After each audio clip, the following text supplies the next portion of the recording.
pushing it. Come on now, we're making it. Haven't you heard that I like it? Haven't you heard that it feels so right? Haven't you heard, wanna try it? I'm getting in on your good vibe.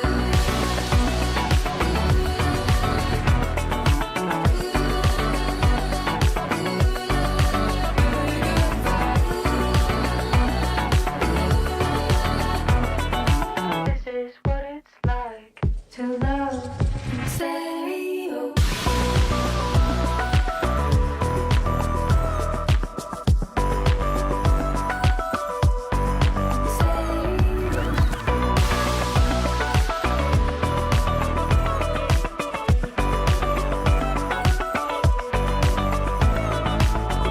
Time's slow when you're feeling it. I know you're needing it. Touchdown, we're driving in. Come on now, we're making it. Haven't you heard that I like it? Haven't you heard that it feels so right? Haven't you heard, wanna try it? I'm getting in on your good vibe.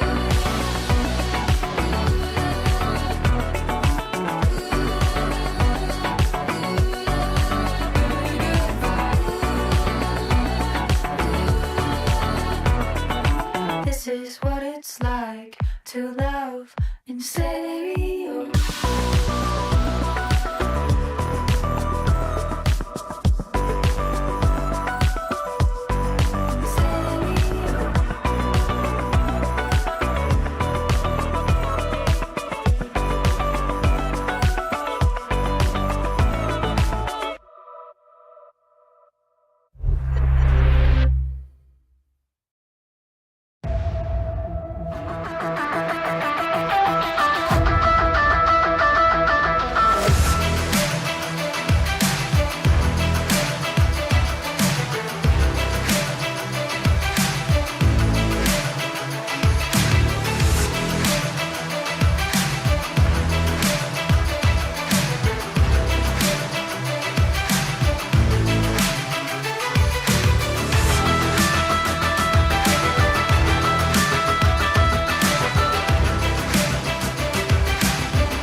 Introducing Mograph TV from Mograph.com, a free motion graphics and animation channel streaming your favorite content and favorite artists 24/7.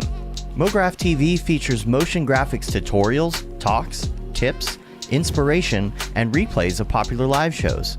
We offer something for all levels of designer, from introductory tutorials to high-level breakdowns and everything in between. That track looks great to me. Mograph TV features software like Cinema 4D, After Effects, Unreal Engine, What up? third-party plugins, and other 2D and 3D software. We also feature live motion events, short-form clips, crypto art, and even a little photo and video editing. Learn from the people that inspire you most, and stay up to date on all the latest industry news, announcements, and community events. You'll also see exclusive offers only available by watching. With 3 8-hour blocks each day, you'll be sure to catch everything, no matter what your time zone. Keep it on as a companion to your workday and learn something new. Meet a friend, watch a demo, catch a classic tutorial, or even find new inspiration. That's a British word? A lot of things are British words. Yes, good luck with all your projects. Mograph TV, television for the design community, 24/7.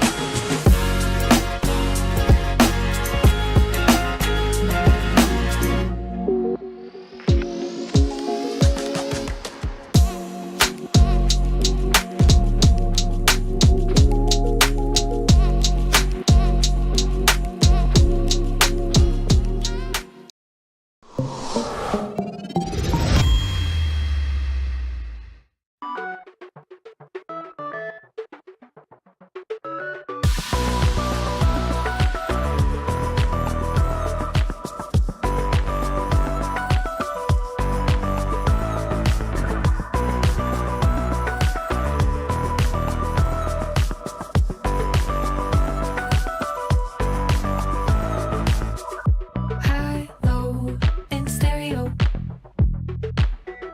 Hot, cold, I carry it. In and out, I'm pushing it. Come on now, we're making it. Haven't you heard that I like it? Haven't you heard that it feels so right? Haven't you heard, wanna try it? I'm getting in on your good vibe.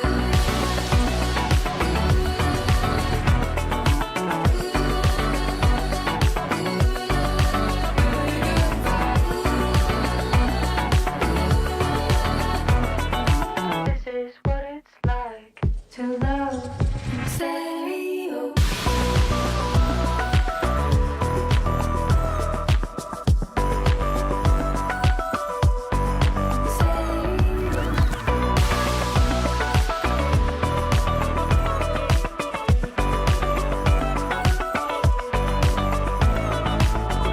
Time's slow when you're feeling it.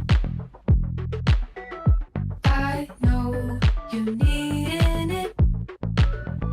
Touchdown, we're driving in. Come on now, we're making it. Haven't you heard that I like it? Haven't you heard that it feels so right? Haven't you heard, wanna try it? I'm getting in on your good vibe.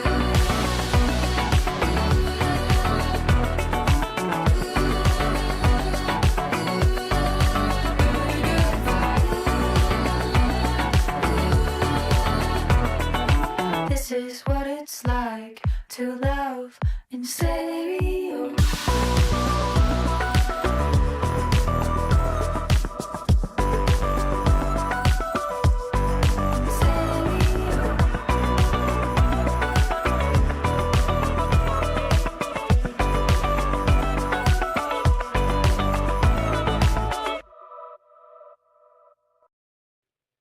Where's the okay? Welcome everyone to day 2 here at the 3D Motion Show. I'm your host, Matthias Omatola, aka Major VFX. We are here in New York, broadcasting live, showcasing how artists from around the world are using Cinema 4D and the rest of the Maxon 1 suite to create amazing creations. For those of you who don't know, you can join us on 3dmotionshow.com if you're already there, or on the YouTubes and all that. But the good news is, if you go and you click under the player inside 3D Motion Show, there's a place that says sign up, and that's where you can sign up to win some amazing prizes. Next week, we're giving away a Dell laptop as well as a SenseLab tablet, so make sure to register. And if you're here at the show, go ahead and sign up, get your badge scanned, or if you're in Adobe Max, do the same thing, and you'll be entered to win. So, our first presenter, long-time cinema user, showcase some great rigging tutorials as well that I got to go back and study myself. But here, working with some hair, we got Joe Herman. Let's give him a round of applause. Thanks. Thank you. Thank you. Hey, everybody, and thanks for coming, everybody here as well as online. Thanks for being here. And as Matthias said, today we're going to take a look at adding hair grooms to a 3D character. And here's my name is Joe Herman. As Matthias said, I recently did a rigging tutorial online, so in the Maxon training team channel. So it's a 6-part rigging tutorial if you're interested in rigging. I'm an artist and animator here from New York City, and my Twitter and Instagram is here, and my YouTube channel is there. And without further ado, let us just get started. So, we're going to do a simple, just basic cartoony 3D character. I tried to get a mesh that was as simple as possible. We're going to start just with the geometry itself. He's going to look something like that. We're going to be adding hair to the top of his head and the sides of his head, eyebrows, eyelashes, and a mustache. Okay, and basically the hairstyle is going to be sort of right down the middle with sort of longer at the top, brushed back in sides. It helps if you've gone to beauty school or something, but I haven't, but I'm learning. You know, I might start picking it up actually, make some extra money. But you can see it sort of shag on the sides a little bit, and here we're going around the hair. And we're going to use Redshift to actually create the hair shader. Redshift has a principled hair shader in it, which is very cool, actually. So we're going to look at that, and you can see what it's done is, aside from doing the hair itself, you can see that you can give it little stray, in this case, gray hair. So he's got a touch of gray. He's a little bit of an older character. So that's very cool. Here's the back of his hair. And we're going to take a look on how to stylize, and that's what we're going to do. We're going to give this simple cartoony 3D character some hair. So to start off with, what we're going to do is we are going to start off with the simple mesh, and what we're going to do is we're going to create what's called a density map. And a density map is going to be a grayscale map that's going to tell where the hair should grow on the eyebrows, on the hair, on the mustache, and where the hair should not grow. Now, we're going to make this density map by painting it onto the character using Cinema 4D's painting tools. Now, in order to paint anything, though, you have to have some useful UV maps to paint. So let's take a look at what his UV maps are. And as you can see, they're a mess, so we're not going to get any good painting right here. So we need to quickly fix that, and then we can start painting. So to do that, we're going to go ahead and we're going to choose select the path selection tool, and we're just going to simply create a seam down the back of his head.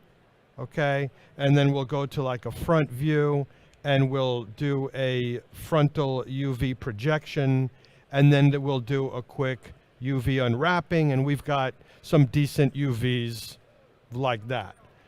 You see, UVs aren't hard, actually. But anyway, the thing is that what we're going to do is, now that we have some decent UVs here, we are going to, there's a little bit of a problem where some of the UVs are kind of overlapping each other here. So we're just simply going to go ahead and choose, we're going to select some of these, these overlapping UVs here. And we're just going to go under where it says relax UV, and we're going to hit apply, and now they don't overlap anymore. So now that that we've got that, now we're ready to paint some stuff onto our character. We're ready to start painting this density map. So we're going to switch to the paint layout. So we're going to go to the paint layout, okay? And we're going to choose our, I'm going to switch to my tablet here because it's easier to paint with a tablet. And we're going to choose the brush tool. And we can't paint anything yet. And that's because we haven't created the texture map that we're going to paint on yet. So there's two ways to do it. There's like the manual way, and then there's the automatic way, which is easier, and that's what we're going to do. So we're going to go ahead and we're going to click on this little wizard right here, if you can see that right here. And it's going to tell us, and we're going to say, okay, let's deselect all of these objects, and we're going to click on just the head start object, which is just this object right here. And we're going to click next. And actually, sometimes this is checked, recalculate UVs. You want to uncheck that because we just made our UVs. We don't need to recalculate them again. So we're going to click next. And we're going to, what kind of map we want to create. And unfortunately, there's not one for hair density, so we're just going to make it on the color map. And we're going to choose a white color. That's what our base color is going to be. And we're going to make it 2K texture square. Okay? So we're going to hit finish, close. And a few things happened. First of all, you notice that a little material got made here. This little matte material, which you could rename if you want and call it like hair density or something like that. If you just want to do that, hair, I'll just call it hair D. And then over here, you see that you have a little texture map that you've created. And that's the texture map we're going to be working with right now. And now, of course, we can go ahead and we can, paint whatever we want on our character because we've done the UVs and, we can do whatever we want here. And then you can see that this is the texture, if we click over here, that we're painting on. This is that texture we made. But we're not going to want to create a little smiley face. We want to go ahead and create this hair density map. So what we're going to do is we need to actually that brush was a little thin, so let's just use a 10 for now. And we'll lower the spacing, let's say to 5. And the thing is that what I want to do is I want to go ahead and I want to define the hairline, okay, of where this character is going to have hair. So I'm going to just sort of roughly do it because the way that it works is that you tell the hair to grow on polygons, but these polygons are big. So we want this this density map to go through it and sort of like, go ahead and decide where we want. We're sort of telling it, no, don't go to the edge of the polygon, go to sort of this, edge of the hair. We're going to come around here, okay, and we're going to, come down to here and tell it where we want this hairline to be. So we're going to go like up around here. And then once that's done, you could switch to like a bigger brush or some of the other tools and you could start filling this in, okay? Now, if you make a mistake, whatever, you go off. If you hold down the control key, you could just pick up white, and fix it, whatever, fix this line or whatever, and then, go back and pick that up and fix it. Now, I'm actually not going to do the whole thing right now because it'd just be a sort of a waste of time, so I've got it somewhere else. So I'm going to move on to different parts of the hair. By the way, if you want, you can actually switch to the texture mode view, and you can paint that here as well. Okay, so you could do that too. Okay, so the thing is, we're going to go back to the 3D view. Okay, and the next thing I want to paint is let's go back to like a 10 brush. Okay, and we're going to go ahead and let's, for example, go ahead and paint some eyebrows. Ooh, that's a big eyebrow, but whatever. Okay, and we'll paint some eyebrows like that. Oops, this is a real mess here, so I'm just going to fix that up a little bit. But I'm not really going to care too much because I'm actually not going to use this one. I'm actually going to use another one that I already made before, so I'm just showing you how to make it. But you would make an eyebrow there. Okay, spend your time to do it right and you know, nicely. So, and then there's the other eyebrow on this side. Okay, and now now for the eyelashes. Okay, as I said before, hair grows from polygons. So obviously I want to use these polygons to grow the hair from, right? Because that's where the hair is going to grow. But I'm not going to use these polygons, okay? So really what it is that this edge I can be sloppy on. It doesn't really matter because there's not going to be hair. But this edge, so I just want to tell it, okay, I want to grow the hair from the edge of that polygon. Okay, so I'm coming around here and I'm telling it, but I'm not worried about the other edge. But the inside edge, you know, you can be more careful about, okay, because that's what's going to generate the hair. Okay, so, you know, you go around in the privacy of your own home, you can do this, or your own office or whatever, you could do that a little bit better. And then you would go ahead and do the other eye, okay?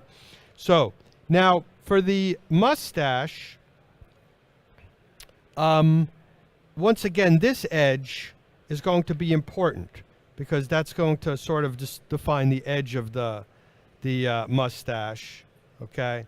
And but these over here are not important, okay? Because you're not going to grow hair from there, and you're going to go ahead and, you know, do it. I'm actually going to use this polygon in there inside of the nose as well, and it's only going to be that polygon so I can be a little bit messy. It doesn't matter. And then I'd go ahead and you know, fill that in.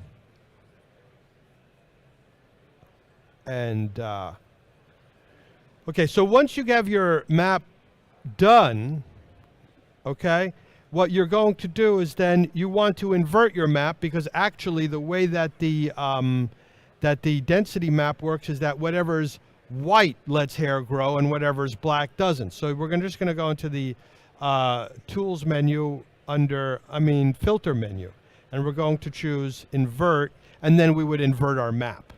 Okay. So then when you click save, what happens if I were to save, I'm going to save this as like 1A, let's say. It's going to ask you, do you want to save changes to the textures of this project, right? So we're going to say yes. And then if we open up this folder and we look in the text thing, we can see actually this is the one we just created. I happen to have some other ones in there. But if we see over here, we could see that, you know, it's going to look something like that. But I've already created one, and it looks like this. Okay, so, and now it's ready to go. This is the density map that I'm going to use. Okay, so now what I'm going to do is actually I have a file that's already set up, okay, for that, and here it is. So this is all ready to go. And what I'm going to do is I'm going to go to the objects menu. I'm going to take off the density map because I'm going to use it later now that I've created it. And I'm just going to drag on a actually, let me go back to the standard layout, and I'm going to drag on a little skin shader that I made, which is, I'm not going to get into how we're going to make, I made it, but it's just a little bit of a color map to add some rosiness to the cheeks, a bump map to add a little bump to the face, and also, and this is a redshift material, and a little subdivision surface just to give a little glow to the skin, and there we have. It also has a little bit of lighting. There's like a a redshift dome light, which has a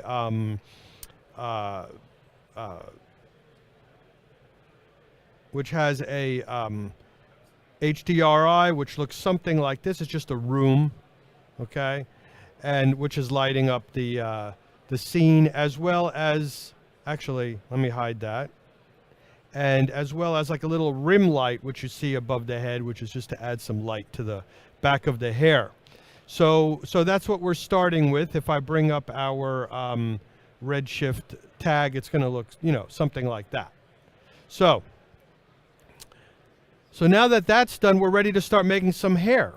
Okay. So the way that it works is that you have to make you have to select some polygons where where you want your hair to grow. So the thing is that what I'm going to do is I'm going to go ahead, go to my polygon mode, and I'm going to select some polygons. Now I can go ahead and select one huge group of polygons, it depends on the hairstyle you're doing.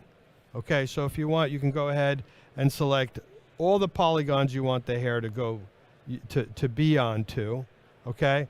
But in this case, since this is kind of like a hairstyle, if we look back at the renders, okay, you can see that the hairstyle is kind of like parted down the middle. So it might be better if we actually, break up the polygons to like different, groups of polygons. So what we're going to do is we're going to go ahead and select, let's say, these polygons and add our first group of hair to that. So we're going to choose that. We're going to go into the simulate menu. We're going to say add hair, and a few things happen. A hair object gets created, a polygon selection gets created with those polygons in it, okay, and this hair material gets selected. Okay, so the thing is that if I double click the polygon selection, I could just name it top right polys if I want. Okay, and then for the hair object, I'll just call it top right hair. And then, for the hair material, I'll just call it my hair. So you can see that on the hair object, it's using the top right polys selection tag, okay? So the other thing that happened is I have these huge guides, and these guides are too big, okay?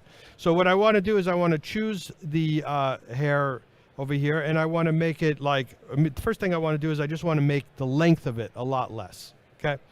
And now what I'm going to do is if I were to go ahead and if I were just to render this hair, it's going to look pretty awful. Okay, so if I just hit render view, if I hit render like this, okay, it's going to just look like, first of all, the hair is too big. So, so the other thing I'm going to do, by the way, is on the viewport, you can, instead of showing guidelines in the viewport, you could say show hairlines over here, and that kind of helps you when you don't have the redshift open. But on the hairs, I have 50,000 hairs. I'm going to lower that to about 20,000 on that side. And you can see what's happening is the first thing that the problem is that the hair is too thick. And the way you control the thickness of the hair, it kind of looks like spikes there. So the way you control the thickness of the hair is in this material tab. So I'm going to double click this. Okay, I'm going to go to the thickness area, and I'm going to type in 0.03 centimeters at the root, and at the tip, I'm going to go 0.01 centimeters at the tip, and now the hair is already a lot thinner. The other thing I'm going to do that's useful, that I always do, or most of the times do, is I'm going to click on the length thing right here, and what's going to happen is that this is going to vary the length of the hair, okay, at the end, so that they're not all ending at the same place. There's like a little variation there. The other thing that's very important is frizz. Okay, so we're going to add a little frizz to the hair, which is going to make the hair a little bit more unruly, which is natural. And I actually usually like to make this curve, instead of an S curve, I like to make it kind of like a linear movement on that. And then there's something else here, it's called the clump. And this is actually very useful in getting some nice hair to do, because if I click clump, Okay, what that does, I'm going to up it a lot so you can see what's going on. I'm going to up it to like 50% right here. Okay, you can see that it starts making the hair clump together. Okay, so I mean, if I were to go 100%, then you know it's going to look like spike hair. You know, so if you want to do that, but we're going to do around 30%. It's going to give it a certain look. Okay, there are other hair things, you know, other hair effects that you can do over here, but I'm not going to do those because you could fool around with those on your own. But these actually are the most commonly, these are like my go-to ones right here. So now that that's done, okay, I'm actually going to hide actually in the hair. I'm going to hide from the viewport. I'm going to hide the hairlines, go back to guidelines, right? And we're going to go to like a front view. Okay, and we're going to move into, let me hide this camera, okay, and we're going to move into kind of like the groom layout in Cinema 4D. Okay, so there's a groom layout here. So we're going to go to the groom layout. When we go to the groom layout, you'll notice that we've got like some really important grooming tools, okay, in the hair. So, and probably the most important one is this one right here. It's the brush tool. So we're going to get a little bit bigger of a brush. Actually, we'll go to like a 66%. Okay, so we're going to have a little bit bigger. And the way that it works is like you could go to like a guide mode here, and then you could sort of like brush the hair like from the center of the guides like that. Okay, or you could leave it on this tip mode. Okay, and this tip mode is very useful because it lets you sort of like brush these things from the tips of the hair. Okay, so we can sort of like go there. Now, the thing is that, you know, we would go ahead and move around and sort of like, there's another one here that's really useful. This is like the cut tool. So the ones in the back are a little bit too long, so we're going to cut them down to about here.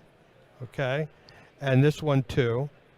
And then we're going to have this one a little bit less big and this one a little bit less big. And as well as this one. So as the hairs go towards the back of the hair, they're going to get a little bit shorter. Okay? And now that that's done, we're going to go ahead and we're going to do things like we're going to brush it back because it's kind of going to have like a backward motion to the hair, you know, like that. These can, like this one can come down. Now, sometimes when you're brushing the hair, you catch two and you might not want that.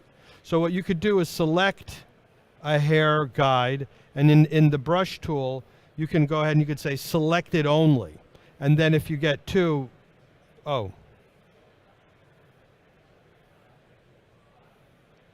Let's see. Select it only, right. So now, if you know, you're doing two, but only one is catching.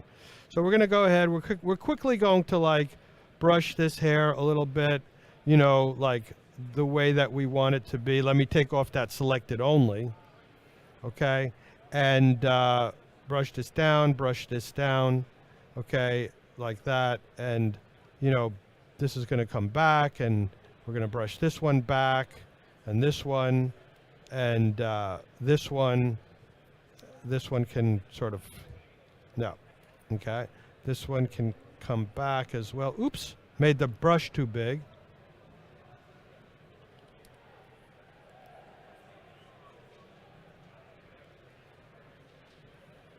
Okay, this will come more back to the side and back like that. Down a little bit and back, and down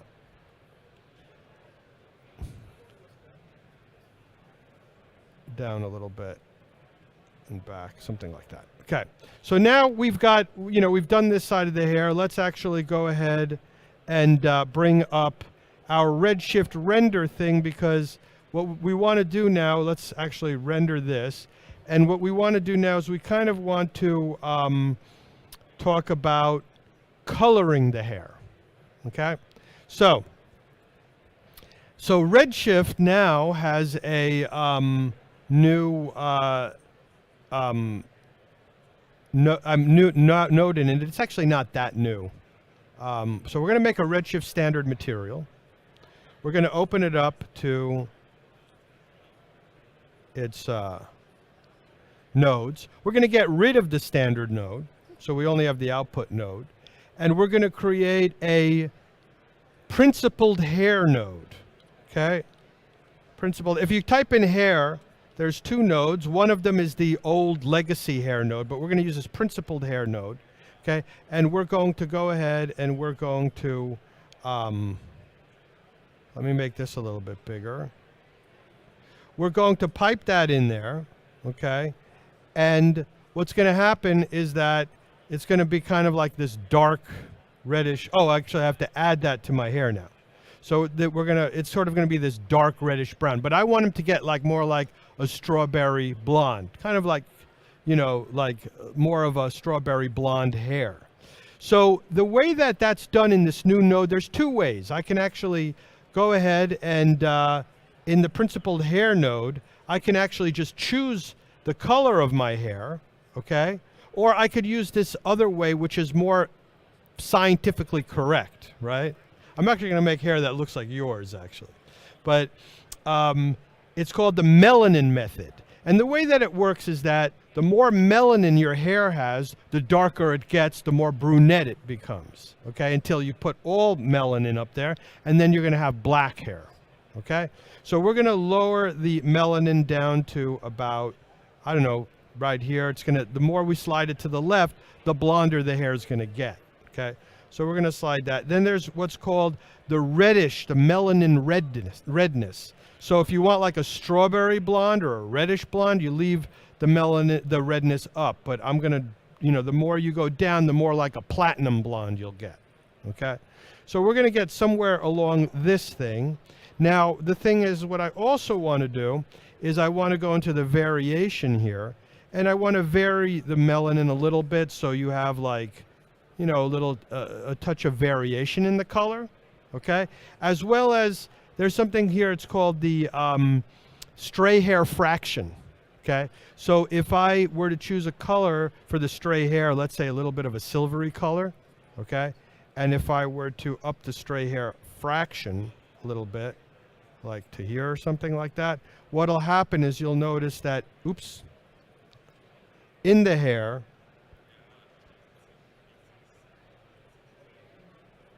you'll see that there's some gray hairs in there. As we wait, this will get better and better, but you'll see that there's a little gray hair in there as well. So we're making a little, he's going to have a little touch of gray in there. Okay, so now that that's done, I'm actually going to open up the next file in this thing. Okay. Oh, it's already open? Oh, I've got to go to number 3. So this one is basically the guy, and he's got, I just did the same thing what I did on the right side of his hair to the left side of his hair. So now what I want to do is I want to create the back and sides. If I want, I can actually create 2 groups, one for the sides and one for the back, but I'm not going to do that. So I'm going to hide the top and left hair, okay, and I'm going to go into the polygon mode, okay, and I'm going to go to my standard layout, and I'm going to just go ahead and choose for the sides and the back. Oops, I have that on, so I'm going to turn that off. And we're going to go ahead and choose these polygons, okay, and we're going to go ahead and go choose in the simulate menu. We're going to add a hair object, and there it is, okay? And obviously, this created a lot of guides, okay? So you can actually get rid of some guides, but I'm going to leave them right now because what the heck. And I'll call this back and sides. And I'm going to click on this, and I'm going to go to my guides, and I'm going to make them about 5 long, so they're fine like that. Now, what's cool about this is that since there's hair on both sides of the character, okay, if I go to like a top type of view over here, and if I choose my, let's go into the groom layout, and if I choose my brush here, okay, if I start grooming this, I want you to notice that the other side is starting to get groomed too, okay? So the thing is that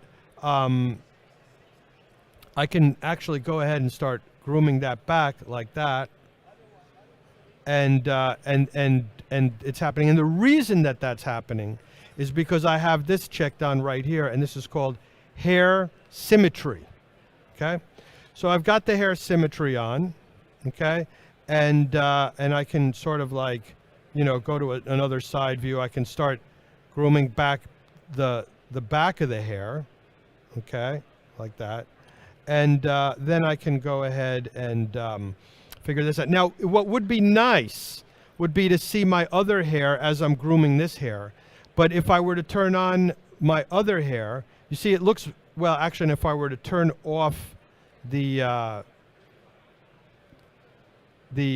hair line, so I'm just seeing the guidelines, and I click over here, it looks black and it's hard to see what the difference is. So if I choose these two here and I go under basic display color, and if I choose like a red color, let's say, okay, and then I were to click on that, now I can sort of see the other ones as red.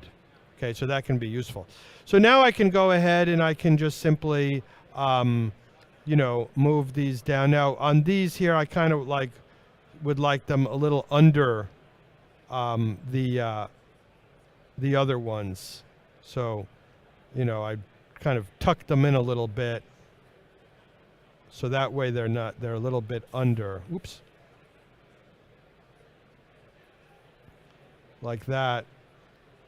So we tuck that in, tuck this in, tuck these in, and more or less, you know, we have it. So I'm not going to spend a year on this, but you know, you could also go ahead and cut some of these. So if you want them a little shorter over here, you can cut them a little shorter there. If you want a little shorter on the bottom, maybe this one goes a little shorter, this one goes a little shorter, and we would go ahead and groom this hair sort of the way that we would like it to be around our character. So it's going to look something like this. You know, you can fix it, you know, and fuss with it to your heart's content. We don't have a lot of time right now. But if I were to do a render of this now, what we would do is we would take a look at the render view, and we would kick off a render. And as you can see, what's happening is that, oh, and then we want to delete that hair material and use the same one that we used for the top hair, actually. So we would do something like this. So now we have that. So now, as you can see, it's going right up to that edge of polygons, okay? And we don't want that. We want to have that hairline that we define with the density map in the beginning, right? So what we're going to do is we are going to go ahead and in this hair thing under hairs, we're going to say under growth, under density map, we're going to choose that density map. Okay. And there it is. Okay. So we're going to click that, and then that is going to give us the proper hairline there. Okay. So, and then we're going to go ahead and choose that hair material and drag it on there. And now we've got the back. So we've got the top and the back. Okay. So now for the eyebrows, okay? So for the eyebrows, what we're going to do is we're going to choose the polygons we want. How are we doing? Okay. We're going to choose the polygons we want, which is we're going to go to the standard menu layout. Okay. Oops.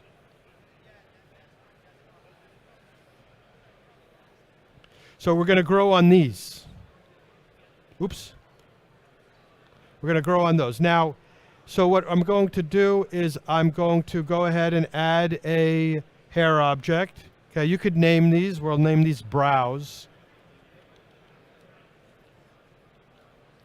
Okay, and we'll make it like a lot smaller. We'll make it like 1 centimeter. Okay, now we've got a lot of hairs here. Now if I choose like for example, the hairlines. Well, actually, we got a lot of guides here, and we don't need that many guides.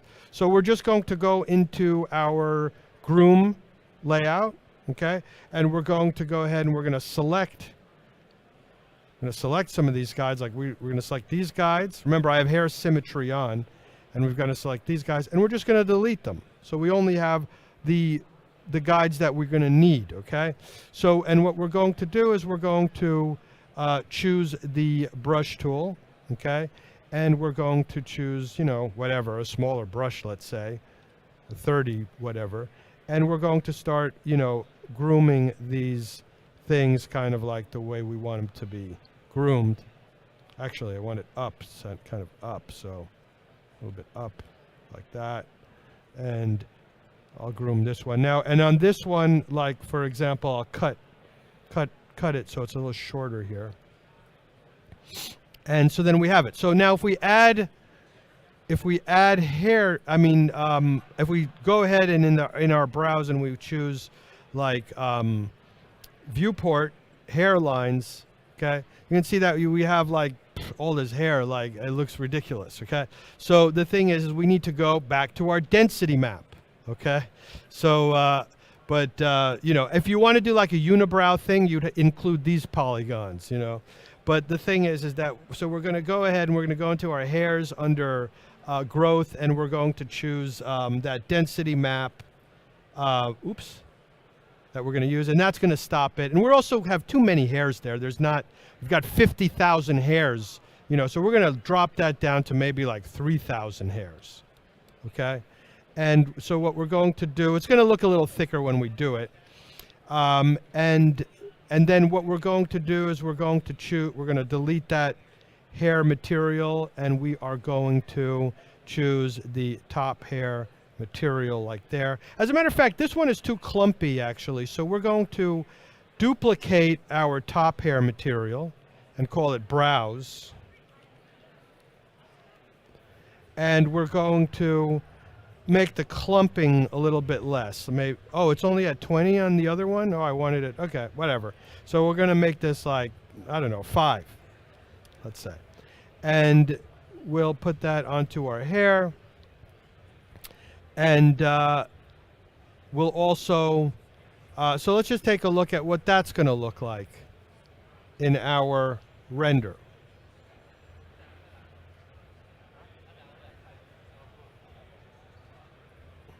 Oh, and we have to put the hair material here. Okay. So anyway, that's fine.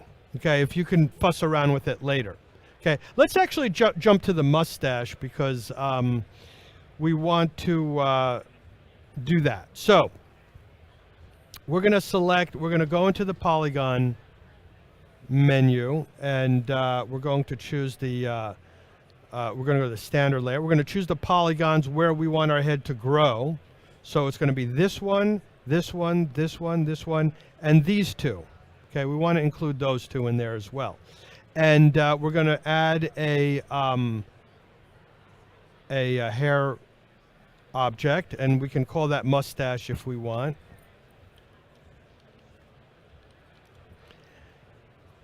And okay, whatever, it doesn't matter. So the thing is that, you know, you have like some major mustache action here. You don't want that, okay?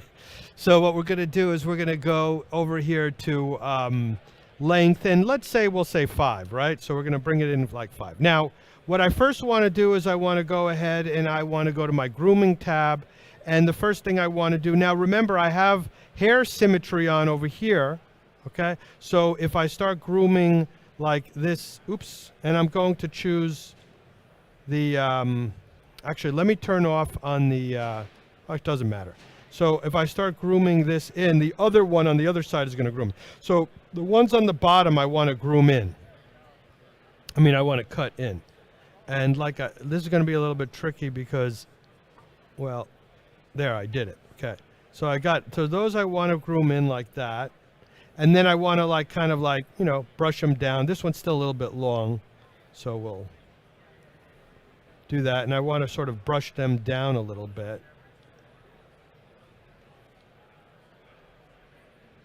Like there, and This one can come down like to there.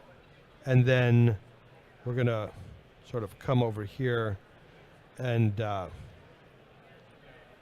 brush this one down to like there. And then these also actually, the ones coming out of the nostrils, I want to have them small. Like I want them to be about here. Oops, that one's too big. Okay. And I want to sort of brush these kind of like that. Okay.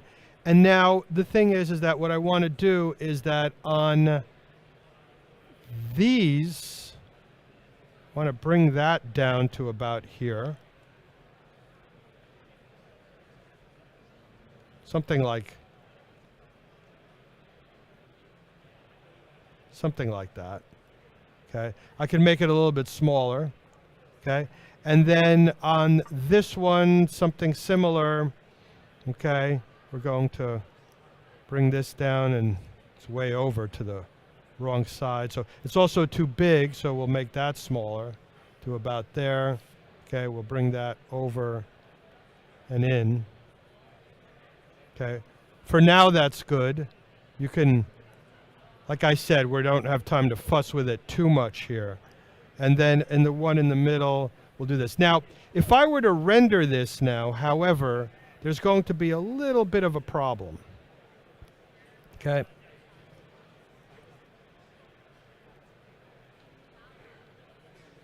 Wait a second.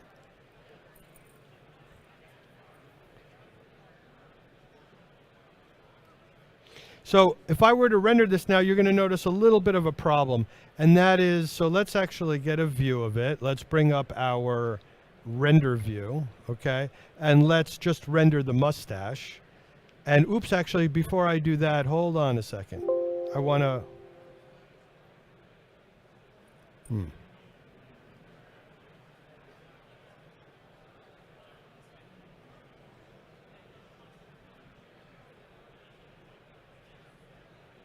Looks like I crashed. So, that's okay. That's odd. Crash. It's okay, it's okay. I have it saved later anyway. So what I'm going to do is that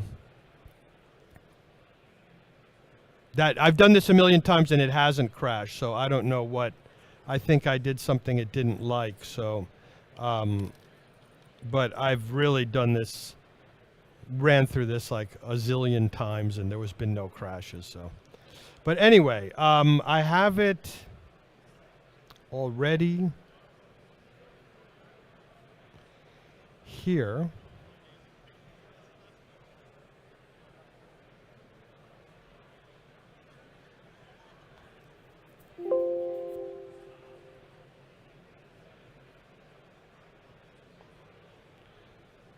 So let's go ahead and let's go to the mustache under the viewport. So we actually were right into this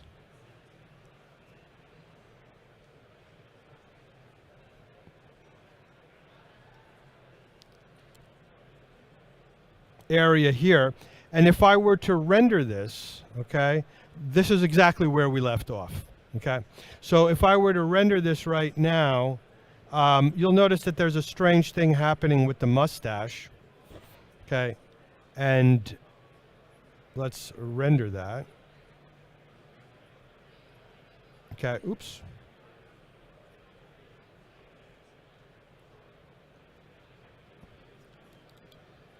And you can see that it doesn't look right. There's like a hole in it, right? Or something like that. I mean, it's like there's like missing hair over here, right? So, and the reason that that's doing that is because it's actually interpolating to these short hairs here, okay? And so I can make those hairs longer. That's one way to do it. Or what I could do is I could use another tool, okay, which is this tool here that we haven't spoken about. It's the Add Guides hair. It's the Add Guides tool, okay? So if I choose the Add Guides tool, right, and if I go ahead to where I want to create another guide right here, okay? So if I hold down the Control key, actually, it's kind of a little bit weird because I have that subdivision surface, but you get it. You need it. You might have to do it a couple of times. And I want to add a guide right, let's say right here as well. Okay. And then I want to add another guide right here, let's say.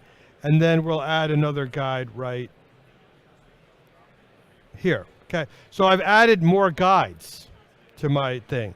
And then what I'm going to do is that on this guide, I'm going to cut it. I'm going to cut it shorter. And I'm going to cut this one a little shorter. Okay. Like that. And then I'm going to groom it. Now, the thing is that, oops. So I'm going to groom that hair sort of like over there. That hair guide. Okay. I'll cut this a little bit more. Okay, and then I'll actually got to get in here. You know, grooming is important. You know, it's got to do it right every day. You females are lucky because you don't have to worry about this facial hair stuff. But anyway, so we're going to go ahead and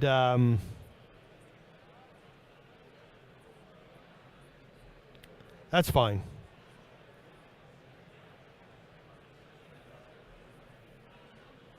Okay, so now we've got that. Now if we were now actually something funny is going to happen. If I were to render this, it's going to look weird actually, because if I were to render this now, all of a sudden you're only having one hair where each guide is. Okay, so the reason it does that is when you add hair guides in Cinema 4D, what it does is it for some reason it switches under guides, under the guides tab on the mustache thing. It switches the root to custom, and you need to switch it back to polygon area. If you do that, it's going to be better, and the hair looks better. Okay, I mean you could keep fussing with more guides and stuff, but it looks a lot better than what it did before.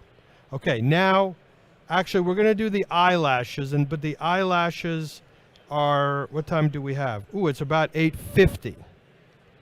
I mean, the eyelashes more or less use the same, well, we have I'll start doing it anyway. But I'm going to delete this one, actually, and delete, there's a, let's see, which one of these, doesn't really matter. So, for the eyelashes, we'll go back to the grooming tab, and we'll go to the selection, actually back to the standard layout, and we'll go to the selection thing and bottom lashes. Okay, and so we would once again go ahead and select the eyelashes.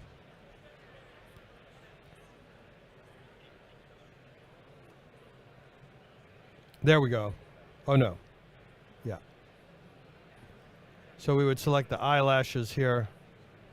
Okay. And then we'd go ahead, simulate, we'd go ahead and we'd add hair for the eyelashes, and we'll call it eyelashes. And once again, we're going to make those really small, so we'll make those to be about, 1 centimeter. And we would go ahead, and we don't need, how come they didn't come on the top?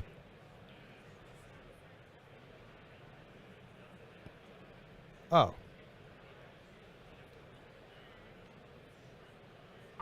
Did I not select those? I selected those, didn't I? So, all right. Well, let's go ahead and do it again. Let's take this off. Okay, so there we go. And we're going to make this 1 centimeter. And so, oh. What? Yeah, no, but it's on the bottom, but it's not on the top. Let me just see why some of these other ones maybe.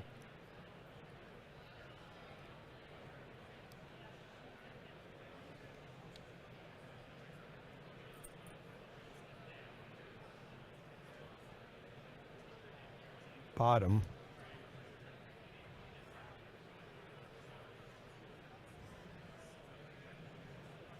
Huh. Well, we'll try it one more time.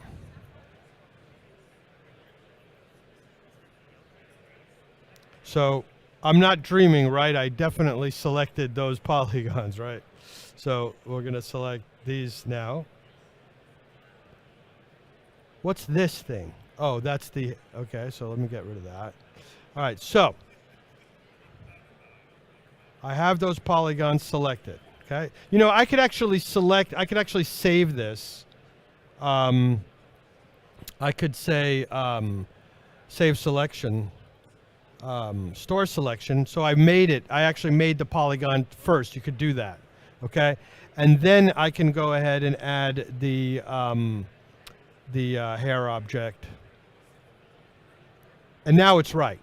Okay, so now it's right because it, but anyway, so who knows why it was doing that. So anyway, so I'm going to go ahead and I'm going to go ahead one, right? So now, ooh, look, it did it all on the side. That's because for some reason it selected all of these on the side. So I guess I had like the visible only not checked or something, you know. So select store selection hair. Let's drag this one in. Okay.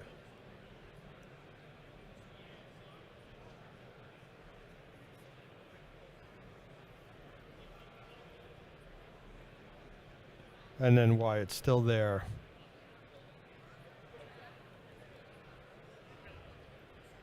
Okay, we're just going to do this one more time. Okay, simulate hair objects, add hair, and there it is. There's no other polygons being selected, okay?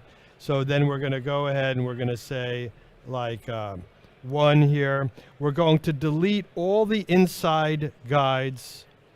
Okay, groom. We're going to select all these inside guides.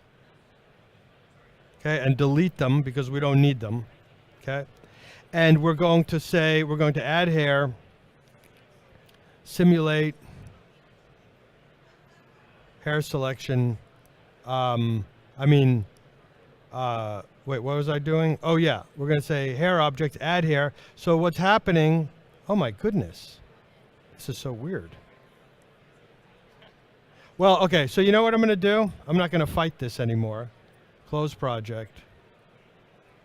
I have a feeling what's happening is that I had opened up a file before that already had the hair eyelashes in it, and it's just confused it somehow. But what's happening is that here's what it would look like, okay? But the thing is that you notice that in the hair, let's see on the, actually in this one I broke it down into bottom lashes and top lashes, but actually later on I was just going to do one, doesn't matter. But in this one here, that if you can see here, if I were there, I only did like 300 hairs because you don't have to have a zillion hairs for the eyelashes, right? But let me up this anyway to 1,000 hairs anyway. And then in here under hairs, under growth, there's this hair density map, right? Because if I didn't have this hair density map in it, see then now the hair, well, it should,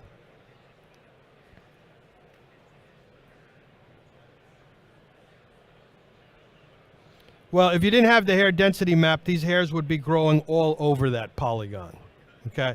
But with the hair density, you know, in the right way, then it only grows along the edge, okay? Which is very useful. So that's about it. And then basically we'll just take a look one more time at the renders. Basically, as you can see, ooh, that, not that, but so you can see that that's sort of the way that it's going to look. And obviously this is just a simple type of thing. You spend some time, you can get some, you know, really nice. On the hair density map, if you use shades of gray, you could, you know, instead of black and white, you could sort of gradate the amount of hairs that you want to have. And that's it. And that's about it. So thank you. Thank you very much. Awesome. Joe Herman, everyone. Thanks. Well, you know what? There were a number of questions, but you literally just answered them Okay. as we went on. Someone was asking about the density map. If you use Yeah. gray, Yes. if that actually, Yeah. Yeah. if that actually worked out Yep. as far as thinning the hair or Yeah. anything else. Yeah. So you could get like, you could have it go to like a 5 o'clock shadow and get. So you can use gradients. Yes. and- Yeah. Okay. Yeah. So that's the one. The other one was on symmetry, but you nailed that as Right. well. Right.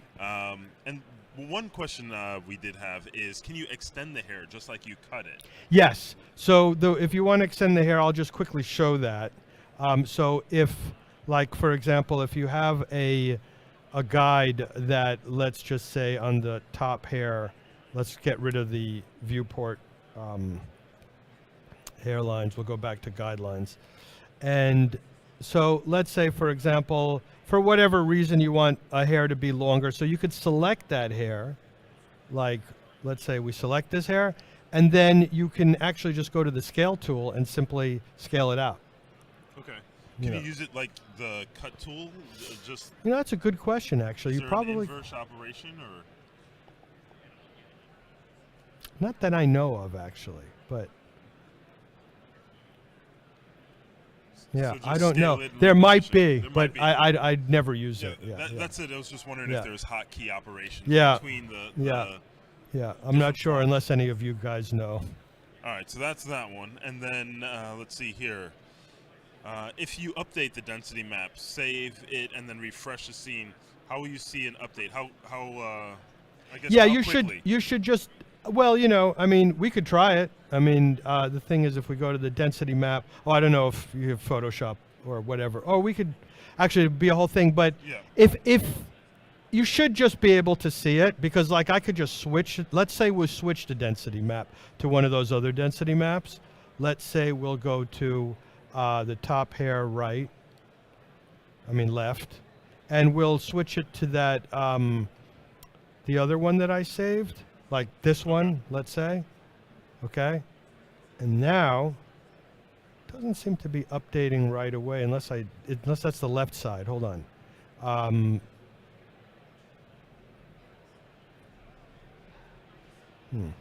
So let me try to let's try to save this. Save as. Let's just make sure it's working. And close it, and open it. Just see if it's taking it.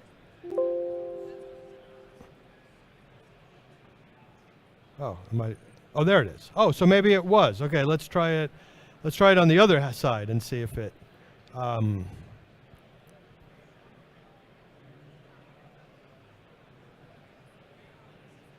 Yeah, it's automatic. Yeah, there you go. Yeah, Automatic. Yeah, yeah. All right. Question from the audience. Jay, Yes. what do you got? I was wondering how the guidelines work in terms of what hair they control. Obviously, Yeah. there's like very few compared to the density map. Right.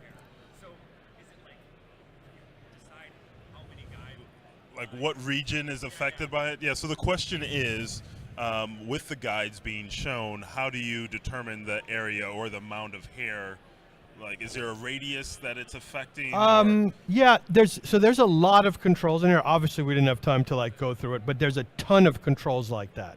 But there's also hair clones you could do.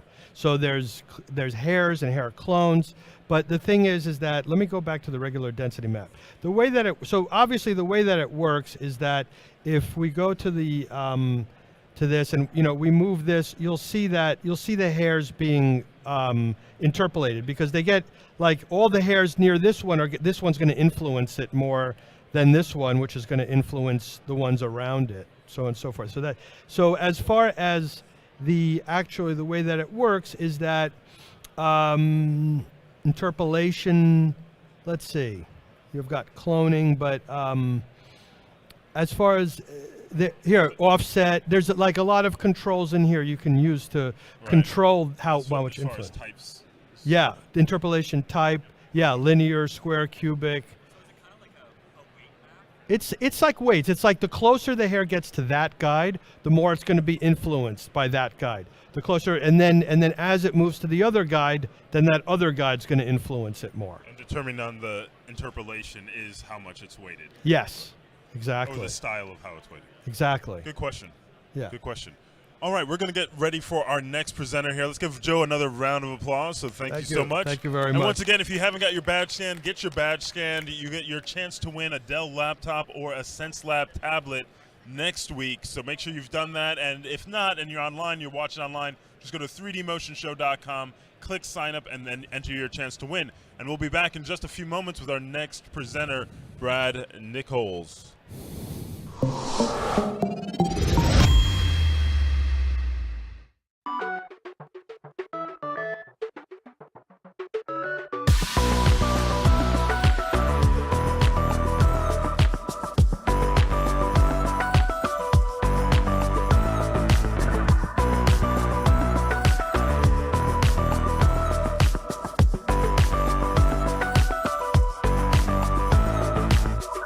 High, low, in stereo.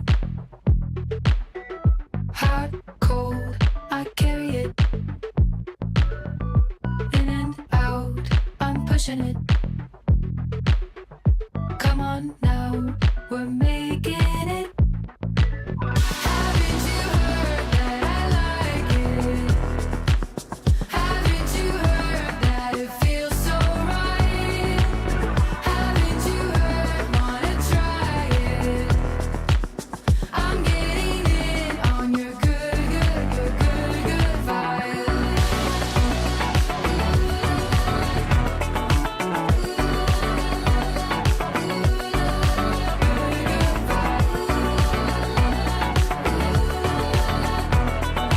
This is what it's like to love in stereo.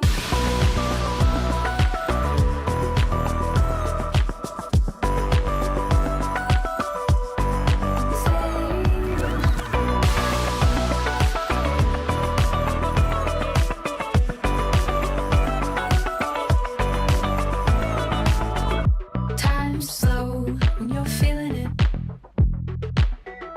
I know you needing it. Touchdown, we're driving in. Come on now, we're making it. Haven't you heard that I like it? Haven't you heard that it feels so right? Haven't you heard, wanna try it? I'm getting in on your good vibe.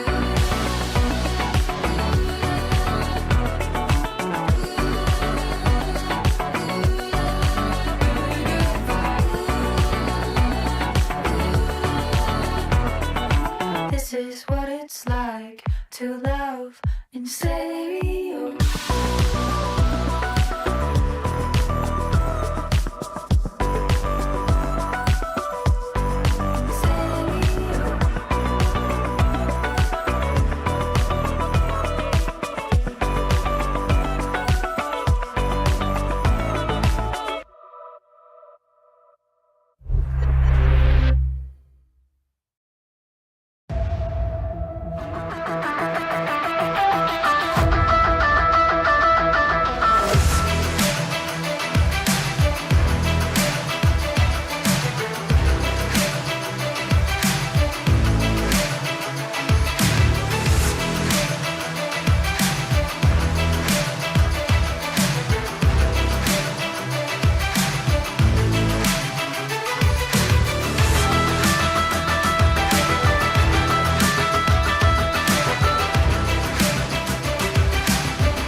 Hello, everyone, and welcome to day 2 here at NAB East. I'm Matthias Omotola, a.k.a. Major VFX on the interwebs. You might have seen me on many of the other 3D motion shows.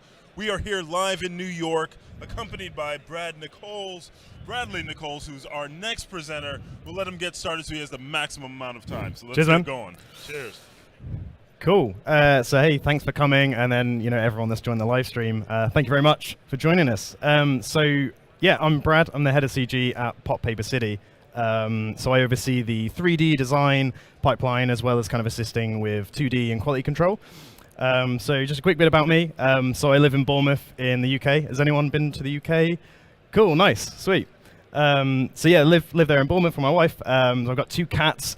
I've got my dog Bonnie.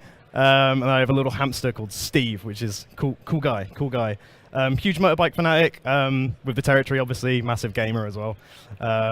So I started my career studying photography, so I didn't really get into CG until a couple of years into my career.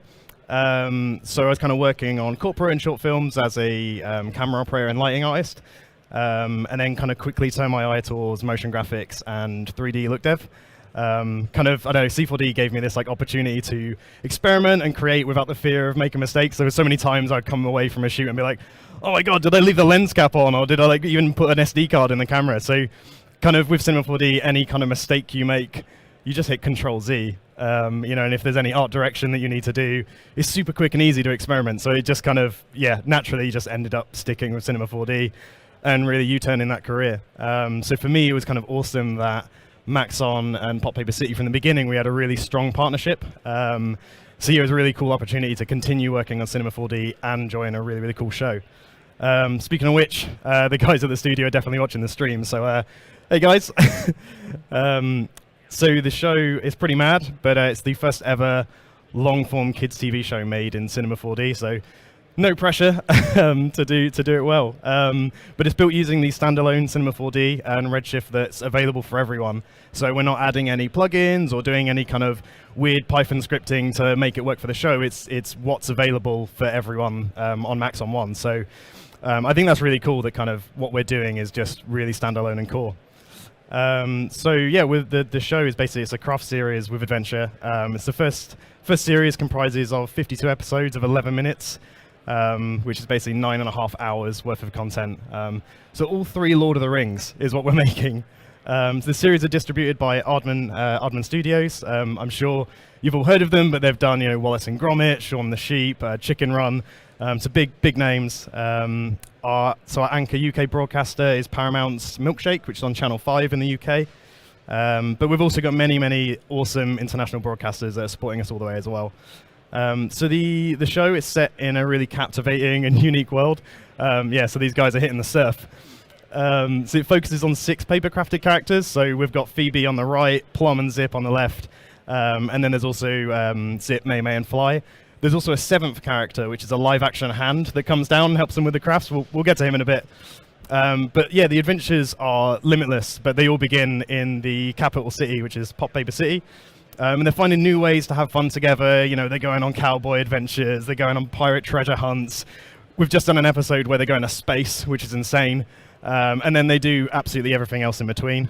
So yeah, each episode features this like a crafting element. And we want to be encouraging this kind of doing as well as viewing engagement with the audience. We want to be inspiring kids to follow along with the craft, but also make the environments that are in the world as well. So we're adding like little imperfections and folds to really make it feel like, hey, you could recreate this in real life. We actually have the city in our studio built all out of paper, and we got this in this like glass dome to kind of just keep us in that mindset that like, yeah, you can definitely replicate this. So yeah, and so with the help of our live action character helping hand, the gang will always craft something for their adventure in the episode. So that can kind of range from like a camera for like Zip to go and take some photos of the gang, and then to megaphones to like help the gang be like really boisterous and loud. So this one was actually in a like a performance setting. So we had Plum, who was the director, and he was trying to be overheard amongst the group. And then we go on to bigger, really huge crafts. So we go underwater in a submarine. We build paper dinosaurs. We did like a Jurassic Park kind of episode. And then we built huge roller coasters as well, which was insane. Huge undertaking for the team, but such an awesome episode. So anyway, I'll stop talking. I'll get the trailer up so you can see it for yourselves.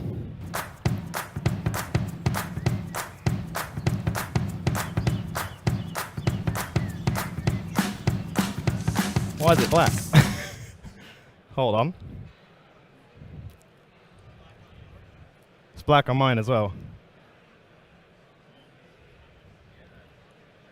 Sit tight. Hold on.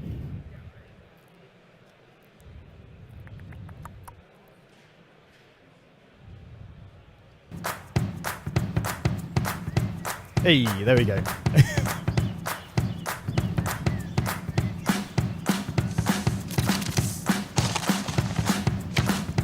It's not moving.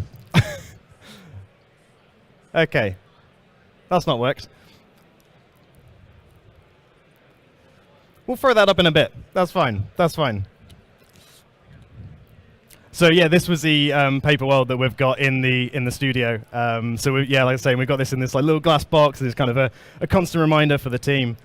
But yeah, kind of so like casting our minds back to like we started the show back in 2019, and Maxon's been just with us all the way, just supporting us through the development and just really getting to the show to where it is now. And yeah, we've come a really long way. But yeah, this is kind of why I'm here. I'm going to talk about how we're using Maxon and their tool sets to build the whole show. So I'm just going to, let's just jump straight into Cinema 4D.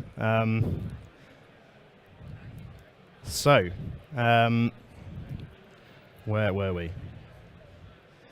So yeah, I'm just going to start basically right at the very beginning of the pipeline. I'll start with kind of just a look on kind of the world building aspect of the show and how we incorporate this kind of imperfections and stuff to make it feel like this is made of paper. And then we're going to just work our way through all of the different stages in our pipeline and all the different departments that the scenes will flow through, and just kind of some of the techniques that we're using within Cinema 4D just to make the show possible, you know, including like consistency, looking at things to make scene speed really quick, and keeping stuff efficient for the team. So yeah, kind of the first thing to look at. Got this nice little primitive cube. Always a place to start. So I'm just going to kind of show a really quick and easy way to make something feel like it's made of paper without having to go through and make, you know, a plane, and then we're going to, you know, fold it and make a 2D net and extrude some edges out so that we can actually make this real thing, you know, how you would make it in real life, just to kind of cut some corners and make it really quick. So what I'm going to do, for anyone that hasn't used Cinema 4D before, to drop the cube in, you got this whole primitive section here. You can drop a cube in just by grabbing that. So straight away, can't really do anything with it. It's still kind of locked in as a primitive object. So we're just going to hit C with it selected to make this editable. And if we head up to the edges selection here, I can now start grabbing stuff and pulling it around. But this isn't really what I want to make a box work. So what I'm going to do, if you right click on it, you get all of these different kind of modeling tools. And kind of one thing that we use all the time, you know, to allow us to art direct some of the stuff we make, we'll add the perfections in as like a final 10% of the thing. So we'll build an asset, get it to kind of as close as we can, and then we'll start doing stuff like this. So for this, I'm just going to use the disconnect tool. And what that's going to do is just going to disconnect this line that we've made. And you have to select away from it because I've still got both of those edges selected. So now I've clicked away, hop onto there, and I can kind of open this box out straight away. So, you know, what we'll kind of do is, you know, we'll overlap like an edge like this just to add like this imperfection, because, you know, I think one of the kind of core world building things we try and think of is if a kid was to make this box, there's going to be, you know, weird glue smudges up the side of it. There's going to be imperfections. There's going to be weird little creases and folds. So that's the kind of thing we're trying to think of. Just, you know, we're not scientists making this little box. You know, we're kids and we're applying our own little art style to it. So we're just going to overlap the edge there, and then I'm going to do the same up here, and just kind of get this box looking cool. So disconnect that, pop that bad boy up, and then move it over here. And then, you know, it's kind of now got this kind of overlapping feel. You know, it feels like it's made out of a net, but you know, we can go a step further with that and use the cut tool. So if you hit K on the keyboard, it'll bring up these different cutting tools, but if you go K and K again, you'll get the line cut tool. So if I now add this little cut here, sling it on over there, I've now got this little cut there, so I can just go ahead and grab like one of the points, and you can be really kind of like quick and dirty with this, and you can get a result really quickly.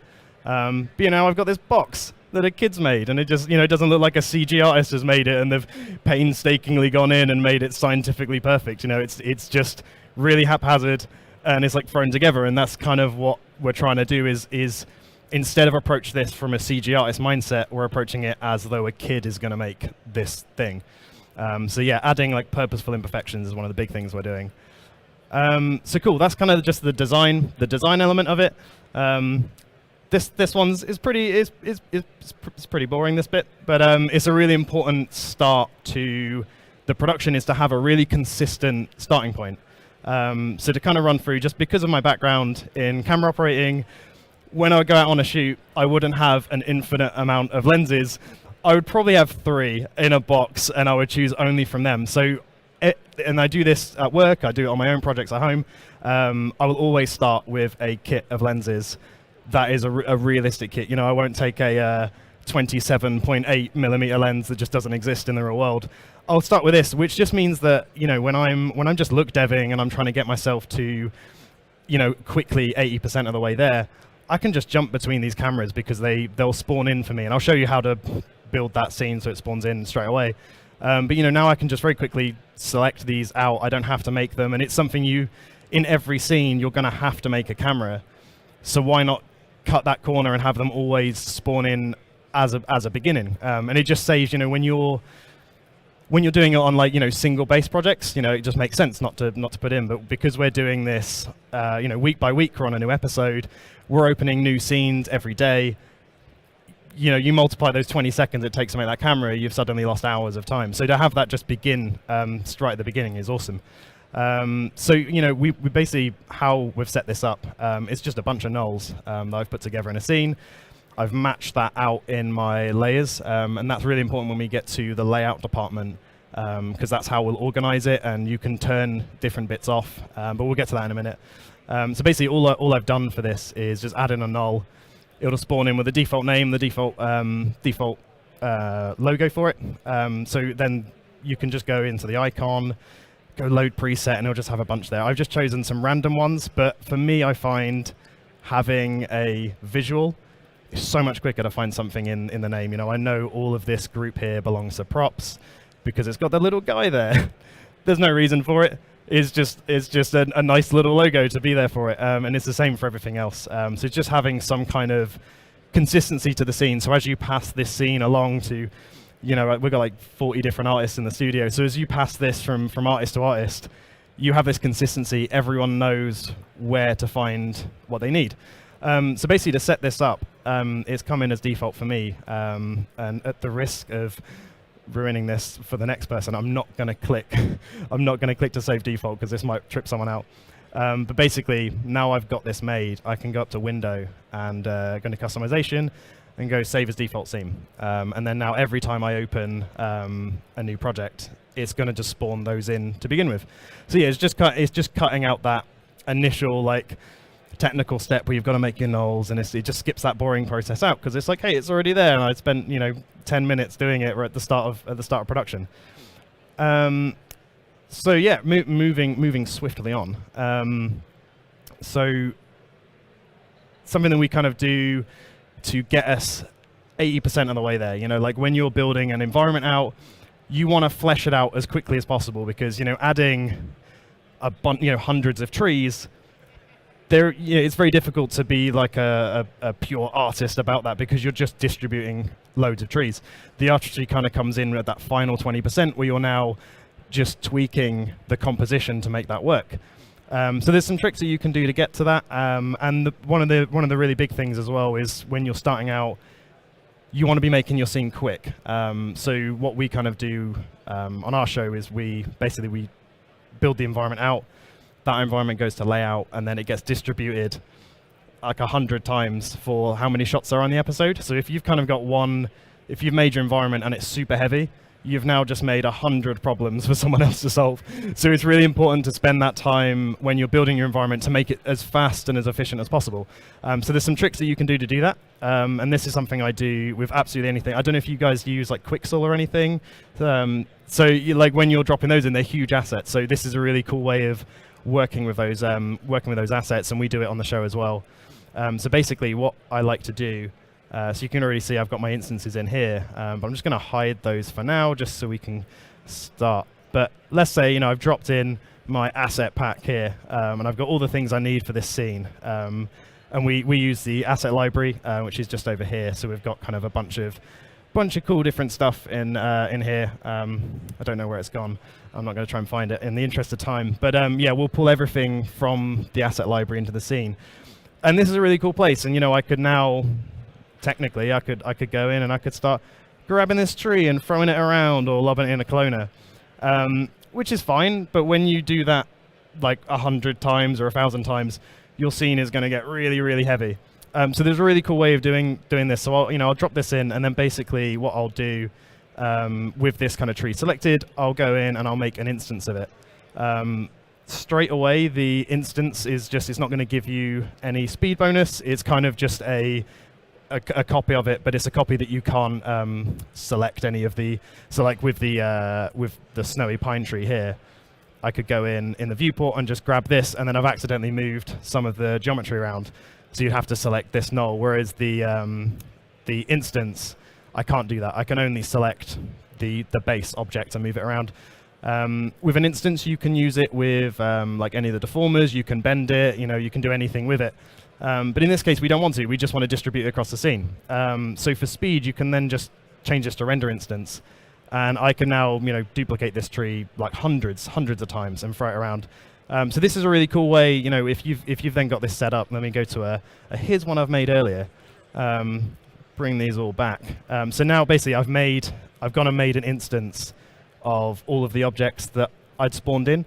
So now I can kind of go in and really quickly just start grabbing stuff and throwing it around as quickly as I like. And I know it's going to be quick, so I can be really kind of really fast and just work my way through it without worrying about, oh, am I going to damage the scene if I've like thrown all these trees around? I just know it's going to work because it's set to render instance, and render instance is kind of like just voodoo to me. I don't quite understand the technical behind it. Whoever made it is a genius, but essentially it's kind of like saying, hey, look, I've got this bit of geometry here, load that in, and then just reference it over here, and all this is just letting me know it's a copy of it somewhere else here. You've loaded it in once rather than duplicates of it. If you just duplicated it, the machine's got to load it in and work out all the geometry and where it is. It just cuts that out and it just loads it in once, effectively. I've probably butchered the explanation of that, but that's how I work it out in my head. So cool, that's kind of like the instance mode. So yeah, basically just to summarize, bring in all your geometry, change it over to an instance, and then just hide that geometry. You don't need to worry about it, and then the instances of it become the thing you actually work with in the scene. And then you can go into things like cloners. So I've got this scene here, it's kind of, a little path, and the character's going to like run around. So I need to distribute this with trees. So we've got to do this quick. I want to get, 80% of the way there. When you're on a 52 episode show, turnaround is really quick. So, you don't really have too long to spend on each scene. When we're working, the animators will have like a week and a half to animate a whole episode. So the environment team have probably, a few days to do multiple environments. So you want to get to 80% as quickly as possible. So there's a couple of ways you can do it. So one would be using a cloner. So with this path, it's made just using a sweep. So I can grab the spline from that sweep and use that as kind of my base to control the cloner with. So if I just make a duplicate up here, throw that up there, and then I'm just going to drag it just over here, just so I know I'm using kind of the edge of the path. And then I can just make a cloner. Just make a cloner, which is just here. Change that to an object mode and drag the spline into the object here. And then if I just go ahead and drop in my snowy pine tree, and there we go. We've got a load of snowy pine trees. They're pretty uniform, but I can go ahead and make loads of these now. I can set this to render instance as well again, just to really double down. If I 1,000 trees, that's great. But it's still really quick. I can fly around this scene really fast, and I've got 1,000 of these trees. Looks horrendous. It looks like old school Windows when like the screen crashes. So let's just throw like 50 of those in there. That still looks horrendous. Fine. I'll go 15. Fine. So it looks pretty uniform. So it's not what we would want, but you can use then some other stuff. So like you could use like a random. You throw that into the effector, and the random's just going to basically randomly distribute it based on noise. So then I can just go ahead and control this. I can throw some rotation in there. So get these spinning around. Oh, not like that. Whee. Sorry, the Wacom pen just rolled across the thing and just my mouse just disappeared. That's what I'll blame it on. Cool, right, we're back. So in the parameters, so I can just change this to maybe like 3 on here. Dial this up just to get some rotation there, and then go 3 here. And you can do the scale as well. We'll do uniform, otherwise it will like start stretching it and doing really weird things with it. So we'll go like 0.4. Oh, maybe that was too much. But yeah, still, you kind of get the point that it's moving these around in a really random way, and then you could layer up these cloners, and start kind of copying them around and moving them. You'd have to duplicate the spline and stuff and move that around, and you could do all that sort of stuff with it. And it's really quick. I've just put a row of trees in there within seconds, really less than a minute. The other one, which is like my favorite, they added it in like R24, I think, but it's the scatter pen. And we use this so much. I'm going to do the other side of the path with the scatter pen. But basically, it's kind of like painting your geometry onto a scene. So it's really just intuitive and just a really quick way to just load up your paintbrush and throw stuff around. So let's have a look here. So on here, you can go kind of selection, which is it will just read anything that's selected in your object manager and then paint that. I prefer to use the object palette just because then I know I've loaded it. I've made a conscious decision to load that thing in there, and I don't accidentally just distribute something I really don't want to do. So if I drag this back in here, I'll make a duplicate of that. Cool. Drop that into here, and then I can go and start dropping in like rocks, and I'll put a bush in there. Why not? And kind of you'll see if I do this, it's kind of just putting it on this really straight line, and it's very kind of just very uniform. It's just going to follow this line, which isn't kind of what we want. I want like clusters of stuff just so it feels random, in the same way that it would with the random scatter in the cloner. So what you can do with that is basically make your brush size huge. So if you make your radius really, really big, and your object spacing, you'll see the kind of like a bounding box that's going to give. And it's to kind of protect you from it clipping into each other, but I know that the tree, I don't need a bounding box bigger than the bark, because as long as my assets aren't going to be tall enough to go into the leaves of the tree, then that's fine. So you can then just start painting this stuff in here. Why is that not displaying? Here we go, edit mode. You can start kind of painting this here, and it's making little clusters that are really random, that for like just painting like background stuff. It's awesome for just getting kind of some background detail in really, really quickly. And then what I love about it is, this doesn't look amazing, but this is a really good way to get like 80% of the way there really, really quickly. And then we can start kind of bringing the artistry into it and getting some composition there. So if we then wanted to edit this, you can just hit C on the scatter pen, and you'll see straight away everything is a render instance. So it's scattering render instances everywhere, so it's really quick. But then I can now start grabbing all of my geometry and moving it around. If I want to bring this tree in here, or maybe I want this tree as like a little foreground asset just to block the path off. Straight away we can start bringing that artistry in. We've got all of the assets in the scene where we need them to be, and we can start moving them around. So it's a really quick way to kind of get you 80% of the way there, and then you can then apply yourself as an artist on that final 20%, which is where you really want to be, like finishing it off. So cool, that's the asset distribution. This is like a top tip one. Let's say you've just got a scene that someone else has done, and they've not followed that, and it's so slow. And I've had this personally, and I've had to go through and try and line this up, and it was horrendous and such a painful thing. And sure, you could make an instance of this, and you could painstakingly go in and line it up by hand and match the rotation, and you'll be there for like 20 days doing one scene. What I like to do, you can do so. You have to kind of set it up in a way to be able to do it. So it's basically using a constraint tool to quickly snap things in place. If you do it, this way, you'd have to go, okay, I'm going to go right click and go to rigging, and then I'm going to click constraint, and then, I'm going to go to transform, I'm going to click that, and then I'm going to go here, and then I'm going to go and select that. And already that's like 5 steps. I'm there all day. What you can do though, which I think is awesome, you can go to customization and customize your palettes. You see straight away it's kind of highlighted all of these kind of areas up here, and that's your palette. So then if I go ahead and just type in transform, there you go, we've got my transform constraint. You just drop that up there.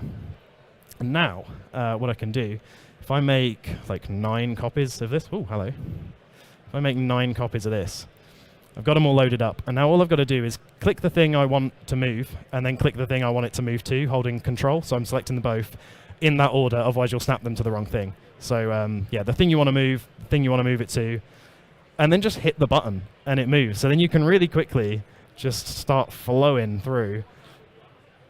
I'll go through and do all of it just to prove this works and the speed. And I think I've got my maths wrong. If you're doing it more carefully, you'll probably be able to track this a bit easier. But then if I go ahead and just delete it all, I've now got all my instances, and I did it in seconds rather than hours of painstakingly moving it, and it's all matched the rotation. As when you're transform constraining it, it's going to take all of the coordinates into factor. So now you've snapped it all, the rotation matches, and you've just moved through that really quickly. And now I've just saved the scene. I can render it now. So when I did this before, there was hundreds of these. So it got me through it within an hour, and we was actually able to render the scene. So yeah, it's perfect. You know, if you're in a situation where you can't just rebuild it, it would take too long, and you just need to update the geometry. This is a really, really cool trick. Cool. So now we're moving on to layout. So we've made our environment. This is such a cheat. This is such a here's one I've made earlier. This took a lot longer than than the previous 2 scenes. But yeah, cool. So we're in this like underground cave, which is really awesome. And we're basically prepping it for animation. And one thing I don't want to do is separate the environment away from the scene for us to load back in later. You know, I want the animators to have the full context without having to ask anyone in the department. So what we're using now is the layer manager. So basically what I've got going on, I'll just show you really quickly how this all works. So, you know, if I, because I've got everything in this render layer in render, I can just solo it. You know, I can hide it and get rid of it. So what we kind of want to be doing when we're delivering to animation is just providing them only with the assets that they need. So, you know, with this scene, you know, we just want to let them know, hey, there's a little edge. There's an edge here. Don't walk the characters off the edge and let them plummet. And you know, there's a wall here where our character's already ducking underneath it because she needs to. You know, we don't want like a Star Wars stormtrooper thing going on where it just hits the head and she collapses. So, you know, we want to just provide them with that information, and that's it. You know, we don't want to give them the whole scene. We want to be able to turn the whole scene off and just give them the kind of a scene with the least weight possible. So really quickly how you can do that is, so there's a really cool tip for just getting around your scene really quickly, which I just did there.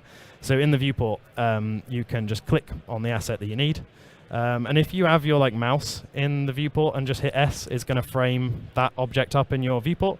But if you have your mouse hovered in the object manager and hit S, it's going to take you immediately to that geometry, which is a great tip for just getting around in the scene, because otherwise I'll be there like scrolling for days. So I'm just going to copy and paste this, because this top bit of the cave and the bottom bit is the only 2 bits of geometry I need. But I don't want to just pull it out. I want to make a duplicate of it so I can put it in the proxy layer. So if we just copy that, and then we'll do the same under here, and find that. And when you copy and paste anything, it just throws it straight to the top of the object manager. So I know it's sitting up there nice and safe. And then I'm just going to drag this into the proxy layer. And again, it's just all about just making sure that everything I'm putting is in the right place, so that when animation get it, they're not like, where is it? I can't find anything I need. You know, because I don't want them lighting the pitchforks and coming after me. So yeah, and now I've got this kind of in the proxy manager. I can just hide the render layer. I don't need this anymore. And you'll see actually, if I just bring up in the project, in the viewport manager, and go into HUD, just go in the frames a second. So you can see we're like getting 9. It's jumping around, but if I play this back, we're getting like 2 frames a second. It's really solid game FPS. But if I hide this, completely. So if I just hide these two, all I've done is hidden it from the viewport. It's still 2. So why? Like it's gone.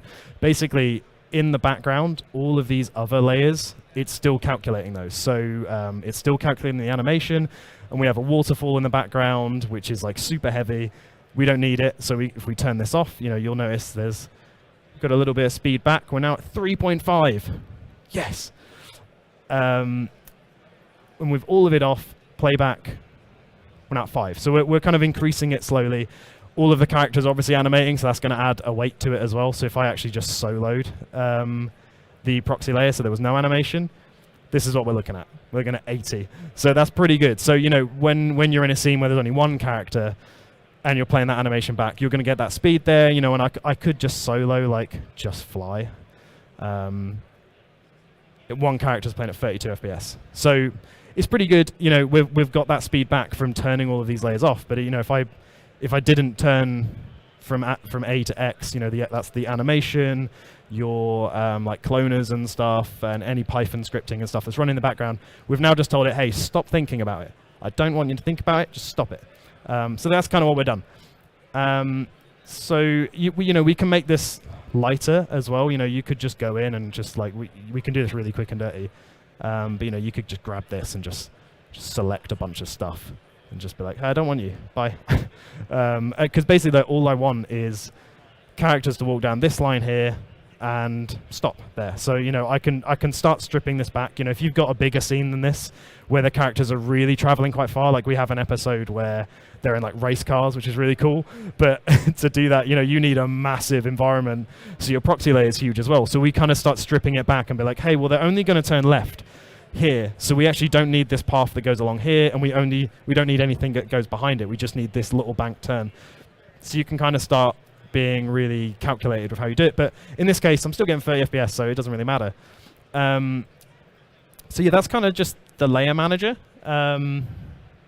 Just basically, it's just about getting some speed out of it so that, when you're animating, you can just really quickly select these back on and get the full context of like, oh, okay, there's like, when they come out here, what have they got to look at? Like, how can I make my characters perform? You've got this like waterfall over there. Could they walk out and have a look at the waterfall? It just kind of like helps inform the animators without them having to like, without an environment artist having to like render out a full 360 of the environment. It just allows them to really immerse themselves in it a little bit more. And then when it comes to like sharing it with the team, you can share it with a full environment in there rather than just this like weird abstract platform that they're stood on, and like the director's just got to figure out where are they. So yeah, it just makes it a lot easier to kind of get around. So yeah, that's the kind of the layer manager. So that's all we're kind of doing at layout. Really, that's just like a really good way to just get efficiently there. Is just use those layers. So onto my favorite bit is lighting. So again, just mostly here today to talk about getting 50% of the way there. Sorry, 80% of the way there. So there's a really cool thing that I've kind of set up with the area lights to get sunlight, but have it in a way that's controllable. The main kind of mission was to be able to have a consistent intensity of the sunlight, so we wasn't having to dial it in. I wanted to have, so with the area lights, you have like loads of different ways. Oh, hello. I'm just going to turn that to quick shading. So you have a load of different ways of like calculating it. So like image is, it's scale based. So the bigger your area light, the brighter it's going to be. So you're just constantly having to battle that and like change the intensity to kind of get it to the exposure that you want. So the kind of mission that I wanted is I wanted a consistent intensity, and I wanted my light to basically be there to control the direction of light and the quality of the shadows, like how soft or how hard the shadows were. So with this, kind of what I found, if you just made like this area light here, I'm going to throw it up quite far away, and I'm just going to make it absolutely massive, so it kind of matches the sun. But the sun's not that close, which would be terrifying if it was. So yeah, so we got this going on here. And what I so with the show, I wanted basically, as like a look, I wanted these cool shadows that roll off to like warmer kind of edges to the shadow. It's a technique that I think it was The Secret Life of Pets used. So kind of, big name that uses this. So I'm like, cool, I'll throw that out there. So cool, I've got this kind of bigger area light that's a little bit softer, and then I've got my smaller area light that's a little bit harder. So with this one, I'm just going to call this hard sun. Sounds really tough. And then soft sun. So really cool thing with Cinema 4D, if you have like two assets that are the exact same, you can just have them both selected and then input the parameters that you'll use. So first thing I'm going to do, I'm just going to change this to luminous power, because that's just always going to be a consistent output. It's not based on the scale, it's just based on the output of luminance that's coming from the light. And then I'm going to turn off the decay, which is a really rogue move. I don't want any decay, purely because from, in relation to the sun to Earth, there is no decay. It's not measurable because it's measurable by like galaxies. So, I don't want any decay because it's not realistic to the sun. Which now means basically this is going to be way too powerful. So I'm going to turn that down to like 12 because 100 with no decay is going to be outrageous. So 12 kind of gets me to where I need to be. And then really quick, I'm going to use my constraint tool trick, because again, if I had this in a null, really quick way to make a null, you can just select them both and do Alt G, and it just groups them all up. So if I just call this sun. The kind of downside to doing it just this way is I could accidentally select this light and just throw it back there, and then I've just ruined my whole rig. So to really back myself up from doing that, I'll parent the soft sun to the hard. So just again use the constraint tool, and then all moves around. And another really cool trick, actually, I use this a lot as well, especially for lights, just so I'm not like here. It's really hard to kind of tell in relation where this sun is, especially when it gets further and further away, because we're going to chuck it really far back. You can use the camera and actually use the object as the camera. So with this selected, I can kind of use that, and now I'm in the view of the sun. So I can throw this around and move it, and this is where my sun will be. So now if I go and render this, I'll kind of show you what this light is doing. Give this a sec to cook.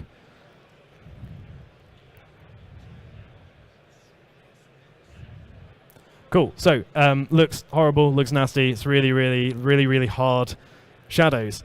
But, and like note the intensity. So now if I throw this all the way in, shadows are softer, the intensity is the same. So now you can start swinging this light around and really art direct this scene with it's pretty like fluid. You can just start throwing this around, do whatever you want with it. And again, just with the mindset of getting 80% of the way there, I've got my main key light source. When the characters are outdoors, our main key is always the sun. So now I can direct where that key light is coming from and the quality of the shadows with such ease. It's so simple to do, and it's so quick. I'm getting a readout display really quickly. So now I've got this, I can then start kind of, again, as a lighting artist, throwing my artistry into it and start adding some different area lights to, shape the character up, shape the environment up. But, it's just about getting as quickly as possible. And especially using this, using the camera as the sun is, it's so good, because now I'm just flying around. Yo. No, so, great question. So, sorry, what's your name? Cory. Jordan. So yeah, Jordan's just asked basically how we rig that light up. So basically, it's just a setting in the camera. So as you go into use camera, there's a tab which is selected object as camera, which is kind of the we're not using an actual camera. It's the same as the default camera. It's not tangible and real in the scene. It's just it's just a view for it, but that view will move that camera around. So we've not constrained anything to it. We've just kind of said, hey, what I'm viewing in the viewport is the angle of the sun, and as I move it around, it will move it with me. I hope that makes sense. But yeah, so and it's really important to remember to then switch back to default camera. I've done it pretty much every day. I do this, so I'm saying remember it, but you won't, because I never do. So I'll do it, and then I'll suddenly zoom into the character and be like, oh, what's going on over there? And then suddenly my lighting changes. I'm like, oh, cool, cheers. So cool. That's some lighting stuff. So yeah, finally, this is the kind of final scene for me. Just this, the final department is rendering, and yeah, this is just about using some AOVs to determine where the noise is living really quickly, without having to, you know, study the image and detect where the noise is coming from. This just tells you without having to have any knowledge on where noise is, because I'm not a technician. I don't know where that is. So with my Redshift settings all set up, I'm just going to jump straight into the render view. Cool. So we got some pumpkins, which is super on brand. It's, you know, since it's fall and Halloween is coming, so we've got a load of noise. It's pretty horrendous. Let me bucket render just here. Doesn't look very good. I wouldn't deliver that. I'm not happy with that. So at the minute, we've just got a beauty pass. That's all we've got. So what you can do, if you jump into your render settings and go to Redshift AOV, jump into your AOV manager, and then you've got a bunch of these settings. They're all really cool. They're great for like delivering to comp if you're going to then take this into After Effects or Nuke. It's a really cool way of using it. But you can also use it in the render view. So if I just go and drop in my diffuse lighting, I'm going to drop in global illumination. Throw reflections in, why not? And then just render this again. It's going to look the exact same. It's going to be no difference. But now I can switch between these. So I can see what my lights are doing. So they have a ton of noise. Looks horrible. My GI, even worse. Reflections is fine. It's not that bad. Yeah, it's a little bit noisy, but there's not that much reflections going on anyway, so it's fine. So now I know that my GI is bad, my diffuse lighting is bad. I'm going to focus on those. And this is a really cool way to just get some speed out of your render as well, because you'll note that my samples minimum and maximum are just 4 and 16. It's not that high. I think before I knew this, I would just crank these to the max and be like, cool, I'll just sleep, and then when I wake up, I'll have a frame.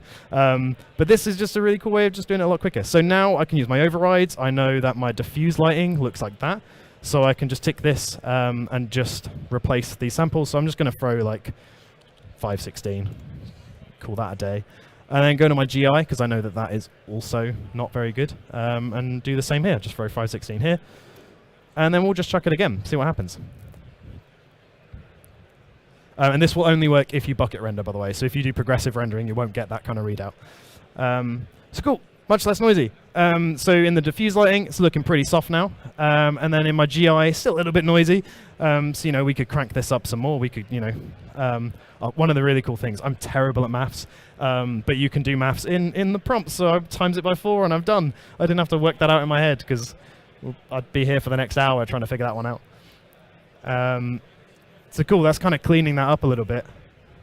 You see, like straight away we're losing some noise here. And then how's our diffuse lighting looking? That's a little bit of noise in there, so we can. This machine's really quick. This is really fast. When I was testing this at home, I was just like, this is taking forever. I'm going to need to like really like speed through this to get to this part. Cool. So that's looking loads better on our beauty.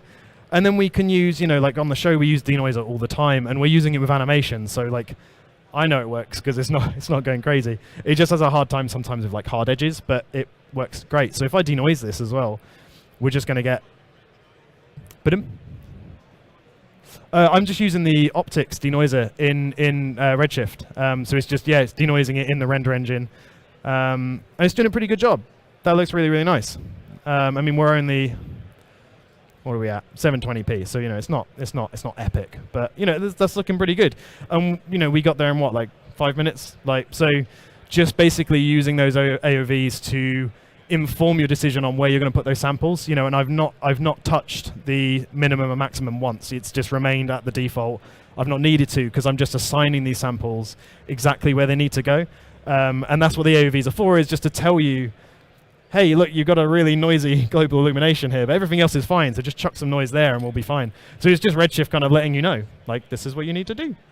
So cool, that's kind of that's the whole pipeline. And again, you know, the whole kind of aim from this is just to get you always just 80% of the way there really quickly, because when you're doing a long form show, you've got to be quick, you've got to get the results nice and quick, but you've also got to do the best job that you can. So getting yourself to that 80%, so then you can kind of apply your artistry on that final 20%, rather than going all the way from 10% upwards and just being, really like art directing all the way. You're just getting yourself there, and then you're like, oh, cool. 80% actually looks pretty nice. What a happy accident. And then you can call it a day, or, you can start tweaking. Any questions from you guys? All right. Bradley Nichols. We do have some questions. We do have time for questions if you're going to take them. Cool. I wanted you to try and open Premiere and see if we can play the video. That'd be great. Just because we missed that. That would be we missed awesome. that. So see if we can find a way to go ahead and play that. Failing that, I do have a backup, which would be fine as well. Yeah, we'll try it. But let's see what that I think it's just the size of it. I think even VLC is struggling. Is that what it was? Yeah, I think so.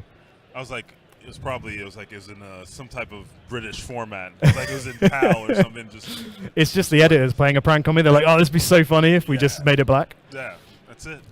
It runs. But Jay, you had a question. I have so many questions. But Great. I guess one of my questions is, how is your team split up? Like, how do you guys share the workload? Like, how many riggers, I guess? Like, Cool. Yeah. So the question is, how is your company set up for rigging, the whole pipeline? Who's doing what? How many on each team? Yeah. Yeah, so obviously we started in 2019, so we had a lot of time to rig the characters ahead of time, and those are our main characters. So it was all just rigged in-house. We didn't have like a rigging team. We just had the director and some of the other artists that were there like building those rigs to begin with. But going forward with like environments and animations, so we have a layout team that will do the cameras and build the kind of efficiency of the scene. We've got 2 modeling artists who are just cranking out new props every day, and an environment artist who is taking those models and building these like awesome landscapes. He's just actually finished one of the space environments as well, which looks really cool. And then that then moves to animation. We've got 30 animators, 2 different teams that are tackling like 2 episodes at the same time. Then that will go, we've got a small lighting team, just 2 lighting artists, and then it gets passed on to a bigger team of render artists who are just sending that to the farm every day and just making sure it's quick and efficient, so we're not jamming up the farm, it's just sending it through every day. So kind of, that's how the team is configured. I hope that answers your question. I think there's just under 40 of us. So yeah, big team, and that's in the studio. We've got script writers and stuff, and storyboarders are outside of the studio as well. So yeah, we're big team. Solid team. Cool. Let's go ahead and open up these videos. See what we can do here. Go with a classic untitled project name.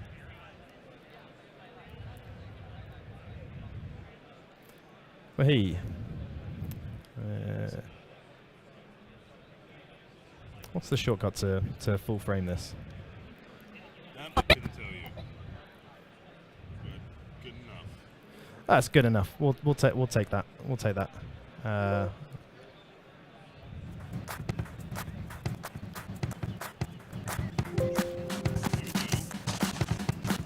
Always. The playback's a little bit weird. Let me. Do you know what? If you guys have 2 seconds, I'm going to grab my drive if that's okay, and I can plug in MP4. We got 2 seconds. Cool, let's go. We'll keep them entertained. So while he does that, everybody can log into the 3D Motion Show because we're giving away a Dell laptop as well as a Sense Lab tablet, and that's next week. If you haven't registered, do that now. Get your badge scanned. Also, coming up next is Z Summit. So that's going to be the 2nd week of November. So if you guys haven't checked out ZBrush and all the amazing sculpting that's being done with it, Z Summit is a multi-day event showcasing both competitions as well as techniques used by some of the world's best digital sculptors. So you're going to want to check that out. We have events going on all the time. One of the things to check out is maxon.net/events, and you'll see all the different events. So all the 3D motion shows, upcoming events, ZBrush Live is on there, Ask the Trainer, which is a weekly series. So if you guys want to have questions, you want to get more engaged, that's the way to go. And let's see if this did a thing. Uh-oh, here we go.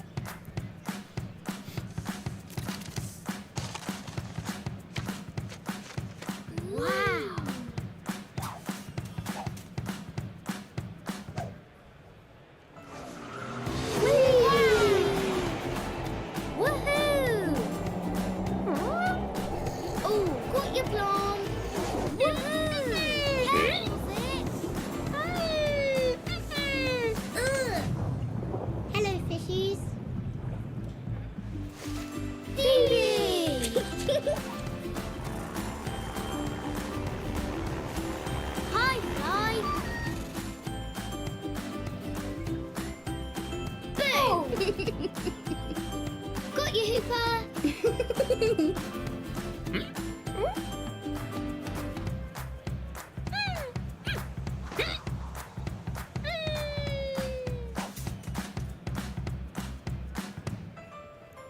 Let's go on an adventure. I think we might be lost. Ooh, oopsie. That doesn't look good.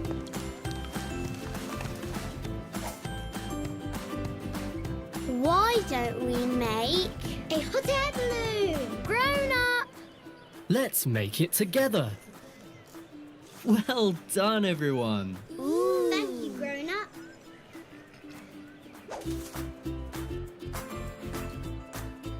Paper lantern! Periscope! Umbrella! Guitar! Treasure chest! Binoculars! Present! Ground! Basket! Lighthouse!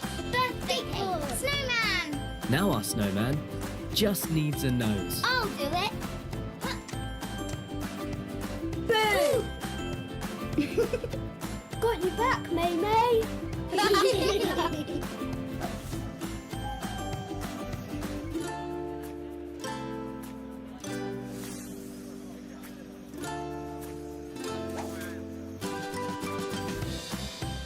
Three, two, one. Blast off! Wait a minute. Where's it?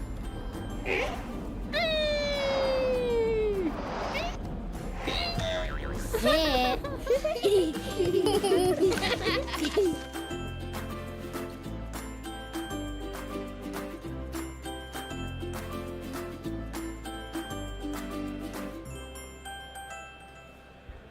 There it is. Very cool, very cool. Let's hear another round of applause for Brad Thanks, guys. Nichols.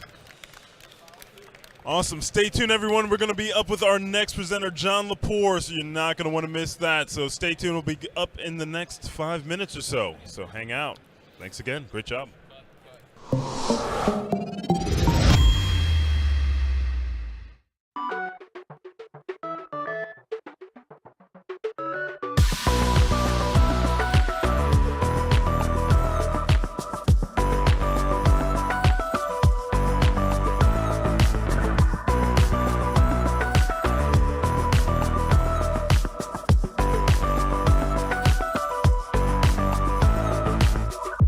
High, low, in stereo. Hot, cold, I carry it. In and out, I'm pushing it. Come on now, we're making it. Haven't you heard that I like it? Haven't you heard that it feels so right? Haven't you heard, wanna try it? I'm getting in on your good vibe.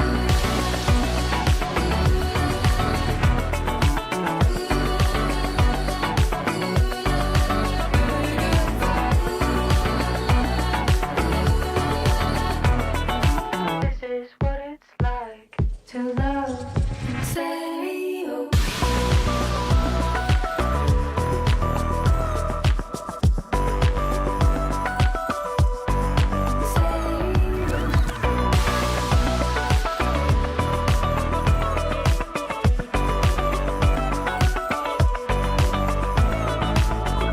Time's slow when you're feeling it. I know you're needing it. Touchdown, we're driving in. Come on now, we're making it.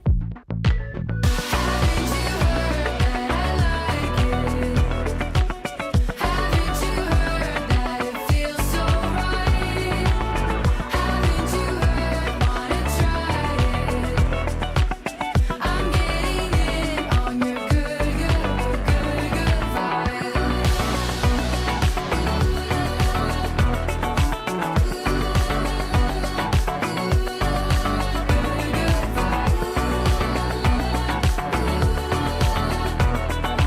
This is what it's like to love in stereo.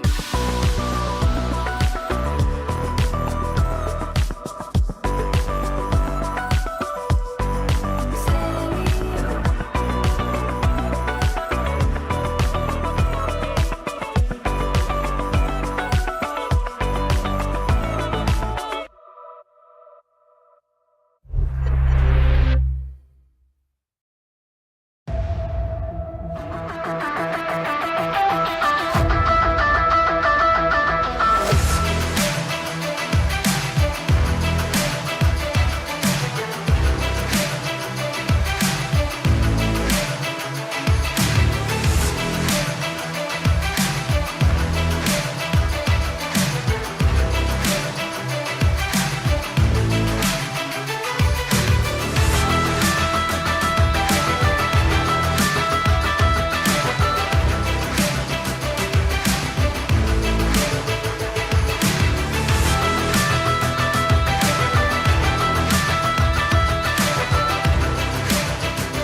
Hello, everyone, and welcome to NAB Day 2 here at the 3D Motion Show live in New York.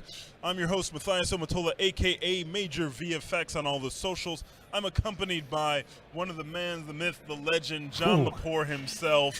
Had many presentations over the years. Get ready for another Rockstar presentation. Way too many. Is there a limit? No. And here's another great one. John Lepore, let's give him a big round of applause. Is everybody having fun here at NAB New York today? Yes, last day of the show. Let's finish it out strong. I hope everybody's having a good time. Who here's from out of town? All right, yes. Well, I hope everybody enjoys their smelly time here in New York. I'm John Lepore. I'm really excited to be here just to geek out with y'all about one of my favorite software platforms that has been a huge part of my personal career over the last 15 years or so. I love Cinema 4D as well as several of the other Maxon tools. These things have played such an important role in enabling me to have some really amazing experiences through my career. I've had some recent changes. I've been for about the last 16 years or so the principal and chief creative director at an amazing studio called Perception, based in New York, now in New Jersey. And I've recently started a new chapter going out on my own as a creative consultant who is designing the future for film, technology, and automotive. And so today I'm going to talk to you a little bit about what that means, what it is that I'm up to, the kind of work that I'm doing, and the way that I love using tools like Cinema 4D to wrap my head around how you can take advantage of really interesting three-dimensional space. So first off, this is kind of what I've been saying about myself. I'm a creative consultant who is designing the future. And I know that sounds kind of like BS. It sounds like super vague. It's kind of fluffy. You could argue that anybody is, thinking about the future or are a futurist. But I truly believe that when I talk about this concept of designing the future, that I have a right to say that I'm uniquely qualified to do that. And what is it that puts me in a position where I get to say that it is my focus and my specialty that I design the future? Well, for the last decade or so, I have spent all of my time alternating between these two worlds, these two pathways. I've spent about 50% of my time doing creative development for film, and I've spent the other 50% of my time doing design for next generation technologies. So let me explain a little more what this silliness is that I'm describing here. Working in film, I've had amazing opportunities to work on some of the biggest movies ever made, some of which haven't even come out yet. And when working on these films, I'm focusing almost exclusively on this idea of developing what the future of technology will be like in these fictional worlds where these stories take place. I think it's become a common trope nowadays that you watch a science fiction film or a superhero movie and there's futuristic gadgets and technology. I love contributing to these stories in these ways, but I try as hard as I can to push it beyond just being decorative wallpaper in the background of the story or just a bunch of glowing blue shit floating in the air at all times, but instead really try to approach it from this perspective of how will technology realistically evolve to these heightened realities that we see in fiction? And how can I believable and ultimately invites audiences to be a little more curious about the worlds where these stories take place? So I'm going to share with you one of my favorite projects that I had ever contributed to the world of film. This is a montage of about 18 months worth of work that went into Marvel Studios' Black Panther. And this was an amazing opportunity to be presented, given this sort of focus and specialty, in that in the film Black Panther, the world of Wakanda has to have the most advanced technology ever depicted on film seen before.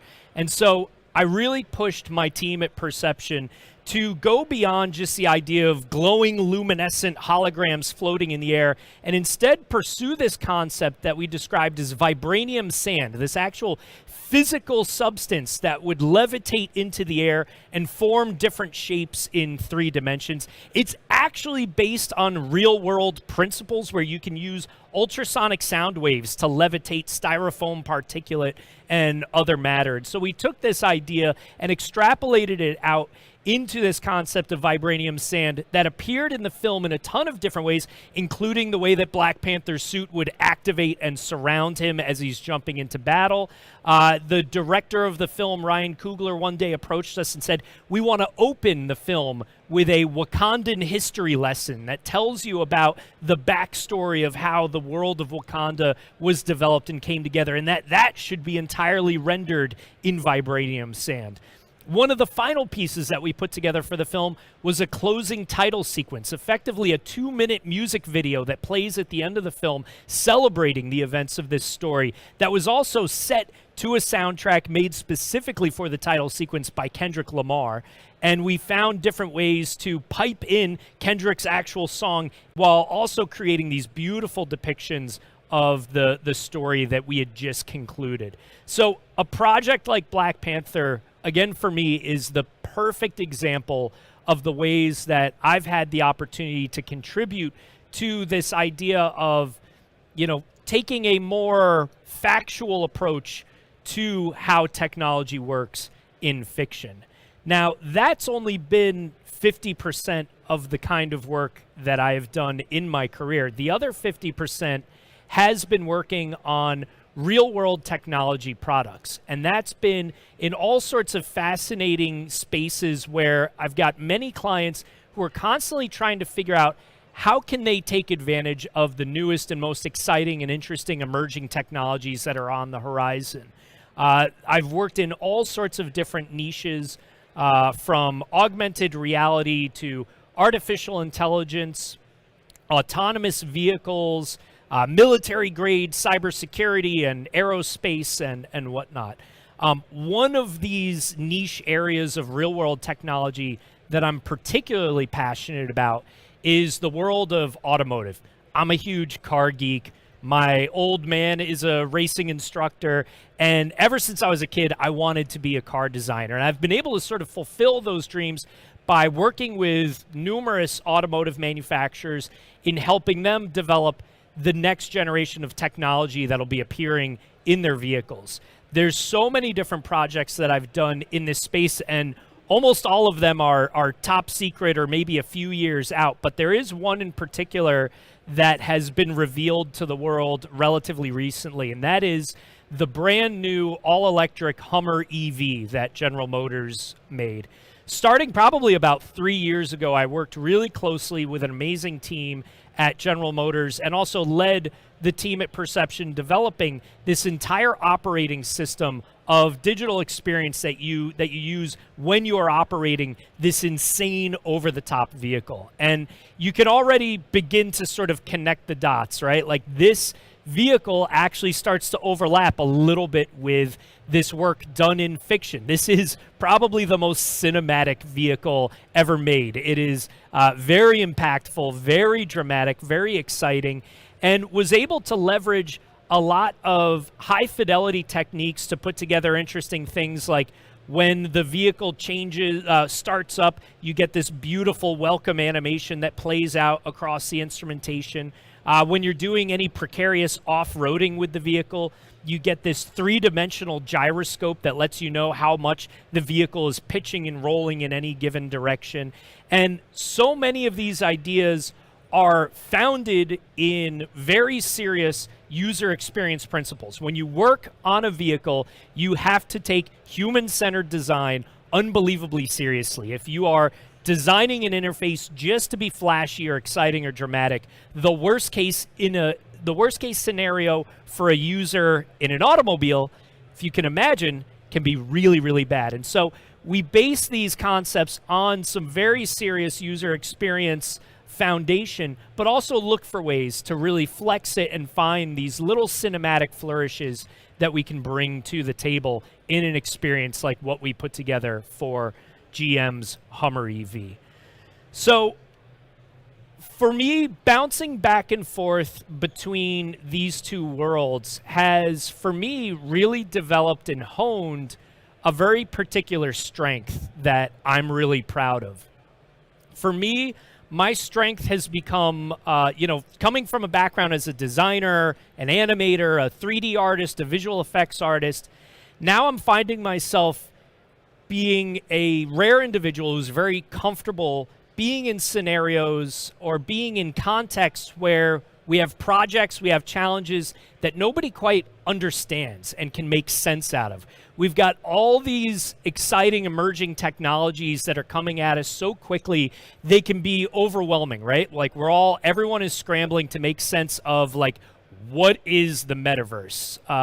How do we really bring true autonomous vehicles to market? How does everything change when we're designing interfaces or experiences for spatial dimensional interactions in platforms like VR and AR? There's all these different spaces that are converging for me that I'm really excited about, and I've had opportunities to get experience in each of these. And for me, one of the key things that helps me in this space, and that I implore any other 3D artists or motion designers to really understand, is that this discipline, being able to understand three-dimensional space, being able to understand animation, being able to understand design and information design, means that for me, this discipline of motion design has a leg up on all of these emerging challenges that are going to be appearing in the landscape that's coming towards us in the years ahead. So if anyone at any point wants to geek out with me, just reach out, because I can go on forever about ways that we can apply this amazing discipline of motion design to some of the biggest technology-based problems that are going to be coming at us in the near future.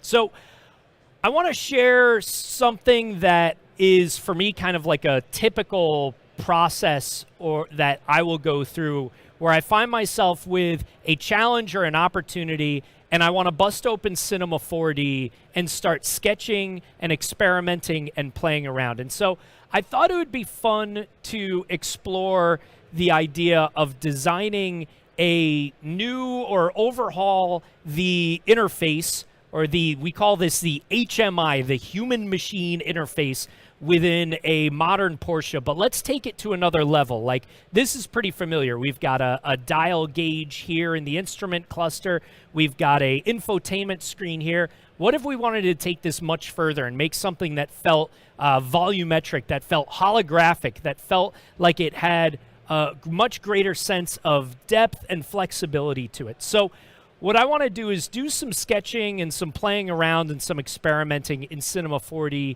to figure out how we can put something like this together. So the first thing that I'm going to experiment with is designing a instrument cluster. I think the concept of a instrument cluster should be familiar to everybody. It's usually a radial dial of some kind that you see numbers and information displayed across. So I'm starting here just with a circular spline, and I've brought in from Adobe Illustrator some paths for what I call chaplets. Chaplets is like a fancy way of saying tick marks. What I'm going to do is take these Illustrator elements and just really quickly extrude them here in Cinema 4D, which is going to take these paths and turn them into geometry. So I have these physical chaplets now. I'm going to bring their extrusion way down. And what I want to do is have these going around this ring and this circle. And so the first thing I need is I need a lot more chaplets. So I am going to clone these. I'm putting them into a cloner object. I'm going to set this object to linear. I'm going to set the axis on which it is cloning to the x-axis. And I'm going to make a certain number of steps of these. Let's just see how this feels. So I've got a number of these here, and one of the things that I can do now is I've got this long row of these tick marks, these chaplets, but it doesn't feel anything like an instrument cluster or a, let's say, tachometer. In a sports car, this Porsche, coolest instrument is going to be the tachometer that tells you the speed of the engine at all times. And I want to create something that's going to capture that feel. So what I'm going to do is use my single favorite tool in Cinema 4D, which is called spline wrap. I'm going to use lots and lots of spline wrap in the next 20 minutes because it is my favorite thing in all of Cinema 4D. So what I do is I'm putting my cloner of the chaplets alongside the spline wrap deformer under a null. Anything that is alongside this null or alongside the spline wrap deformer within this null will take on the properties of spline wrap. I'm going to drop this circular spline into the spline wrap controls, and already you can see I now have those chaplets going in a circular orientation around this dial form that I'd created. Now it's not quite, it feels more like a mechanical gear than a tachometer, or maybe even say the face of a wristwatch. So within the spline wrap tool, I'm going to go into this rotation parameter and adjust the banking. And in here, I can just turn this banking to a negative 90 degrees, and now we instantly have something that feels much more traditional to a tachometer. Now that I'm seeing it here, I'm deciding that, you know what, my extrusion may be still a little too deep, so let's make this a little more shallow. I'm just going to put this to 2. Maybe we could do, let's try 4, see how that looks. And looking at this, I can now say, you know what, we could take this and maybe because we're going to make a properly holographic tachometer for this car, maybe I can play with this banking a little bit so that there's just like a little bit of depth. Like I like it being concave. To me, that feels a little more cool or a little more interesting than maybe the traditional tachometer that you might see on the everyday car. So I've got this working. I feel like this is pretty cool. There's some other tweaks that I could do. I could adjust the patterning of my chaplets. I could play with some of those nuances. But in general, I think this feels pretty good. Now, the other cool thing about the way that I'm building this with spline wrap is if I was to decide that maybe a radial tachometer isn't the appropriate take, maybe I want something that's more of like a bar graph, or sometimes they will refer to this as a hockey puck or a hockey stick formation, where you have a tachometer common in like race cars rather than a radial tack. They'll have this shape that's like kind of like a bar graph, but it almost mimics the shape of the power or the torque curve. And so I'm creating a different spline, and all I have to do is go into spline wrap and say, you know what, follow this spline instead, and my chaplets immediately follow along that, and I can have a completely different kind of tachometer design. Pretty cool. I think that's fun, but I think I'm going to stick with the radial one. The radial one, to me, feels appropriately classic and kind of fun. I want to create a needle that goes around my tachometer, but instead of it being a traditional needle, I feel like it should be more like a digital progress bar or something that's just a little more mechanical. So I'm going to work with a plain object here, and I'm going to see if I can just get that to really easily wrap around that same spline. I'm going to take the spline wrap deformer and just place it directly underneath my plane. Again, assign the very same circular spline to it, and you can see it's right now mapping to that same surface, that same space, and I'm even giving it that same kind of banking here. Now it's intersecting, it's looking kind of ugly, a little bit nasty, so what I can do is go in here to the spline wrap bounding box and actually adjust this so that it tucks inwards a little bit more here. So still seems a little wonky. First thing is I need more horizontal segments on my wrap here. And then the other thing is I don't want this to go all the way around because it's just sort of getting in the way of things. So I have these great controls of from and to that let you control the starting and end point of whatever it is that I'm wrapping around this spline. So what I'm doing right now is placing this here. I'm going to put just a basic material on here. We're going to keep it real simple and just do some basic standard renderer sort of stuff. You can, of course, use all these same techniques in Redshift and go wild with some awesome GI-based solutions. But I'm going to basically use just a bright yellow. And then in the alpha channel, I've put this gradient here. And what that means is when I apply this to this plane, you can see I have a bright yellow leading edge, and then it tapers off, almost like a comet trail would. The only thing is for me, I want my tachometer to go clockwise, not counterclockwise. So I'm going to change the orientation here just by changing the orientation of the plane primitive. And now I actually have this element that I think will function as a cool looking needle on my tachometer.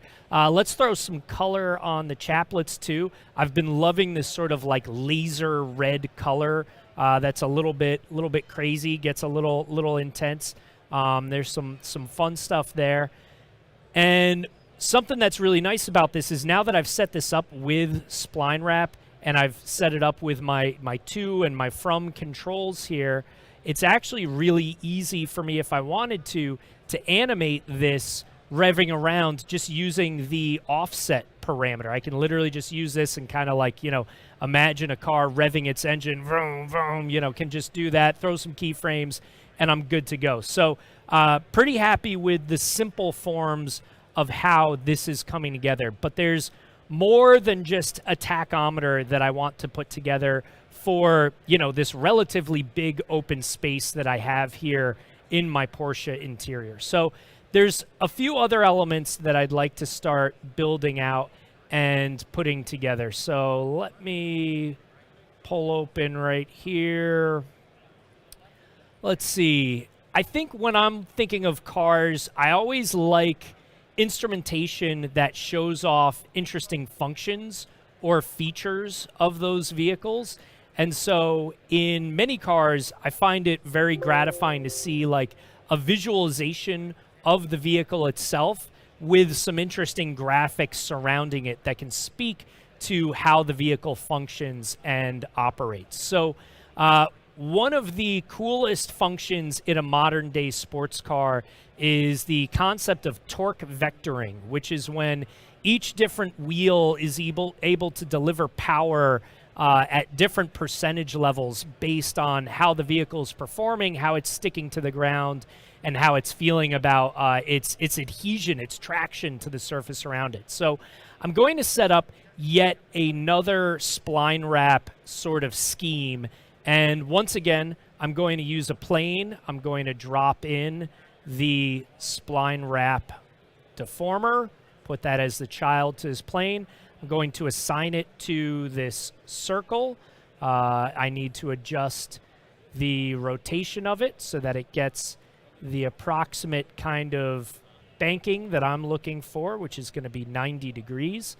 And now I'm going to go into my spline, add the right number of segments. I'm going to adjust the height.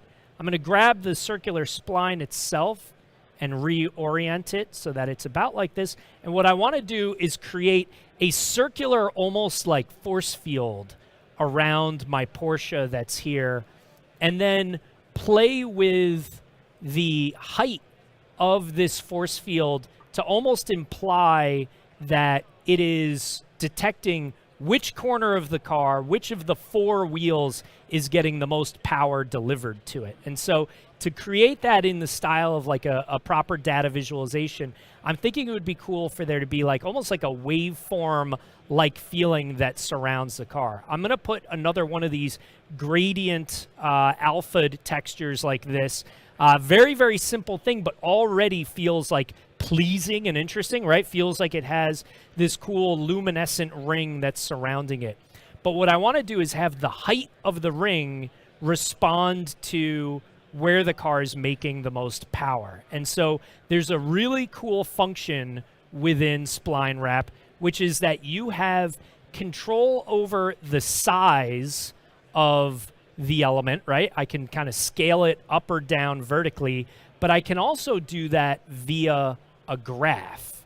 And so what I'm going to do is play around with this line chart, and as I add new points to it, you're going to see I can actually go in and control how tall different areas of this element is. So as I'm pulling down on this graph, you can actually see, based on the sort of like percentage of degrees around this circle, how much this is sort of like rising or sagging. I'm going to actually amplify the size of this in general just to enhance that. I'm going to come down here and make my lowest point maybe not as low, bring that up a little bit more, and play with this and say, all right, let's try and say that the right rear wheel has the most power, and I want it to feel like it's almost like spiking up there. See those flat edges right there? I need a few more segments in my plane that's wrapping around, and it might even help to bring down or add some more segments to the spline itself.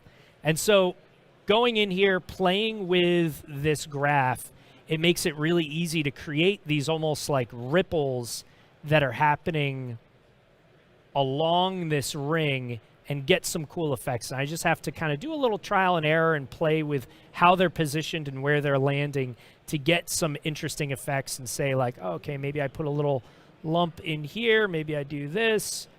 And all of a sudden we've got kind of a cool, funky looking visualization here that to me has a little more interest than what you would find in any other car, which would just be like 4 bar graphs telling you how each individual wheel is performing. Instead, we've got this more organic, almost like waveform-like element that helps to bring this visualization to life. So feeling pretty good about this one and how it's coming together. One other piece that I always like to see when I'm thinking of cool sports car interior is going to be a racetrack. And some performance cars will on occasion present to the driver the opportunity to bring up the map of whatever racetrack it is that you're visiting. Here I've got a spline that I made really quickly in Illustrator tracing the track map for Watkins Glen International, the greatest racetrack here in New York State, out in Western New York. It's an amazing, legendary racetrack. We're going to do the same exact principles that I had just walked through, and I'm going to kind of speed through this one because you're going to notice a lot of the same things that we had discussed previously are going to be at work here. So first thing to do is play around with just having some basic shapes. I want to have like using like a cube structure to create a track.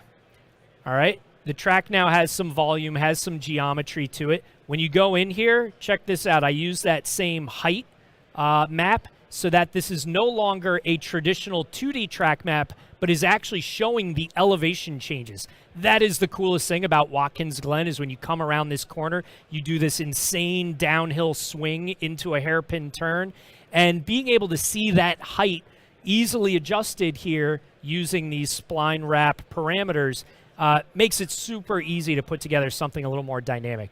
So I duplicated this cube, threw my sort of laser red color on top of it to get something that would feel a little more intense for the top surface level here. And then I use some of those gradient planes that I love to put together some something that could kind of like represent almost a driver's position on this track. So again, using one of these planes, this was just, was previously just a normal plane, threw that gradient on it, and then I apply that same spline wrap. And as you can imagine, again, all I have to do is just go in here into the offset parameter and like, boom, I can see this sort of like presence of a green driver making their way around the racetrack. And I love the way it looks, particularly when it like wraps around the bends and the corners.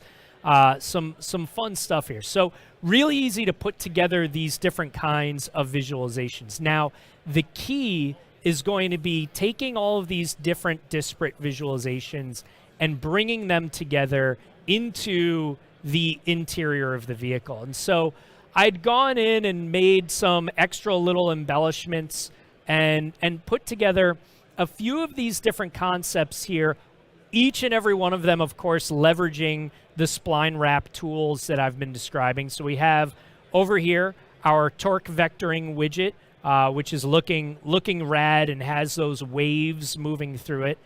We have our main instrument cluster, which I had augmented not only with the main tachometer and that leading edge progress bar, but added these two sort of radial elements just going in a different axis. To me, that just makes the composition feel a little more dynamic to drop this sort of like Price is Right wheel in here. And I've got all these pieces coming together here in my vehicle interior. Also made a sort of like floor plane. I wanted there to be a consistent surface for things to kind of like reflect off of and feel grounded. And as you can tell, looking at this floor, sure enough, made a spline that was that shape, ran it through the spline wrap again, and got a great sort of like structural foundational element to tie all of these pieces together. So I'm ready to render this. Let's see what we can do to spit this out into, we're going to fire a nice little render out onto the desktop. Let's make sure I've got an alpha channel set up there. I'm going to make sure my background isn't visible. That's correct. Also, really easy thing to do when setting up my camera in the scene. This is just a photo I pulled off of Unsplash. I used this camera calibrator tool, which made it ridiculously easy just to like drag, basically do like a corner pin exercise to find anything in the scene that was rectangular and use that to like automatically estimate where my camera should be positioned.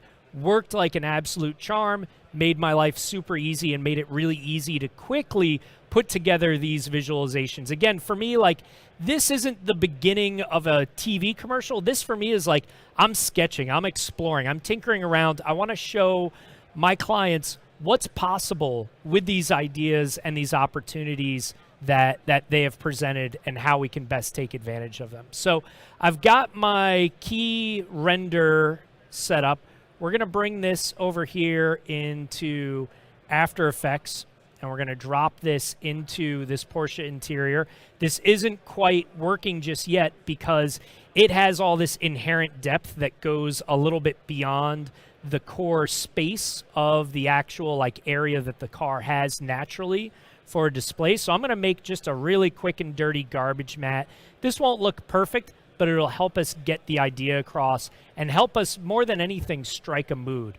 I can't reinforce enough, when you're working on any of these projects, whoever your clients are, you have to make sure that you're, in the early parts of the process, never prioritizing fidelity over just, concept and the notion of the ideas that you're working on coming up with and how they can be constructed in ways that will be really dynamic. I had cut out this steering wheel to put on top, and I'm just going to cut out the inside of it real quick with another garbage mat, and that should make a little more space for my screen. And so now that mat is visible, and what we will do is effectively say, hey, we're going to use that garbage mat as a track mat to make this all work. So this is feeling pretty cool to me. I'm going to duplicate my mat and put it behind here. Let's make that mat totally black.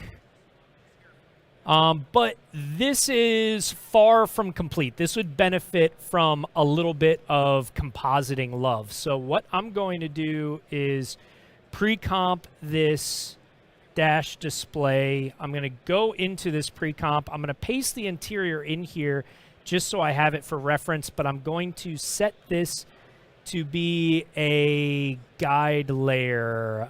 There we go, which means that it won't come through in here. And so this whole layout is going to benefit quite a bit from some cool effects and post-processing. So For me, that means let's start getting into some adjustment layers, and I'm going to get into the Red Giant suite of tools to start finding some cool opportunities. Red Giant makes a number of different really cool glows, and when I'm working with something like this, it always benefits from a glow, immediately makes it feel a little more dramatic. I'm going to turn the intensity down on it just a little bit, and then old trick that old school guys like myself like to do, you duplicate your glow, you crank up the size of it to make it extra diffuse, but you dial back the intensity and you get like a slightly more detailed fall off. Let's see, before and after. You know what, that second glow may be a little too trashy, a little too much. Let's turn that off for right now.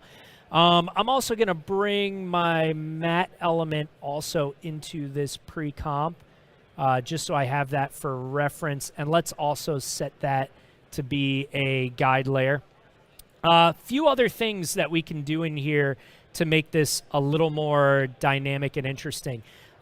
Anyone that's ever worked with me knows that I'm a pretty simple guy. I'm a pretty one-note dude. You saw I did like everything using this one spline wrap tool.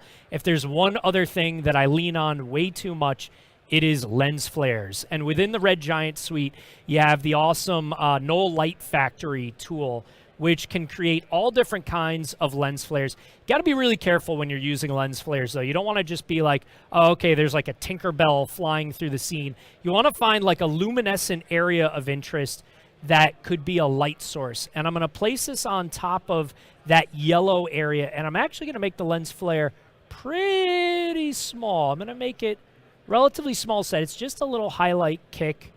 We can add some color to it to match that yellow that was in that element. And I'm even going to bump the blending mode from screen up to add, which will add just a little extra heat. And so little touches like that, sometimes I'll go through and I will make numerous instances in a scene of small lens flares, more than anything just to help make it feel as though like the level of luminance and lighting within the display is a little bit inconsistent. That can make things feel a little more natural, a little more dramatic and fun. So drop a couple extra lens flares in here. That's feeling pretty cool. I'm pretty happy with how that is coming together. Let's do something else that's cool with a lens flare. I'm going to duplicate my lens flare layer. Let me make it so that I've got only one instance of Knoll Light Factory. We're going to bring the scale right back up. And you know what? Let's actually do this. We're going to cut this guy out of here. We're going to make a whole new comp. And I'm going to go into my comp settings. I'm going to make this comp completely square because I have a plan. We're going to put a black solid in here. Oh, whoops, that did not make a square comp because my aspect ratio was locked. So let me uncheck that. 1920 by 1920. We now have a square composition. I'm going to put a black background in here. I'm going to drop in another instance of Light Factory, and let's see what we've got for other lens flare options. Ooh, this one's pretty cool. That looks pretty wild. I want to do something that feels a little different, a little unique, and a little distinct. I've got a bunch of radial elements in my scene, and so what I want to do is have one of these streaky, anamorphic lens flares, but have it be at the same time somehow circular. So I'm going to go in here to distort, and I am going to use, what do I want to use? I want to use polar coordinates. And polar coordinates, when I set this from rectilinear to polar, and I turn up the interpolation, it's going to take my scene and make it effectively wrapped into a circle. And now I have this lens flare element that I can play with the position of it and see where it falls on screen. And to me, this is a really interesting effect. It feels now less like a lens flare and more like almost like a sunrise over a planet or something fascinating along those lines. So I've got that busted out as a pre-comp. Let's take that in here. And I'm going to, for right now, I'm just going to corner pin it. If I was spending a little more time with this, I'd probably import my Cinema 4D camera into After Effects, which would allow me to do a great job of really easily placing it alongside some of my elements. But for right now, I'm just going to kind of corner pin it over here in the general vicinity of my radial tachometer, just to be another element that adds just a little bit extra emphasis to this this space. Now, I'm going to go in here into the pre-comp, and I'm going to... Actually, let's come back out here. What's going to happen if I rotate this? Is it going to get... Yeah, it's going to get a little bit jacked up. So I'm going to go in here. I'm going to play with my flare position to get it to come a little more up into this zone. And now, to me, that feels pretty cool. I could still finesse my corner pinning just a little more, maybe, to get this into, like, a slightly more realistic space. But I like just having this, like, echoing light sweep that almost feels like it's, like, jumping out of the instrument cluster. All right. I got one extra trick up my sleeve that will add a surprisingly large amount of volume to what's been a pretty simple composition so far. The guys at Red Giant introduced me to this awesome effect that is within their group of glow effects called point zoom. And what this does, whoa, look at that. That is way too much. But what point zoom does is it allows me to place a sort of like origin point. Think of it almost like a projector beam that is shining forward into all of these elements. So I'm going to turn off that. There we go. Look at that. Look at how much, like, immediately that adds so much volume and even enhances, like, the sensation of, like, speed and momentum that is really important for this content that I'm creating here. So just to make sure that everything comps through properly, I'm going to put a black solid back behind everything, and I'm going to look at this now within the interior of the car.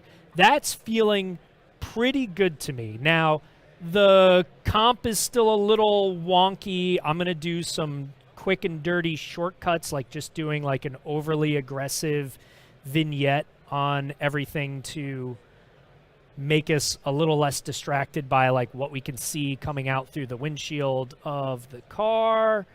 I think this would benefit from maybe a little dash of Magic Bullet, which is like the perfect way of instantly getting a really rich and complex color correction pass on whatever it is that you are creating. When you do this on top of all of your pieces, my buddy Mike Schaefer used to always describe it as like, oh, it like when you do this properly, this like seals in the juices. It kind of like blends everything together just a little bit and lets these different artifacts or different qualities of the image and how it's presented almost like leak into each other, and it automatically like makes your composition feel a little more convincing.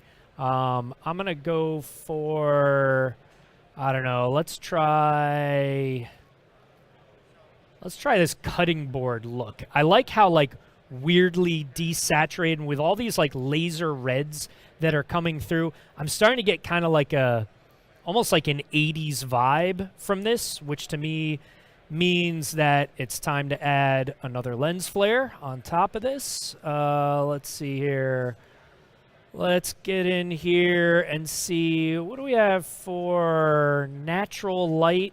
That sounds almost too tasteful. There we go. That's pretty trashy looking. That's wild. This guy. Okay, so we're not going to put this right in the middle of the scene, but like almost as like an out-of-frame light source. And when you see that coming in and with like the chromatic coloring in there, now it looks like someone's been smoking cigarettes inside this car. And that's the look I'm going for here.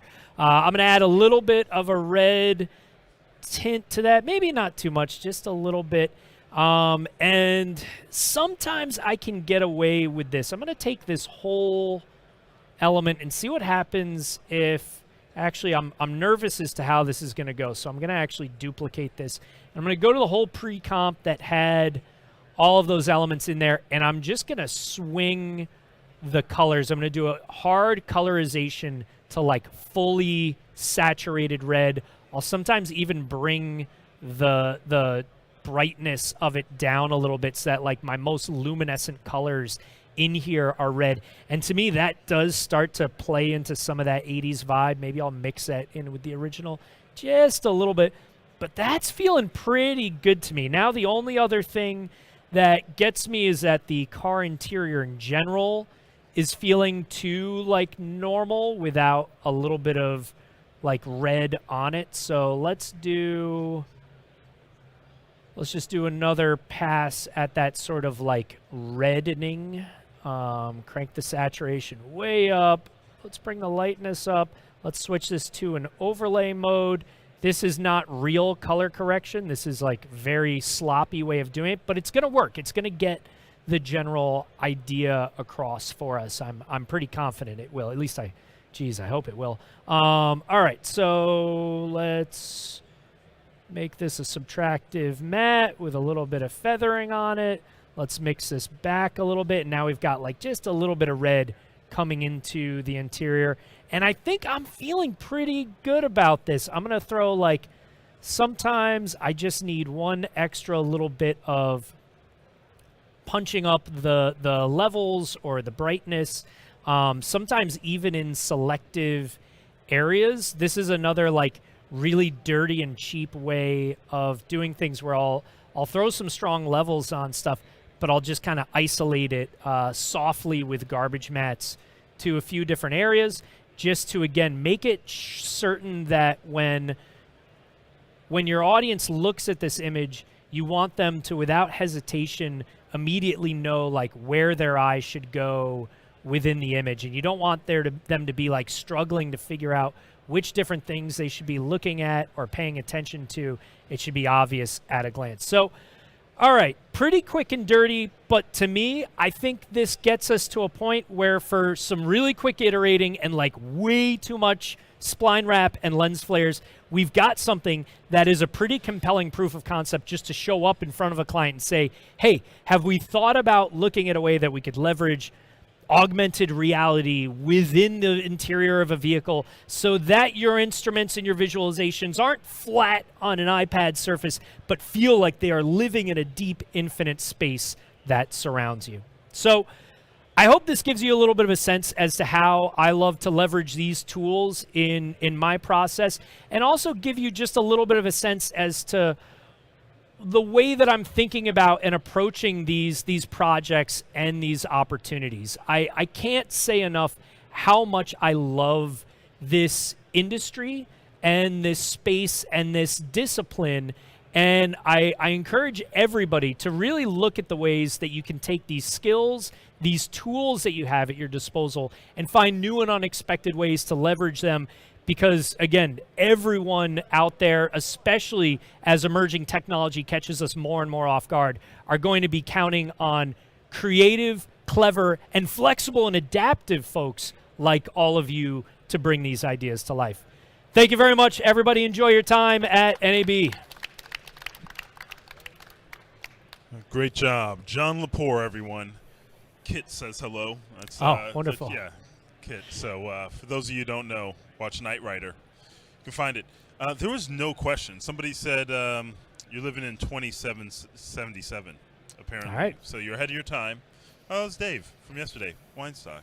All right, so stay tuned. We're going to have our next presenter up in just about 5 minutes. So for those of you who are looking to switch gears, look at that. Switch gears. Oh, nicely played. Look at that. Switch gears over into the world of medical and medical illustration animation. Stay tuned. Ingrid will be up next. So thanks again, John. Thank you. All right, ciao.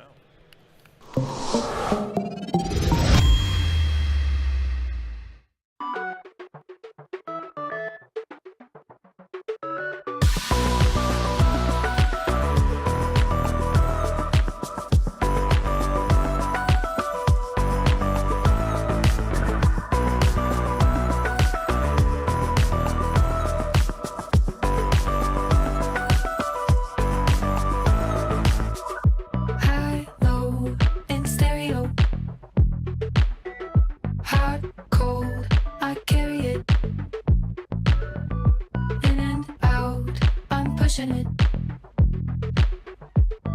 on now, we're making it. Haven't you heard that I like it? Haven't you heard that it feels so right? Haven't you heard, wanna try it? I'm getting in on your good vibe.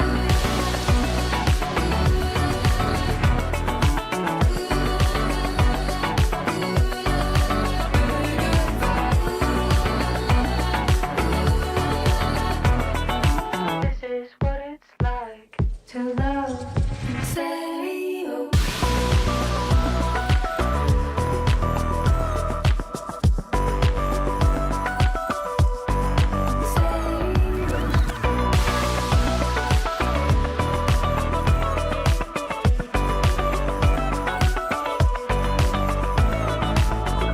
Time's slow when you're feeling it.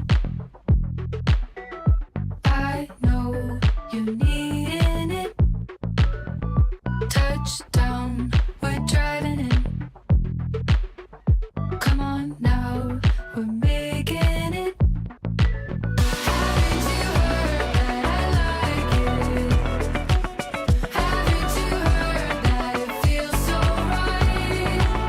Haven't you heard, wanna try it? I'm getting in on your good vibe.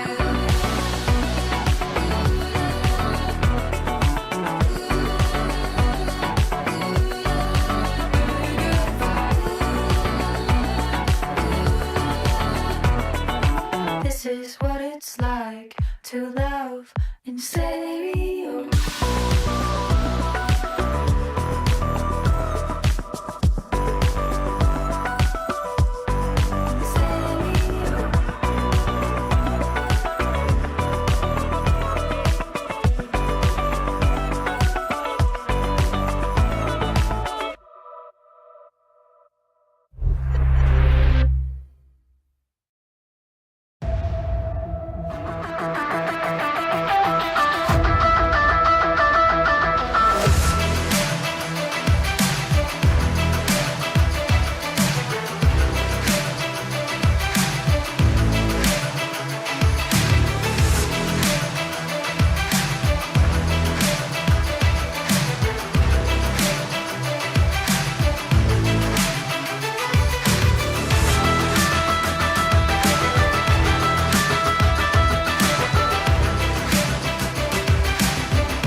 All right, everyone, welcome to the 3D Motion Show live at NAB East, aka NAB New York.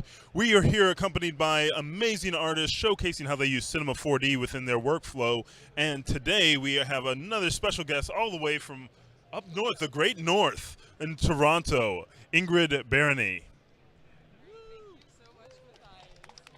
Thank you so much. I'm so excited to be here. As Matthias said, my name is Ingrid Barony. Is my mic not on? Go for it. Try it now. All right. Oh, everyone can hear me now. All right. So my name is Ingrid Barony, and I'm a junior medical animator at Red Nucleus in Toronto, Canada. And today I'm going to be talking to you about how I use Cinema 4D and Redshift procedurally to create some medical animations and illustrations. But before we get into all of that, I want to play you my demo reel with some of the work that I've been working on for the past 2 years. So without further ado, enjoy.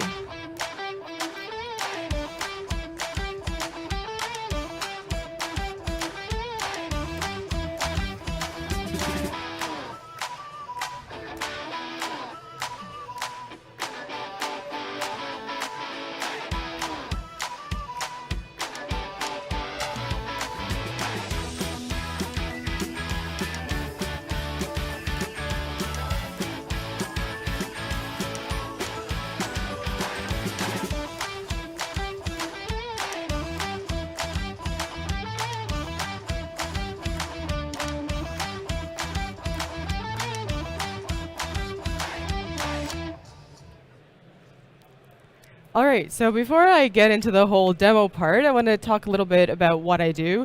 So like I said, I'm a junior medical animator, and I've been working at Red Nucleus for about 1.5 years now, where I actually started off as an intern while I was finishing my Master's of Science in Biomedical Communications.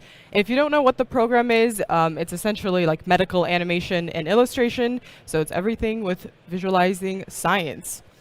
And before that, I actually received a Bachelor of Science from U of T, and so I have a science background, but I also have an art background, so I was able to combine both of them into what I do every day. Now, I know this path looks extremely linear, but let me tell you, it wasn't like this at all.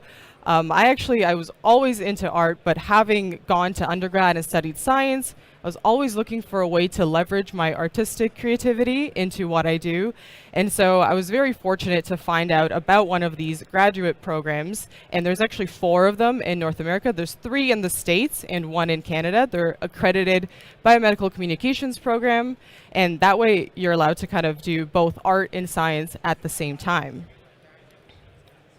And what do I do now in my role as a junior medical animator? I do a lot of different things, and I'm so lucky that at Red Nucleus I get to touch so many different parts of the project. I get to work on storyboards, on style frames, on production and post-production all at the same time. So that's really great. If I feel like I'm spending a little bit too much time in cinema, I get to take a step back, use a different part of my brain in the storyboarding phase. I get to draw out, I get to work on the storytelling, really think about the narrative and what I'm trying to communicate to my audience, whether that be a patient audience or healthcare professionals. I also get to work on style frames, which I would definitely say is my favorite part. You can kind of establish the look and feel. You can be really creative with the kind of look you're going for, the mood lighting, and do all of that. And it's kind of like you get to experiment, but you're not married to a certain style yet. And you get to be really collaborative with everyone. So that's definitely the best part. And in production, in cinema, I also work on some 3D modeling. I set up some low to medium complexity scenes with some animation, as well as lighting and texturing, as well as some motion graphics in After Effects. And then throw all of that into Premiere for some very basic video editing as well. But like I said, my favorite part is definitely bringing more of an editorial approach to scientific animation. I like to use vibrant colors. I like to think about the story I'm telling and make it really engaging. While I was interning at Red Nucleus, my job was to create a lot of short animations for social media for some different therapeutic awareness days. There's one like World Heart Day, like World Migraine Day, Sickle Cell Awareness Month, and all of these different diseases that you're trying to bring to light and tell other people about them to spread awareness. And so I like to bring kind of a lighthearted, a more witty and playful approach to these really serious and debilitating diseases in order to get the conversation going. Everyone sees something very engaging. They're like, oh, what's this? They read more about it. They share it with their friends. That conversation keeps going. So I like to bring in design. I like to bring in a little bit of editorial into the scientific animation world. And that's really what today's talk is going to be about. It's going to be about how I kind of balance both accuracy and aesthetics in medical animation, because as biomedical communicators, we have a huge responsibility over the images that we create. Our scientific images have a lot of power and influence over the way people see and understand science. So I feel like we have a responsibility to be very accurate, but at the same time have some fun, bring a cinematic aspect to it and show the unseeable, show what's inside. So I'll show you how I do that today and the different work that I do, and sometimes when you need to be a little bit more accurate, and sometimes when you can bend the rules and kind of exaggerate things and make it a little bit more cinematic. So to get into it, I'm going to show you how I did one of these kidney demos showing polycystic kidney disease. And this one is mostly done with dynamic vertex maps, and I like to work very procedurally. When we're in the biomedical space and even animation in general, we have very quick turnaround times. And so this is a really great technique in order to keep things procedural, so you're not out there sculpting each individual cyst and the client comes back and tells you, I don't like the shape of that one. You have to redo it. And so if you could be procedural, then that is great. So I'll show you this one, and I'll also show you how I did the redshift shader in this, since I always find it interesting to see how people actually make the shaders. So I'll do that. Hopefully we'll get to this one. This is a sperm and cell, animation as well, and I'll show you how I used a very basic character rig. I am by no means like a character rigger, like I have very little experience, but I was able to use it to drive the sperm tail movement and then make it a little bit more scientifically accurate. So I'll show you how I get to that, which is really exciting. And the last demo I'm really hoping we'll get here too, but I'll show you how I use some particles with the redshift object tag to show antibodies being secreted from a plasma cell. So this is an example where we're on the molecular scale, and this has to be a little bit more scientifically correct, but that's not to say any of the other examples aren't. Okay, so with that being said, let's go into Cinema. And in Cinema, these are the kidneys. So this is the setup that we're going to get to. Essentially, it's a vertex map animating with a spherical field. But the really great thing about this setup is that the vertex map is all procedural, and it's all done using different noises that I stacked on top of each other. And then you could take this vertex map, throw it into your shader, and that's what's going to drive the color variation as well. So it's a great alternative, not to hate on, sometimes I really like sculpting things as well, and you can definitely get a lot more detail and precision and accuracy. But if you're looking for something quick and you got to get this done, this is a great setup that I've actually used in my workflow quite a lot. So we'll get to this. And before we actually do that, let me just turn everything off. I'll show you how I got my base kidney. I did everything in Cinema. I used a sweep object with a circle and a spline for my ureter over here, and I used a render instance for the second kidney in the back, but we're just going to start off with one of our kidneys. And you can tell this is a good starting point, but not what we're looking for. So I took these 3 different spheres that I created, and I threw them into a volume mesher. We all love the volume mesher. And I was able to get something that kind of looks like a kidney, but we're not there yet. Let's go into this mode. So with that, I connected my objects, and I actually used some sculpting brushes just to get the overall shape. And to do that, you can go into Mesh, Move, and Brush. And I like to use this all the time. Like, the brush is really great. Right now it's on smooth, so it's not doing too much. But I like to take the smear, not sphere, and kind of get my kidney, get it a little bit more organic looking, spend some time, get it to look pretty good. I'm not going to do all of that for you today because I could spend hours. So once you get your basic mesh, or you can import a model, you don't have to do it all in Cinema, you can see that the actual polygons are a little bit wonky, it's not going to work as well with the noise texture that we're doing. So the great thing about Cinema is you can actually just remesh it. So let's just bring this mouse is so sensitive. Whoop. Okay, you can remesh it, and when you do that, I think it just takes some time to load. You can see that the polygons are distributed quite evenly on the surface, and it's so much nicer to work with if you're painting, and you can make it even less dense or more dense, whatever you want to do. So let's say I've perfected my kidney. I'm actually going to go ahead and delete that because I've got a kidney mesh that I've perfected. And I threw it into a subdivision surface to get it to be all nice and smooth. But let's say you're happy with that. This is what my kidney looks like. We've got a ureter coming out as well, but we're going to focus really on the kidney mesh. Once you're happy with that, this is where the magic really starts. So you want to go into, you want to make sure you're either in vertex mode or polygon mode. Otherwise, this won't work. But select set vertex weight, leave it at 0, and everything turns red. So great starting point. Now we're going to get that vertex map using some procedural noises. So before we do that, this is really important. You want to make sure you use fields and you check that on. I think everybody who makes a tutorial says that, and sometimes I forget and I'm like, it's not working. So once that's on, you'll see that this freeze layer is created, which means everything is red, and we can start applying and stacking different noises, getting that spherical field to animate. So let's grab a shader field. We love a shader field, and this is when we're going to stack different noises. I could go in here and create a noise, but I'm going to be a little bit more fancy for you guys today and show you 2 noises. We can go in here and grab a noise, then go in here. And for this purpose, I found Barony works pretty well, but go ahead and experiment. And I want to get those cysts to be really big, and so I like to bring the scale up and play a little bit with the clipping value so that I can get some defined spheres on the surface. And now you can see, because our kidney is quite low poly, so that we could work a lot faster, it looks like this isn't that smooth, but the moment that you turn on subdivision surface and in your render, everything will be smooth, so don't worry too much about that. We're going to stick to having pretty low geometry for this. So this is looking great, but you'll see once we get to displacing it on the surface that this is actually inverted. So I'm going to take a quick shortcut, and before we get to that point, I want to make sure I don't run into that issue, so I just like to invert it, and there's a million ways you could actually do that, but this is the fastest one. And you'll see why this is important a lot later, and then you could just go ahead and tweak these.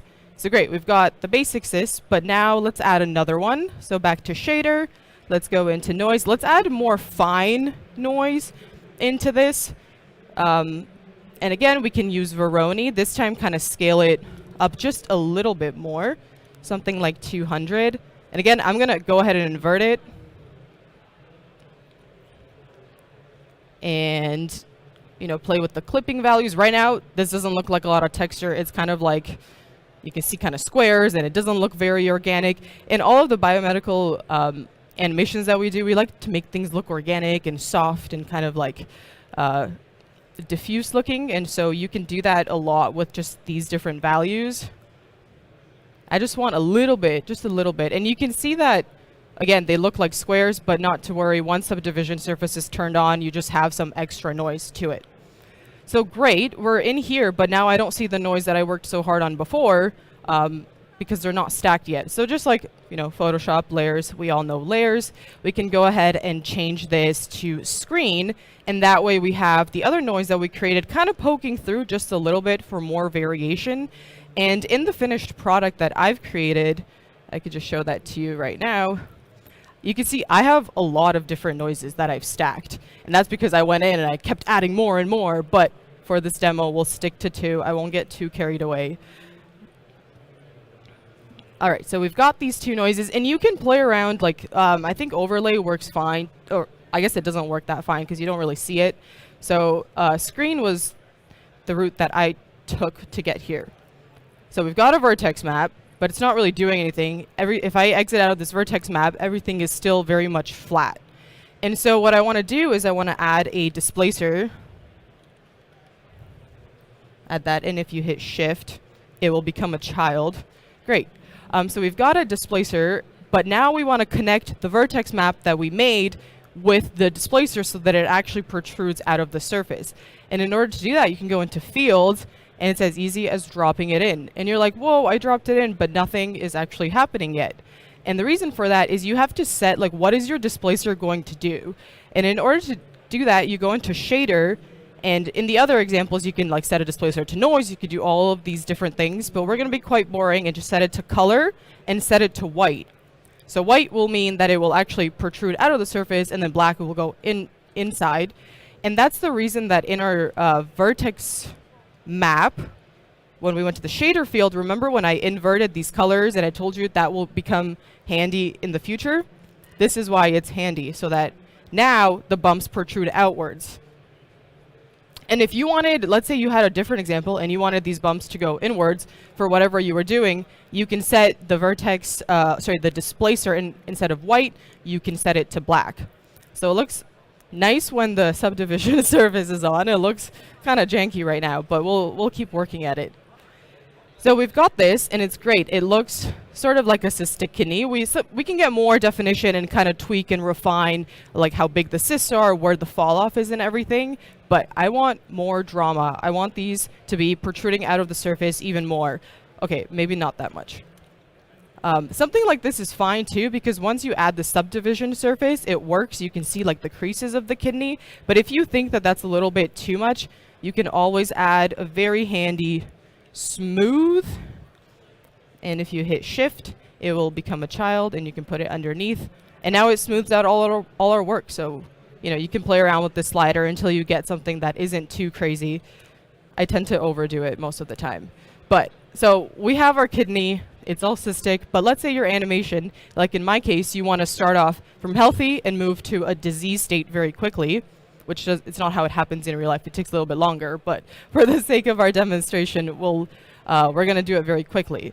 And so in our vertex map, it's just so handy. You can do so many things, and a lot of people were showing that in the talks. You can go ahead and add a spherical field, but because I showed a spherical field, I'll be fancy and I'll add a linear field. But, you know, spherical field, you could do that too. And I like to just drag it down here. And you can see right now, it's not on the right axis. Like, it's not coming. It could come in from any way you want, but I want it to come from the top down. And so what I like to do is I like to just switch it over here. And you can see if I come in, it's kind of subtracting. Like, my healthy kidney is bigger than my diseased kidney, and that doesn't make a lot of sense. And that's because you can go into fields and you can set, in your displacer, you can set your vertex map to subtract. And I think it just needs to refresh in order to do that. And you could do the same thing in the actual linear field as in the shader field. Oh, right here, linear field. I want that to be subtract. And I don't want the displacer to be subtract. That will stay normal. So now we have our healthy kidney that is smaller, and once it becomes cystic, it grows and it becomes bigger. So just in case you missed that, in the displacer, you want to leave your vertex map alone so that it can actually displace the surface. But if you go into the vertex map, you want to set your linear field that's affecting all of this to subtract. And if you're looking for the opposite effect, you can set it to a different mode. You can set it to multiply, overlay, whatever. You can experiment. But in this case, subtract works really well. But I don't want it to animate from the bottom up, so let's actually flip that so that it's Y minus and it goes from top down. So we can go ahead and just add some keyframes as well, or at the front, in the coordinates in the y-axis, and then just jump a few frames and move this down. And now, if we actually press play, it will animate. It'll go from top to bottom, but like I said, if you use a spherical field, it can go from inside out. So this is fun, but it looks a little bit boring. And when things look boring, I just resort to the jiggle for some extra flair. And the placement of your jiggle is actually really important. If you put it above your displacer, which is an issue I ran into, I was like, why isn't it working? Just drag that below. And if you press play, you'll get some nice secondary animation with the jiggle. But clearly it looks like the kidney is a little bit too hollow, so you have to kind of tweak the settings, make the stiffness a little bit higher so that it doesn't look like it's, you know, flopping all over the place. You can set the strength if you feel like it's too much, the drag, just kind of trial and error to see, you know, the kind of look that you're going for. And it helps make it have more of like an organic feel. Right. And it's very subtle, but it's there. Okay. All right, so this is the animation part of it, which is pretty straightforward. And it's, again, like I said, a pretty easy setup with vertex maps. But the real power comes into actually doing all of the materials for it and how you can use these dynamic procedural vertex maps in your Redshift shader. So let's just go into render cam for a second. And I set up a material for the purpose of today's talk, just to show you all of that. So let me just open it up. And it's in the older version, but the new version of Redshift will have all of these nodes as well. They'll just have the funky like little sphere that will tell you what all of these are. I don't have that for today's talk. So let me walk you through the shader. I've set up these nodes so that I don't have to be searching for them. But essentially, I have a material blender and our standard kidney shader. So this is just your maroon color for the kidney. You can go crazy and add some subsurface, but we don't want to slow down the machine today. And then I've made another material for the cyst. And this is just like an orangey, you'll see when the subsurface comes in, but it's essentially just like an orange kind of like pussy material. It looks white right now, but there will be subsurface if we change the color to it. So I'm going to blend these two materials using a material blender, but I want a map for that, right? So I can hand paint a map, but we made a vertex map. So if you type in C4D vertex map, you can go ahead and drag this handy guy over here, and then you'll see that dynamic vertex map come into your shader, which is amazing. I can't stress that enough. I've also plugged that into a ramp so that I have a little bit more control of the fall off, of like where I want kind of like the cysts to end and where I want the actual kidney texture to be versus where I want like the cysts to be. And in my example, I have a lot of different color variation because I've created 3 different vertex maps that I've stacked together in the material blender. So if you want to do that at home, instead of just having 2 materials, I had the standard kidney and I made 2 more cyst materials in the same setup, just replicated a bunch of times. So that's great. Let's plug that into the material blender. We want the base material, base color. We'll plug that into the surface. Then we'll get our cyst color. Like I said, we'll make that layer color 1, and blend color is what will create that mask. Ta-da! All right. So this is great to start, but you can see it looks a little bit like, finicky. It doesn't look as smooth. No problem. You can turn the subdivision on, and that will help it. And if you want to make it even better, you can add a redshift object tag to it as well. And check on the tessellation so that it could smooth everything out. But we'll just keep going with this for now. And you can see that in this image, I have like some really nice kind of textures applied like in certain areas. It's not all over the place. There's subsurface in the cysts. The kidney material is a little bit different. It looks shiny in certain areas. And so in order to get that, what you could do is the asset library. If you just go into Window Asset Browser, you can they have like textures built. If you don't know about this already, please go check it out. This changed my entire life. But they have different surfaces you can look through, and I looked through Redshift and I just found like some cool noises, downloaded them and used them in my project instead of having to go online and spend hours getting carried away trying to find a texture. And so I have a kind of like a leathery texture. I'll show you what that looks like applied to the surface for a roughness. And if you're looking at it, you're probably thinking, okay, that looks wrong. It looks stretched. It looks warped. Like she's trying to trick me into using this, but it's not going to work on my kidney because I haven't UV mapped it. And if I can avoid UV mapping as well, I will try to do that. Sometimes you can't avoid it, but in this case, I'd have to do it. But I'll show you a little bit of a trick to not have to UV map your object. You can set the projection. If you just hit on the material, you can change it to whatever like your object resembles. In this case, I was like, a kidney kind of looks like a cylinder. We could go with that. And then your problems about the stretching will kind of be solved. But I also tricked you a little bit because I actually played around with the scale values too. If it was 1:1, it would still look a little bit stretched. And so I kind of tweaked it so that the scale would be right after it was stretched. I always use this trick. All right, so we've got our roughness. I put that into a ramp just to... Black means very shiny, white means a little bit more matte. So I didn't want it to be super shiny. I want that into my base kidney. So I went into reflection, roughness, and made sure that that was on as well. Roughness. And then weight is all the way up. Okay, so that's our reflection roughness. But what I like to do is I like to take that kind of like as a mask and apply my bump only in certain areas so that you're not applying a bump uniformly across your entire object, especially if you're using like a procedural noise, because then you can see the pattern and it kind of like, it doesn't look as nice. And so I have a bump. I can show you what that looks like. It's kind of like this leathery kind of texture. Obviously the kidney isn't a leathery texture, but I thought it worked in this case. So I took this material, I did the same trick. I made sure that it was cylindrical projection and set the scale the same as before. So it looks pretty good. I put that into a bump map, fed that into a bump blender, and this bump blender is going to go into geometry and bump input. And let's actually put the output so you could see it.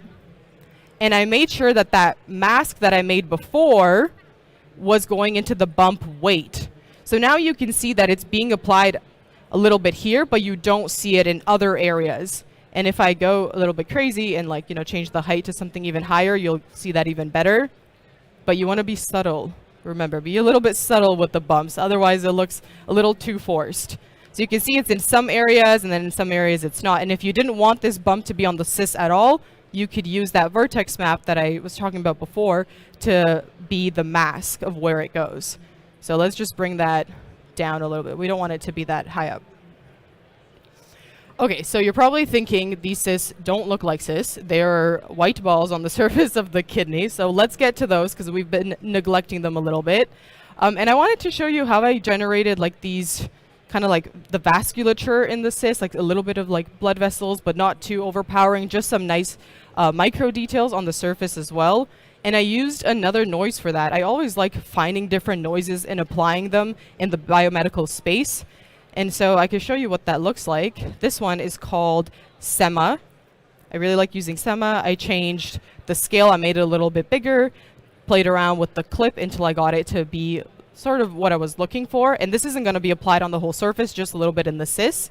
And so this, I put it into a ramp with these very subtle color variations so that I'm actually able to plug that into the subsurface and subsurface color. And now, if I show you the material, the cysts won't look white anymore. They'll have more of that like yellowy, orangey, like pussy look to them. And if we wait for it to render a little bit, you can see they're peeking through over here.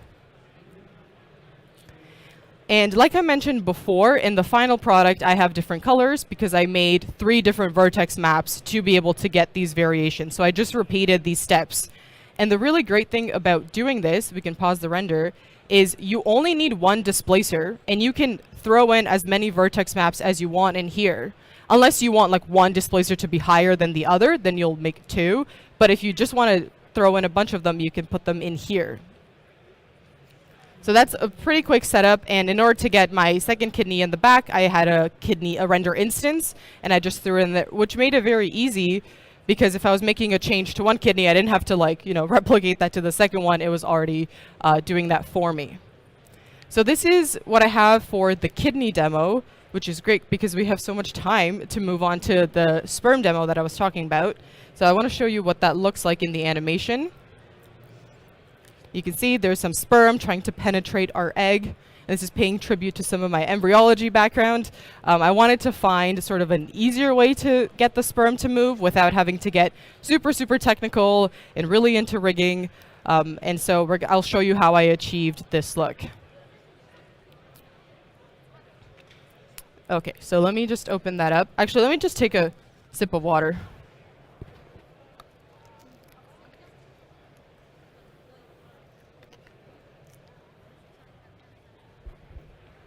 All right, much better.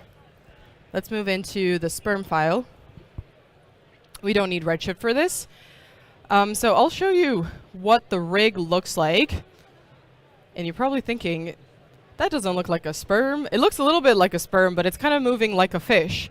And that's because I actually used the fish rig in order to get a basic movement of the tail.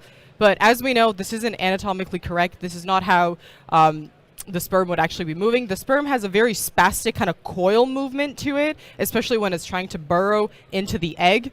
And so I'll show you how I kind of hacked that to get the look that I was going for to be a little bit more accurate. But at the same time, I also wanted it to feel a little bit more cinematic because if you do look at movement of the sperm, it's very spastic, it's very hectic, it's not really fun to look at. It's kind of like, whoa, okay. So I wanted it to feel a little bit more cinematic as well. So I'll show you the basic sperm geometry that I made. We can go ahead and pause this. Again, I have a spline wrap, and there's a billion ways to do this. I just took a cylinder, I spline wrapped it, and I was able to taper off the ends. I have a spline wrap, and then I have my cylinder. So it's a pretty basic setup to do that. And then for the actual head, I took a displacer with a noise. I always love doing that just to give it some bumpiness, and I also tapered it in the front. So once you have the sperm geometry, let's go into the sperm rig. And in order to get this rig, you can actually go into character and hit the character tab. So I can just hit character just to show you. I'm not going to actually rig it for you because I was very meticulous in where I placed it. But what you could do is you can, instead of setting it to advanced biped, you can set it to so many different things. I used the fish, like I said, and I made sure that I was able to take the coordinates. Oh, and if this doesn't work, right, this always happens.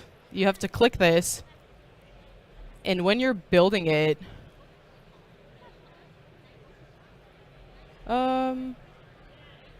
you have to like set the actual coordinates for it to actually work, because then it'll be very small and it won't match the scale of yours. So let's just go ahead and delete that and do it one more time.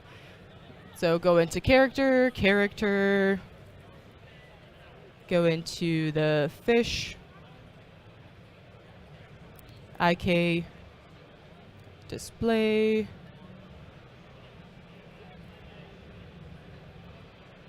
I don't see where it is now to be able to, there's a checkbox that you have to tick and then you set your own coordinates. Is it in basic? Oh, auto size. It's in basic. I found it. So instead of relying on auto size, you actually want to uncheck that, and you want to set the scale of your model to be the correct one that you're actually doing in the different units. And so if you don't know how to do that, you can go into the coordinate manager, and if you select your object, it will tell you like how big it is. So in the axis that I'm looking for, it's around 95 centimeters, and I know it's huge, but compared to like a relative box, so a sperm is not actually that big. Don't worry. But so if you run into that problem, make sure you uncheck auto size, type in, what you're looking for, and then once you go on your merry way to actually get everything, you'll see it comes in at the right scale. Then you can, rotate it, adjust it, like move all the controllers into place and make sure that they all work. But I'm not going to bore you with moving controllers into place, so we're going to hack it and fast forward. So magically, I have my controllers into place right now. And the reason why I opted to go for this method is actually because you can control Cinema 4D has an amazing tool that lets you be able to control like the speed at which it's going, like the nose wiggle, like the tail wiggle. And so you have so much fine control over like how fast it's going without you having to sit there and rig it yourself. And I love that hack. So I opted for these values just to get a basic kind of start. But like I was telling you, this isn't very accurate. Like sperm don't really move exactly like this. Like I said, they burrow. And so what I did was I used a vibrate tag to enable the rotation on the main controller, which is at the head.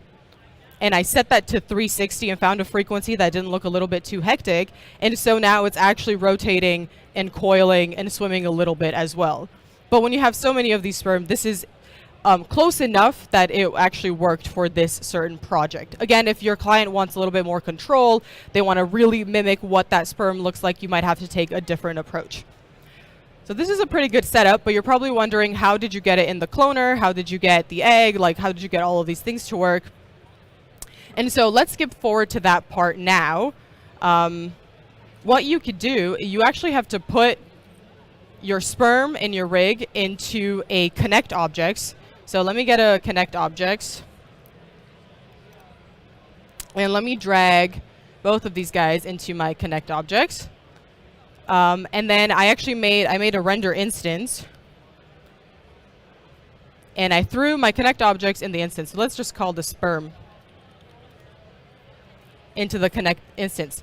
So you can see that my connect instance isn't moving, but my connect objects is moving, but the instance of that connect objects is not moving. And there's a very simple fix, now I know, but when I was playing around with it, I was like, I don't know how to get this to work. And you have to just set it to render instance, and then your instance will actually work. And you're probably wondering why I'm doing all of these extra steps. And because in order to put it into a cloner, you can't just take your group that had the sperm animating. It won't actually work. So you do have to put a connect objects, put that into an instance. And now when I add a cloner and I put my instance into the cloner, it works. And I don't have a static sperm. And you can see sort of where I'm going with this. I'm going to turn off all the controllers because there's too many of them and I'm overwhelmed. So there we go. We don't have to see those anymore. And we can switch to a nicer view of the sperm. So great. Our cloner is actually working, but we need an egg for that to work. We got to clone around an egg. So for the sake of today's demonstration, I'll just use a very basic sphere, make that a lot bigger. Sperm are tiny in comparison to the egg. We never use the standard, we use icosahedron, and I like to just up the segments. You don't really need to, but 32. That's great. Okay, so we have our sphere. Let's call it an egg. And then in the cloner, we don't want to clone against a grid. We want to clone against an object, and we can throw our egg in here. And we have some sperms clone against an object, which is very exciting. We're getting somewhere. This is a good start, but you want it to feel a little bit more random, a little bit more organic. So in order to do that, we can add literally a random effector to it. And we can change the parameters, so we can change where the position is, kind of crank these values so that they're kind of spread out along the egg. Not like only one of them will actually penetrate through the egg. The rest are kind of like trying to get in there. But you can see that they're static and they look a little bit sad, like they're not actually moving. And in order to get them to move a little bit, I add another vibrate tag, but this time to the actual like sperm themselves, and I change the position of it. So I do something, we can move it in the X and Y axis. Okay, they're moving very fast right now. We don't want them to move that fast. Just a little bit of motion back and forth. If you actually look in the animation, some of them are like trying to get in. They're going back, they're trying to get in, like, they're trying to burrow. So there's a little bit more motion to it. They're not just static kind of spinning in space. And so you can see they're doing that, but I think they're not doing that enough. So let's make it even more obvious. And let's, actually 300 frames is okay, we could do that. And in order to get that randomness, what I like to do is I'll make actually 3 different instances with different vibrate tags that move at different frequencies, so they're not all doing the same thing, like pulsing back and forth, and then that way you hide that vibrate tag a little bit better. So let's move on to our other problem with this demo, is that a lot of them are clipping, they're kind of going in, there's not enough of them. And they're not really going around the egg like we want them to. And to solve that, if you hit this indexed button, it will actually distribute the sperm in a much better way so that they go around the egg, as opposed to like not knowing how to be cloned around the egg. And I think we need more, right? Let's go into our cloner and let's up the count, something like 30, maybe 50. And this is a really great time that you can play around with the distribution. Just try not to crash your machine if you hit vertex, because then they'll clone on all the vertices, and if you have a lot of vertices, there'll be a lot, like I'm not going to do that. I don't want to crash the machine. So you can try, at your own risk, you can do polygon center, you could do surface, you could do volume. And if you do polygon center, you're probably thinking, where is the count? Like if you're in surface mode, you can change the count of the sperm. But if you're in polygon center, that disappears, and then you start to panic, like I don't know where all my sperm went. And that's because now that's being controlled by the size of the egg. And so it's by the size of the egg and also like the radius. So if I do this 16, there will be less. It's kind of backwards, right? Like it took me a while to understand. And so you can control it that way if you like the distribution, which just means you have to have a proxy egg to drive the sperm, and then you'll make your beautiful egg for the appearance of the egg, which is what I did in the final product, since I found the distribution looked a little bit better. But for the sake of this demonstration, let's not get too carried away with that. We can just leave it at surface. And you can see that it looks so much better in the other way, right? Like they kind of have a halo effect. And to solve all of your clipping problems, again, we're not using dynamics for this, right? So inevitably, you just have to find the right numbers that don't let any of them like clip through the egg. And it does take a little bit of finessing just to make sure that there's enough space for it. Not like this guy is like clearly penetrating the egg, so we don't want that. Or maybe we do want that, right? Like fertilization. Okay. So we've got our sperm here. We can change the count. And if that still bothers you, the other thing that I like to do is I just go into the seed and I keep flipping through it until like one of them doesn't bother me. But clearly they all have the same problem. So we really just have to make these values a lot higher.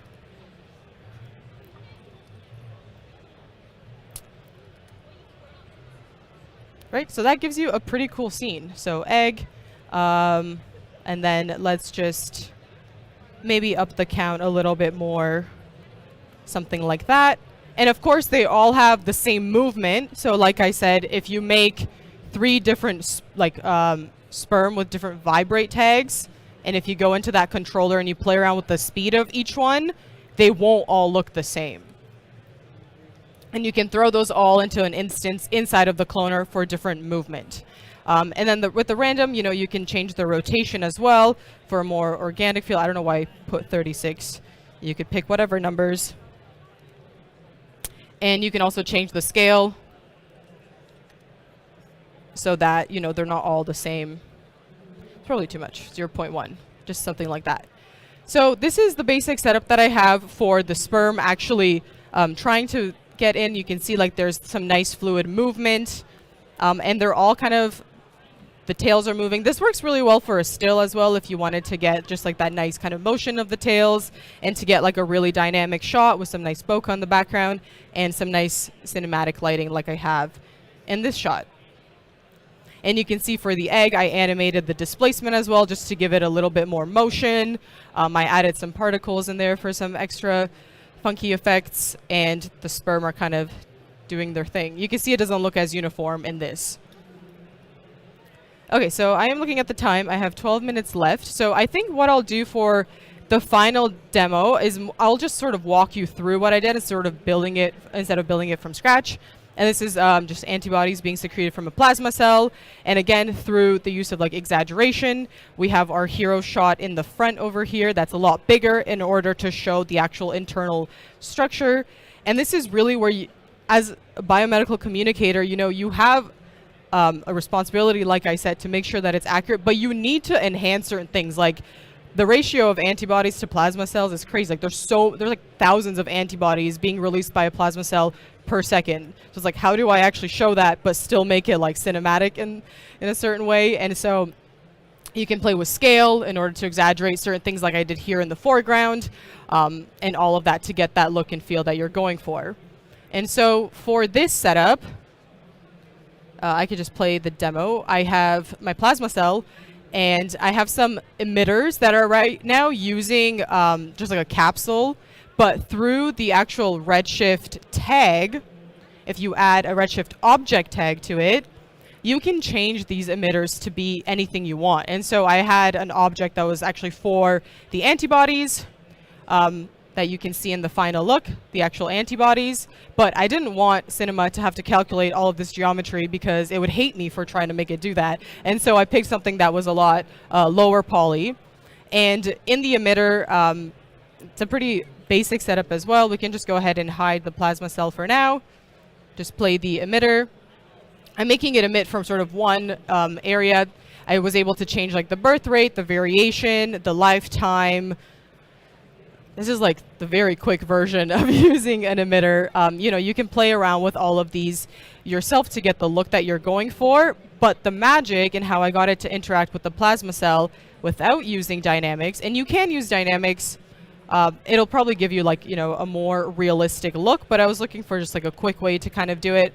And I did that with, let's just go ahead and pause it. I did that with a collision underneath the plasma cells, and you can drag your emitter in the colliders. So then it knows I have to interact with the geometry of these capsules, which is close enough to what an antibody structure would look like.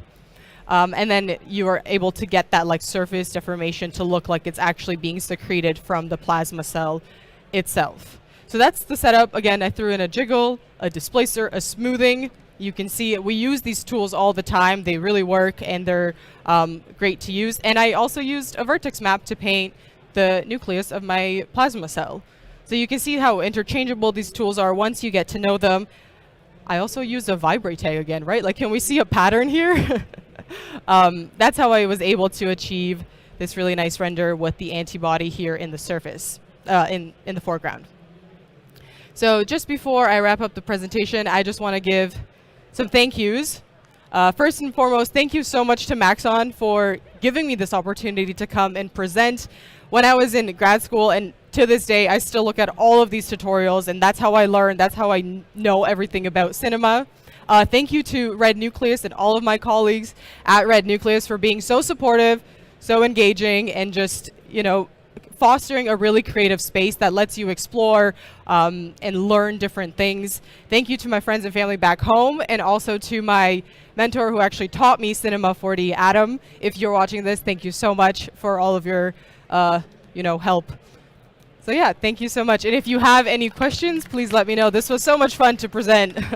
And I hope you actually learned something. Use the vibrate tag, All right. When in doubt, use the vibrate tag. Yeah, when in doubt, use the vibrate tag. All right, questions from the live audience. Great job, Ingrid. Thank Great you. job. Your first presentation with My us, first too. presentation, I Nailed know. it. Thanks so Nailed much. it. We got a question. Jay, you've been active. Good job, man. What you got? What's the question? That's okay. No, you don't get to ask then. You're late. You got to wait. No, go ahead. What you got? My texturing decisions. My texturing decisions. You already have. Yeah. That's actually a great question. So in the biomedical space, a lot of our things sadly just look like a bunch of blobs most of the time, especially if you're doing cellular stuff, which is great, which means you have a lot of freedom to pick different textures that you think look realistic, but you can play around with a lot of noises.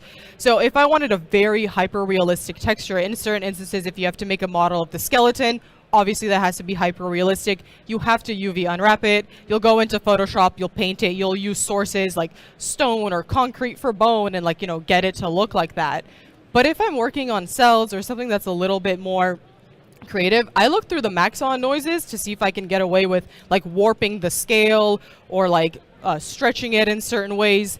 If not, I like to go to find different things on Google, different images. The problem with that is there aren't a lot of texturing options right now for the biomedical space. There's some brain, but if you want a liver texture, nobody made that, right? So you have to paint it yourself in Photoshop to get the color variation, or you use a bunch of ramps to do that. And I kind of just I do what I can in Cinema, as much as I can. I use the content, the asset browser, try to do as much as I can, and then I give up, and then I go to Photoshop if I want more detail. And sometimes you do, sometimes you don't.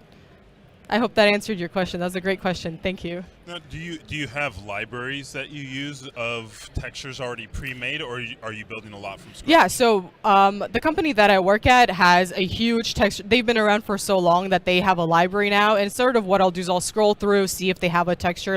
They have so many for cells now. We've been doing this for so long, and I like to go through there. But sometimes if they don't, and I make my own texture, I'll save it. For example, the bone. I made a skeleton, and the bone textures, I'll save that so I can make my life easier next time and just tweak a few things. But yeah, that's what we use. Very cool. More questions in the back.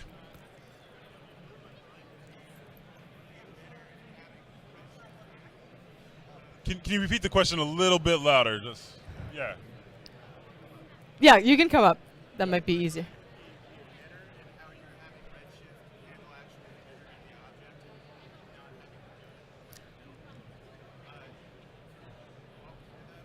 Yeah, I can definitely walk. Yeah, I know. I blew through that. I told you I wouldn't I wouldn't have enough time. But I do this all the time. If you're using expert, the question. Yeah. I totally ignored you. The question is, could you just walk through how you use the Redshift object tag in the emitter to actually create the antibodies? As you can see here, I'm using a capsule as a proxy object to get the deformation on my plasma cell. But in my render, I don't have an actual capsule. I have my antibodies. And so I use this all of the time, whether it be through X particles or any particle sim. The reason that I'm actually not just using a point instance for my emitter is because I do need some geometry to deform the surface of my plasma cell. I'll just go ahead and play that. I need some, if it was just a little tiny instance in the emitter, it won't actually deform. And so I was using this as a proxy object, but I was like, you know what, I can throw in a Redshift object tag, and you can change it if I want it to be sphere instances. Let's see if that will actually play in Redshift.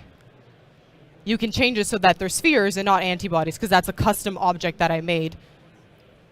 Oh, it's not playing in Redshift. Is that on the plasma cell emitter? Oh, I don't have a material for it, so it's not going to show up. But the moment that I actually change it to my custom objects, it will show up in the render view. You just have to add a material so that it knows what it's going to be. But But yeah, I use this all the time, whether it be through emitters or in X particles, and it really like makes it a lot faster too because it doesn't have to calculate the geometry. And if I just show you here, like I have an antibody that I made.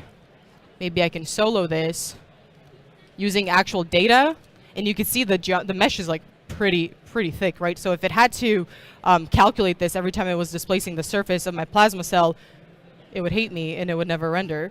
And so I was able to use this through Redshift and getting this accurate data from the protein data bank of what an antibody structure actually looks like. And you can see that in the foreground here. But yeah, that was a great question. Thank you. Good question. All right, so we have another question from the interwebs. So Rui Yay, Rodriguez hello. wants to know backgrounds in medicine. So a little bit more on that. Oh, that's a great question. Yeah, so I, like you saw at the intro, I studied immunology in undergrad, so I got a Bachelor of Science. And so my options were, as many people probably, you want to go be a doctor, you want to go into pharmacy, you want to go into research, something along those lines. But a part of me was always looking for a way to be artistic, but I didn't want to go down just the art route. And so, like I said, there's a few different biomedical communications programs that are master's programs that you can choose after, and you can go and study both art and science at the same time. And you don't need a science background to get into them. You would have to just have the prerequisite courses. Like there's a lot of my friends that had an art background that just did the science courses on the side and got in. I was the opposite. I had the science background and I did like the art on the side, and was able to combine both of them. And that program was really great. It teaches you exactly how to do this. It teaches you when you need to be accurate, and so you're not, flipping the brain the wrong way and showing images that are not correct, and everybody sees them and they're like, no, they don't understand the way the brain works. So, yeah, it'll teach you most of this, and it's a 2-year program. There's one in Toronto, there is one in Chicago, one in Baltimore at Hopkins, and one in Georgia in the North America. Awesome. Thanks so much. I think that's all the questions that we have Thank from you. online. Stay tuned. Next up is going to be Cory Martin in about 5 minutes. So Thank you. If you haven't, make sure you get your badge scanned, get registered, or if you're online at the 3D Motion Show, click sign up for your chance to win a Dell laptop or a SenseLab tablet next week. And we'll see you right after the break in 5 minutes with Cory Martin. Thank you. Yeah, great job, Ingrid.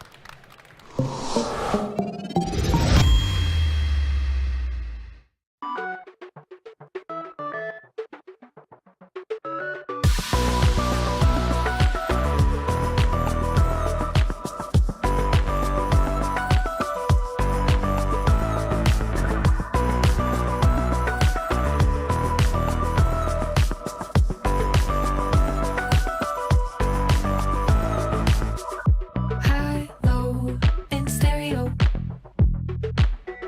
Hot, cold, I carry it. In and out, I'm pushing it. Come on now, we're making it. Haven't you heard that I like it? Haven't you heard that it feels so right? Haven't you heard, wanna try it? I'm getting in on your good vibe.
to love in stereo.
Welcome back, everyone, to day 2 of the 3D Motion Show here live in New York at NAB East.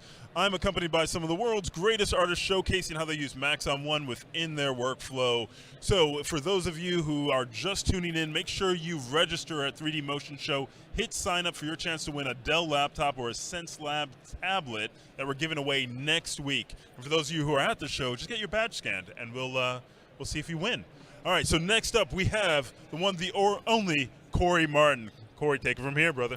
Hey, everyone. So, my name is Cory Martin. On the interwebs, I go by Mograph Martin. When I was originally doing this, I thought it would be cool to like who I am, where I've been, what I've done. What I forgot to do is actually put who I am, where I've been, and what I've done. So, like I said, my name is Cory Martin. Most of my career has been social media, broadcast, when I freelance, 3D animation, motion graphics, and modeling. Always using Cinema 4D and Redshift. So with that being said, I'm going to go ahead and play my demo reel. That is not what I wanted.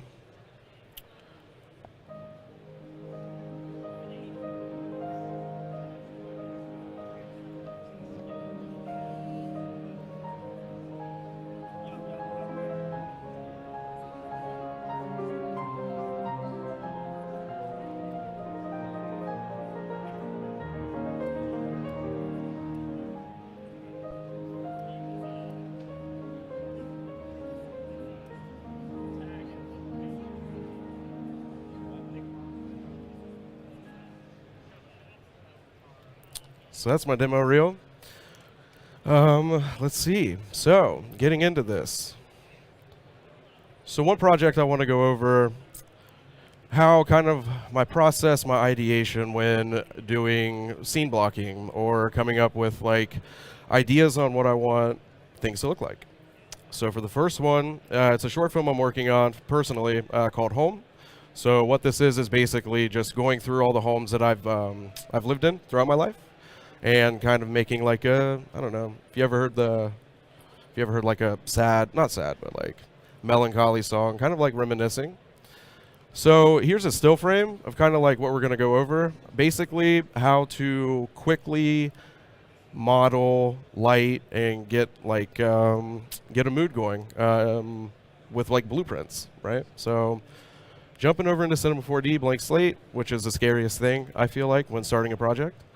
So yeah, what I did was I created a blueprint in Adobe Illustrator. So basically it's just a bunch of rectangles kind of with the general layout that I wanted, because for me, starting out with cubes and trying to get spatial, all that stuff, it takes too much time. So what I like to do doing these is I like to use vector import, which in my opinion is amazing because it brings over colors and everything else, and it just right out the bat, you can kind of do what you need to do. So I'm going to open this little blueprint, and then bam, you basically have all the walls, kind of like the spatial stuff.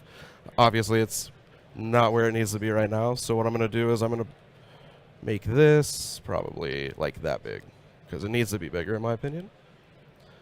And then we want to extrude it, so I found like 87 would be pretty okay, and I think, but you'll see why in a minute. So this needs to be rotated and moved up a little bit. So when doing like scenes like this, it's always good to get perspective on how big the scene's going to be. So what I like to do is just drop in a figure, which you can't see. There we go. So, you know, I mean, for a house, you know, not big, but pretty okay. Relatively good size for the walls. They might be a little bit too tall, so I'm actually going to drop down this to like, I don't know, 75 maybe. Line it up with the plane, and that looks good to me. So I like to keep this in here for reference, but for right now, we can just hide it. And if you hold down Alt while clicking these, it hides it from the render and the viewport as well. So, okay, I'm pretty good with this, right? So what I'm going to do is I'm just going to make this editable. So hit C, and bam. Now we have all of our walls, geometry, everything we need. So yeah, as you can see now, we have individual walls that we can start playing around with and give geometry to. So first things first, what I like to do is I like to hit Shift C, axis center, and rather than try to like, we'll just dock it up here. Rather than try to mess around with like, you know, positioning everything, it just kind of automatically does it for you. So since everything is okay, I'm going to go ahead and just make these editable as well. These are all the selections. I don't really need those right now, and you'll see why in a bit. So I think for the sake of this demo, I'm not going to name everything right now. So since these are editable, we can go ahead and just kind of put these, let's see, down. Just position all the axes to where we need them to be. So now, you know, if we needed to extrude this up or anything, it does it from there, which I think is very good. So I'm not going to do it now, but it's super important to like name your layers. So definitely do that, because if not, once you get into this like pretty heavily and texturing or any animations, it's going to be a nightmare trying to figure out what you need to do. So, all right. So for these, I think actually I want these to extend out a little longer. So we need it to be on the y-axis. Let's see. I think it's this one. Yeah. Awesome. Look at that. It just works. So I'm going to extend it out probably like there. Cool. So now that we have the basic layout, I'm going to start with this wall. And and hide the rest. Whoops. Awesome. So for this, now I don't have any references to all of my childhood homes, obviously, because back then I didn't take any pictures for this specific moment. So I'm trying to go based on everything that I remember, which is awesome because you have creative freedom. Super frustrating because you don't remember what everything looks like. But the cool thing is nobody else has been there. So if you put it on the internet and say like, hey, this is exactly the house that I grew up in, people will tend to believe you. So what I want to do is, what I remember is there was an archway right here, right, leading into the kitchen.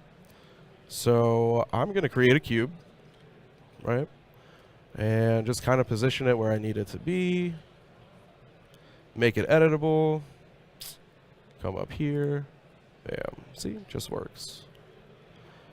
And all right. So to get the shape that I want, and obviously this is super big, so what I'm going to be doing is just kind of doing like some light modeling. I'm going to go into edge selection mode, and I'm going to grab these 2 points right here. Right click, I'm going to bevel these out, and does not look like an archway, but we'll just give it some subdivisions, kind of like that. But I'm noticing that does not look like the shape I need it to be, so I'm just going to go back and kind of make it more realistic. Cool. So then going back into edge selection mode, right click bevel, and now we kind of get where we want to be. Like that. Awesome. I think it needs to be a bit taller, so I'm just going to go ahead and do that. Back to object mode. If you hit 9 on the keyboard, that brings you back to your direct select tool, which is fun, but I actually want to do it this way. So if we go over here into the front view, we go to the vertex, just select all of them, and make sure over here visible only isn't checked, so that way it actually gets the ones in the back. I'm just going to move it up to probably right about here, and that looks good. Awesome. So now that we're there, I want to actually use a bool to cut this out, and I'm actually going to turn on, I don't know how to pronounce it, garage shading, maybe? Sounds about right. So I can actually see the lines and what this does when I cut it out. So I'm going to come in here, and that's not where I want to be. Yeah, it is. Use a bool, which is somewhere. Ah, right here, yeah. And you can also just Shift-C, type in what you want, and it'll pop up. So I want to cut these, and bam, look at that. Look at that, it's an archway. Hey, presentation's over, thank you for coming. No, I'm kidding. So that looks good to me, and before I make it editable, which is very destructive, I'm just gonna leave it like that. Actually, I'm gonna make a copy. I'll tell you why here in a minute. So what I'm going to do is I'm going to put this into its own group and just call this backup. Bring it down here. And so that way, I like working like this because once I get too far, I can't go back. So if I make a mistake, then it's more coffee, frustration, and starting over. So yeah, I'm just going to keep that there for now. I'm going to make this editable because, actually, no, I'm not. What I want to do is go back, if I can. There we go. So I want to create a single object out of this. So when I do that, here we go. It makes one object, and that way, it kind of just works because if you do this too many times, you're going to get some weird, geometry and breaks and stuff like that. So what I want to do is there's actually another little arch right here from what I remember. Or maybe not, I don't know. I'm sure my family who's watching this is like, that's not how it was. But today it is. So I'm going to rename this really quick. Kitchen. That's a plus sign. Divider. Cool. I spelled that right. Yeah. So doing what we did with the archway, again, I'm going to come in here, grab a cube, kind of get it to where I want to be. Probably about right here. Yeah. And this wasn't really big. It was like, probably like that. Awesome. Yeah. Cool. Make it editable. It's a weird word, editable. So come in here to edge selection. We want a bevel. Nice. Yeah, that looks good. Probably about like that. Cool. 9. Awesome. So since this is here, we'll just place it probably like right there. Yeah, that looks good. So again, you know, using bools and stuff like that to just kind of quickly get some good geometry going. And again, I'm going to save that as a backup. And always make sure create new single object. Cool. So that wall's done. Awesome. So now bringing back all of our other stuff. Cool. So there's the kitchen divider. So now I think we can start on windows. So that way, once we get into kind of like mood lighting and camera and stuff like that, we can get a better sense of where everything's going to be. So again, you know, bools, basic cubes, and geometry are like my best friend when doing stuff like this. So I'm just going to grab a couple booleans here. Awesome. So we'll start with this wall. I'm going to call this left wall. Very appropriately named. And I'm going to hide everything else, so we can just focus on this. Cool. So because I kind of know where everything's at and I want equal spacing on both walls and stuff, I'm just going to go ahead and scale this to what I think a window proportion would be, which could be more, could be less. I mean, you could like get very specific, go onto like, you know, different websites, find certain measurements and stuff, but I like to do it from memory. But if I was like doing, you know, if this was a real life project for, we'll say, you know, a like an apartment company or a real estate company, I would actually go in and measure everything. So, but I think that looks good. So I'm actually gonna go ahead and throw this into a cloner. And it does that, which is not what I needed to do. But I'll go in here, change this to linear. And instead of on the Y, I want it to be on the Z. Like that. I want 2. And I know it seems weird to like throw this into a cloner just for Windows, and it's like 2, like only 2 of them. But I can not, like, I can save this, not make it editable, and if I don't like it later on, if I want more windows, or in different places or spaced out differently, if it's like doesn't feel right, I can do it that way versus like moving one at a time and stuff like that. So we're just gonna throw this here, about there, space it out a little more, probably to, we'll say like there. That looks good. Awesome. And then our bool, left wall. Cool. Now we got some windows.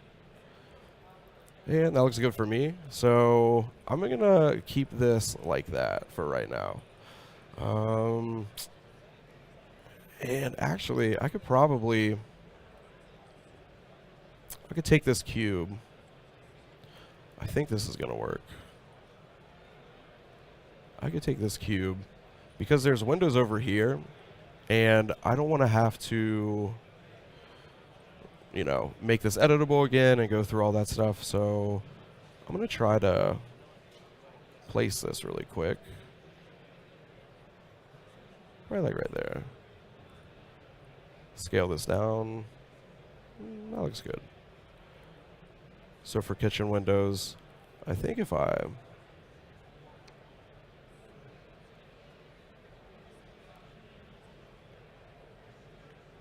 there should be a way to do this. Nah, I don't think that's going to work.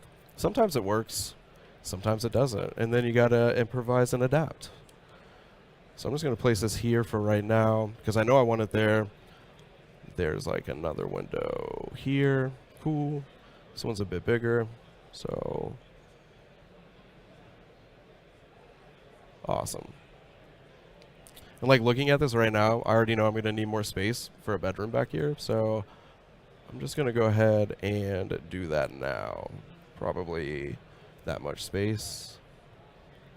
And that looks good. So if we bring everything back, since I changed that, I'm going to need to redo this, but I'll just delete this.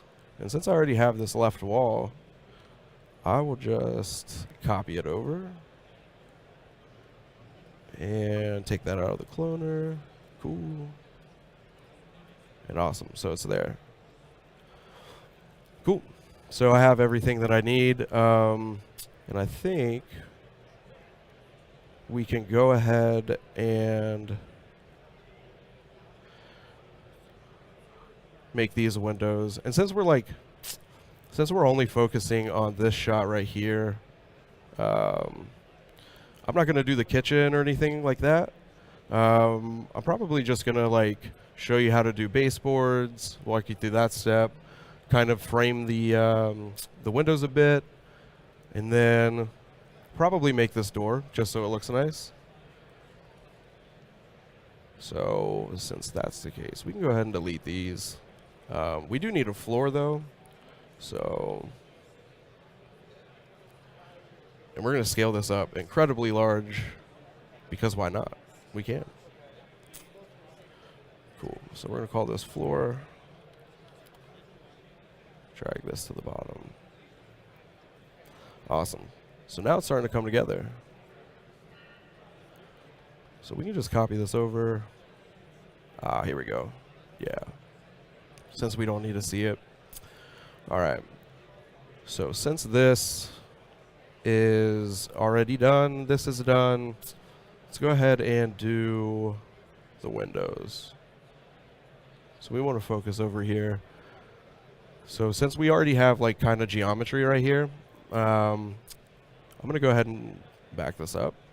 Bam. Make this editable. I always forget. It's a problem. Make this editable. Cool. So now we already have like, you know, this edge right here. And what I'm going to do is hit UL, which is loop selection. So we already have this edge here, and instead of going in and trying to like inner extrude and stuff like that, I'm just going to right click and do edge to spline, spin edge? No, edge to spline. Where is that? It is somewhere. I think it's in here. Yeah, or is it over here? Oh, wait, hold on. Okay. Edge to spline. Thank you all. Cool. So now that we have that, we have a spline. I'm going to get one of these, the rectangles, and hit Shift C, and I think it's reset transform now. It was reset PSR, but reset transform. Awesome. I'm going to dock this up here. So what I can do is, let's see, where is this at? Doesn't really make sense. All right, well, anyway, we have this. Just going to put it over here. We're going to rotate it. And then I like to do this because you have so much control over the extrusion and stuff like that. This doesn't need to be that big. It can actually be very small.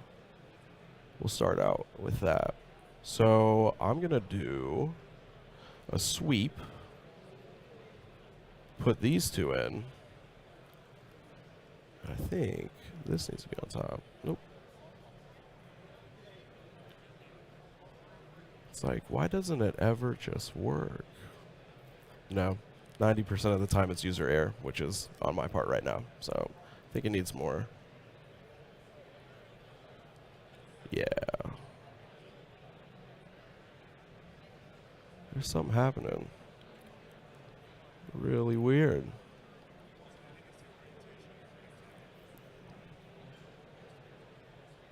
Yes, it is. There we go.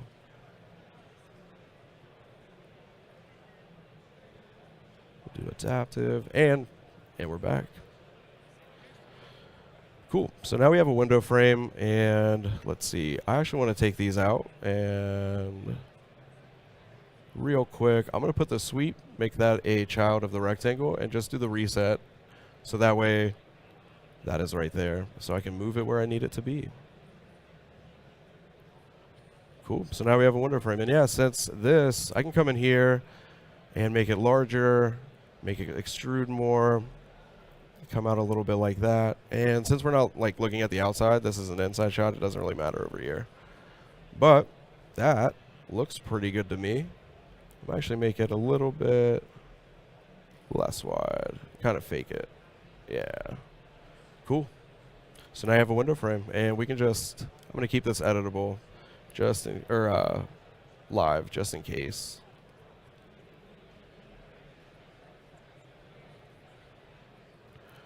Awesome. Cool.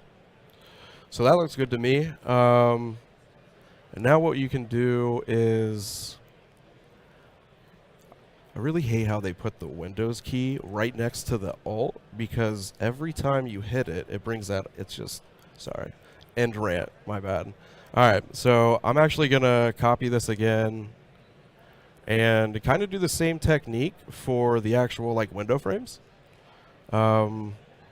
because I think it's better than kind of trying to do it like differently and weird.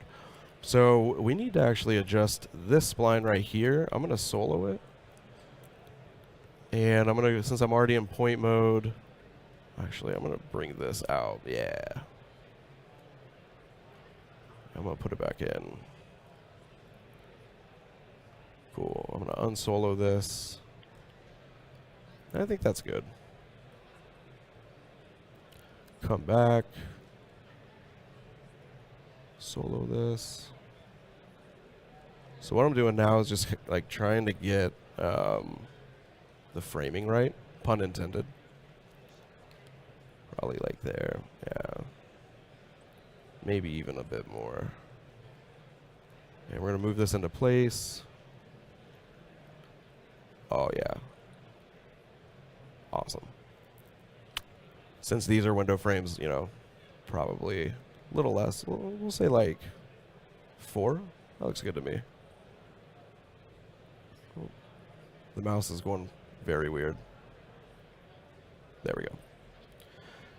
And since that, I'm going to go ahead and just save this as home, because I would hate for this to crash. And then you have to hear me talk about how blueprints and Illustrator are awesome. Cool. So we got this. We're just going to quickly make another one. This needs to be a bit bigger.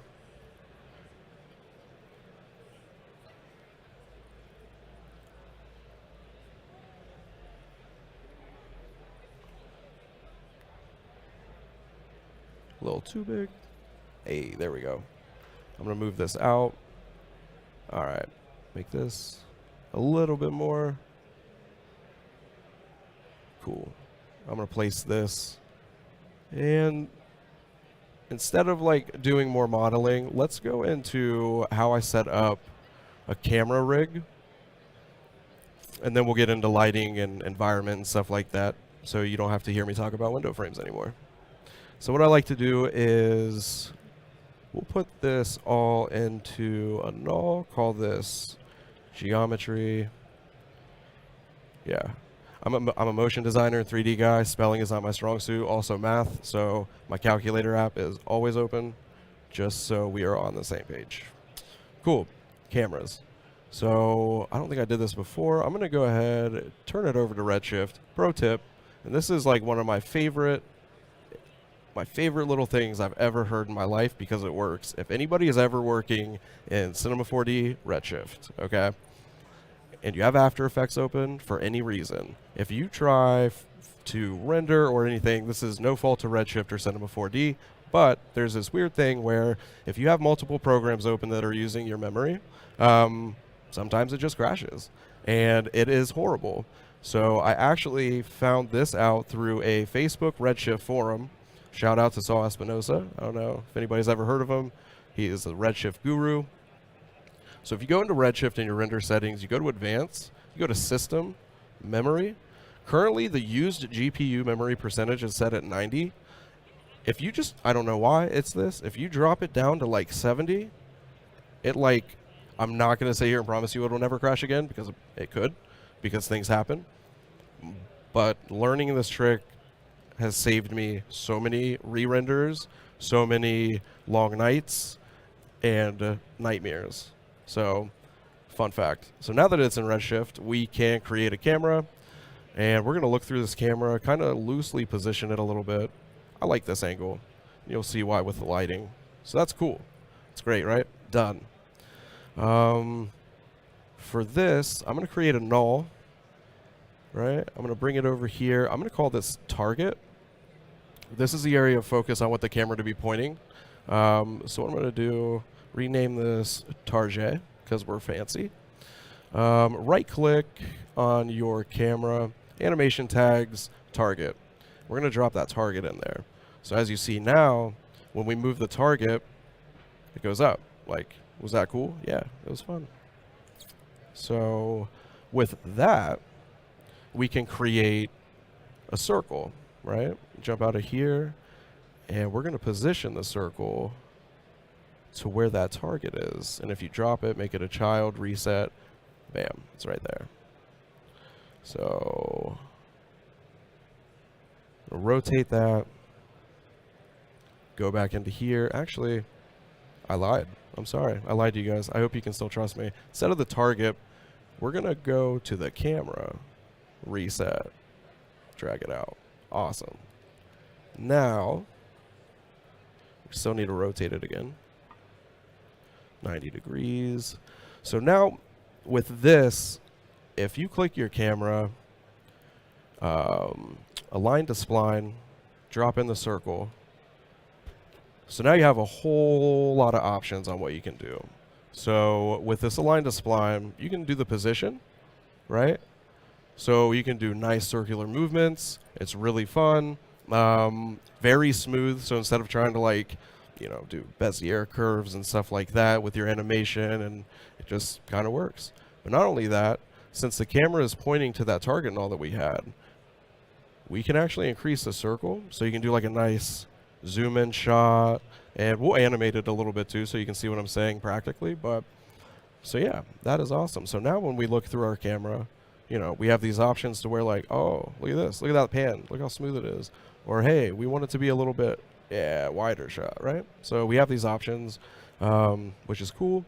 I'm gonna change the focus to 25, just for this specific shot, make it look bigger, you know, and bring in the circle a bit.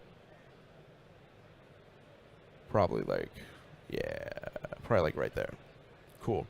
So let's add just a quick ceiling so we can move on to lighting, which is my favorite part. We're going to do cube. Awesome. And for this, I can keep it editable. It doesn't need to be, we're not going to do any like tiles or anything like that. So jump in here. And again, we don't really need it to cover the entire thing. We just need it to be like, you know, about there. That looks good. Cool. So now we have this house. Looks pretty cool. I'm going to go ahead into my geometry and kind of just take these, jump out of my camera, go back over here, and copy and paste, which I use a lot. Okay. Cool. So I think now, like I said, we can move on to lighting. So if we give this, you know, a quick render, no lights, no textures, except for the scene default, which isn't really doing it for us. Make sure I'm in Redshift. Yep. Cool. So I'm going to create just a clay texture really quick. This doesn't have to be anything fancy. I do want a little bit of shininess, but not too much. So I'm going to go probably like, yeah, it looks good. And I'm just going to throw this on all of the geometry so we still can catch some reflections and stuff like that. And usually I'd like to use an HDRI just for the outside to give it more of like, I guess, volume. But we're actually just going to use a simple dome light. So now if we start the IPR, cool. So now we got something. I'm going to turn off the background because I kind of want it to be like this. You know, when you're in a dream and it's like kind of weird and you know something's going on. I kind of want it to be like that. So we don't need anything in the background. So we're going to turn this off real quick. And I'm going to grab an area light.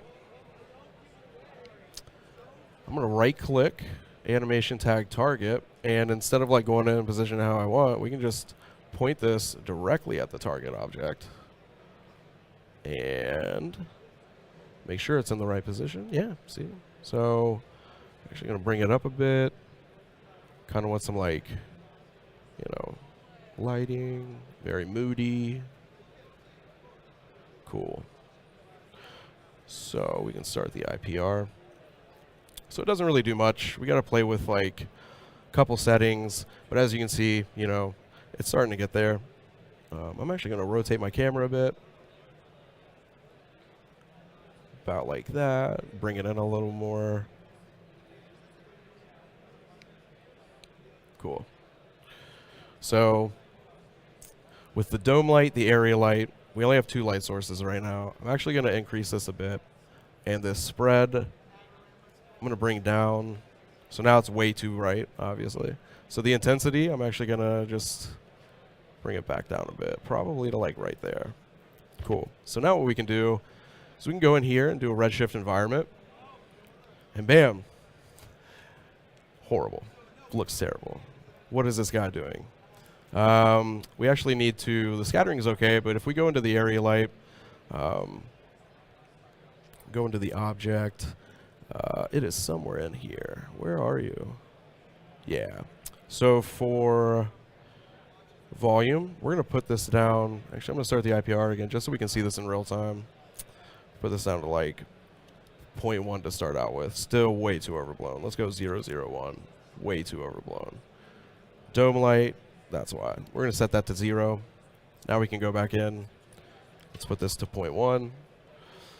So it's still overdone, but as you can see, now you're starting to get these like nice window shadows, and it just looks, you know, it looks better, right? So I'm actually going to turn this down to like 0.05.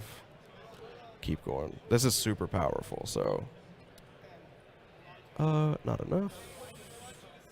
0.02. Okay, I like that. I'm gonna adjust this because I think we're getting too much reflection. Let's turn the roughness up a bit and probably make it like that. Yeah, there we go. So this is looking pretty good. I don't want to see this window over here. So yeah, that looks awesome. Cool. So now that we got that, we can add in some global illumination, which makes everything better. And what I like to do for global illumination, I like to use brute force for both. And then because our interactive rendering is set so high, I mean, if you have the computer to handle it, awesome. If not, I like to put this down to like 256. So what you see in here, it will look a lot better once you render because you have automatic sampling set, so it'll figure it out for you. If I was doing an actual render though, I would turn off automatic sampling and I would adjust these accordingly. So if this is like final render and I'm going to put it into After Effects for color correction and stuff like that, I would probably set this up to something like 512, minimum samples probably like 16, but for now we don't really need to worry about that. So we're going to start this again, and I think that's looking pretty good. So let's start animating the camera a little bit, just to get some keyframes. And once we do that, I think you'll be able to see the power of this little camera rig setup. So first and foremost, I want to start out here, turn this all the way down. Yeah. So I want to start out here. Yeah, right here. So position. We'll do this like a really long shot, so we'll do 72 frames. I'm going to move it around a bit. Like right there. Let's see what we got so far. Way too fast. But we can go into window. Where are we at? Oh man, they moved it. We're trying to find the the timeline manager. It's somewhere in here. Here we go. F curve. All right, awesome. So if you can't find what you're looking for, if you hit H on the keyboard, like, you know, you have a lot, and we'll say, like, I think this still works. Yeah, so if you're, like, over here and you're like, hey, where are my curves at? If you hit H on the keyboard, it'll bring you right to it. So I actually want to make these linear. Both of these. That is not linear. That's linear. Cool. And I think what we can do is actually add in more. We'll do 250 because we're fancy. I'm going to go back over here, highlight this, drag it out more. So now it's more of like a, yeah, that looks good. Maybe too slow, but it's all right. So we have this little like camera pan. Again, we're targeting the null that's like right over here. And I think that looks good for what we want, but we can also adjust this as well. So, you know, we can start out here.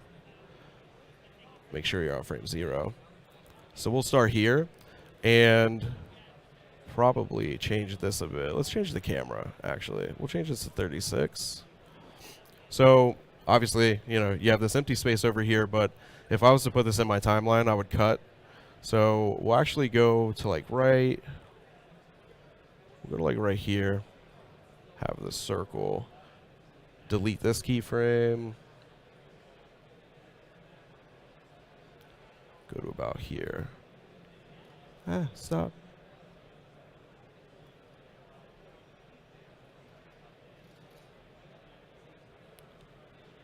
And then go down the timeline, maybe to about, what are we at? 58, 60, 72. Drag that a bit. So I'm going to adjust this to about there. A lot of this stuff is just trial and error, which can be fun. It can also be very time consuming. So we'll start there. We'll delete this keyframe because I like it just the way it is. Did I delete the wrong thing? See, no matter how long you work in a program, I'm telling you. So we want this. We want to delete the circle keyframes. That's where we want to delete. Yeah, not everything else. And it's still a little slow. Bam. So we'll speed this up a bit.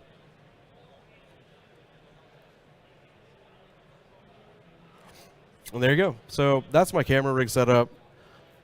I'm going to stop here for this project because there is one project I want to show you. So this is how I would go about building an entire house, right? So, I mean, this is just one floor. We only did like 2 windows, set up some lighting, like I said, with the dome light, 1 area light, and a redshift environment. 0 textures, but, you know, within what, like 30 minutes, you have a very strong foundation for moving forward with upstairs, downstairs, objects, you know, different lights, different moods, everything else. So that's one way that I went about building all of these big worlds and houses and stuff. We're going to stop this, and I just want to talk about real quick because I feel like the theme or what everybody has been touching on is like the power of vertex maps, right? Like insane, from cloth simulations to displacements and stuff. But like what I used it for is something much more simple because it's fun. So I'm going to play this. This is a logo intro that I did for a company, a production company in Nashville.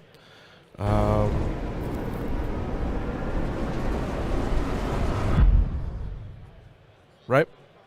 So what I did is, one, obviously, this is like very retro 80s game, Stranger Things type thing, so love that vibe. But what I did was I made a vertex map, and I just plugged that into the opacity channel in the Redshift vertex attribute node. And what it allowed me to do was pretty quickly just like, make it appear. But it took me years to figure out how to do that. And once I did it with a vertex map into the opacity channel, I kind of felt like, why are you a 3D designer? You ever have those moments? Terrible. But yeah, so I'm going to touch on that really quick because I think I have literally like a couple more minutes. So this is the actual project on how I set this up. Cool. So pretty simple. We got a logo here, couple linear fields. Yeah. So I'm going to open up a new. Oh, those are kidneys. I don't think we need kidneys. Let's go back over to here. Yeah, this is what we want. Oh, hey, it's my logo.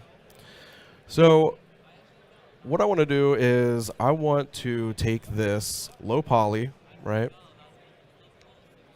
I want to take the low poly. We'll delete these.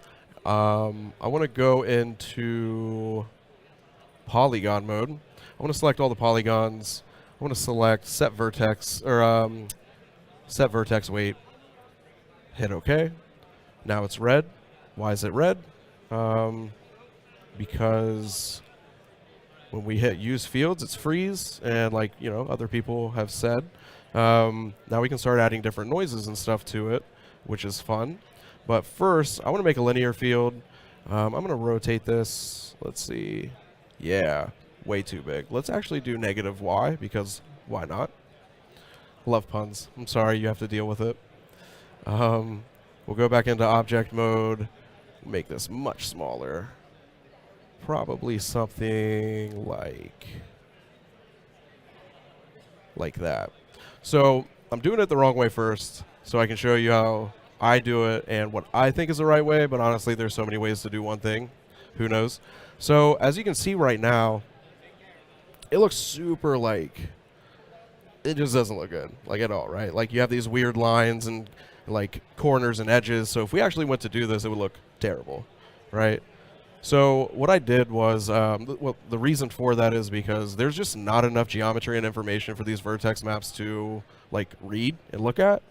So if I do the same thing, I have a high poly right here, and I got this high poly using the Z remesher, which if you haven't used it yet, it is a lifesaver.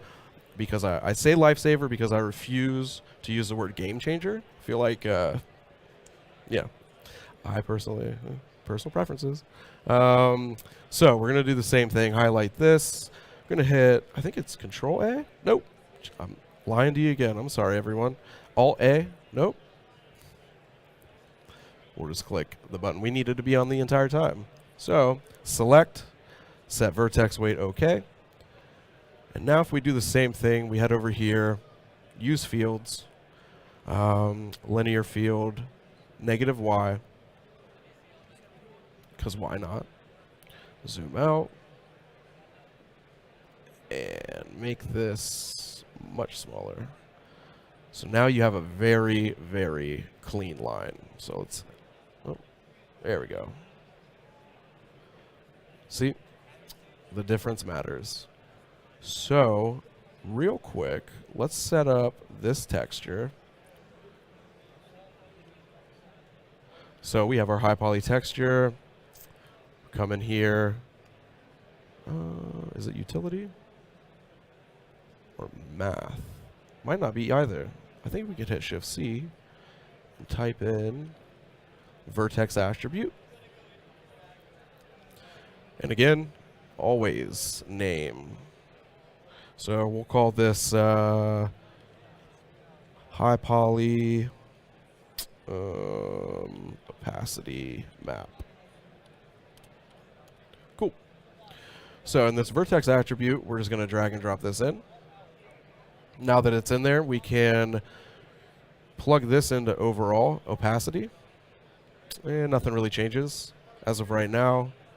But if we go into, we'll add a dome light really quickly just so you can see. So now you can see it's invisible, which is what we want. It doesn't show up. Take the background off. Cool. So now with the linear field, you know, we can go in, adjust accordingly.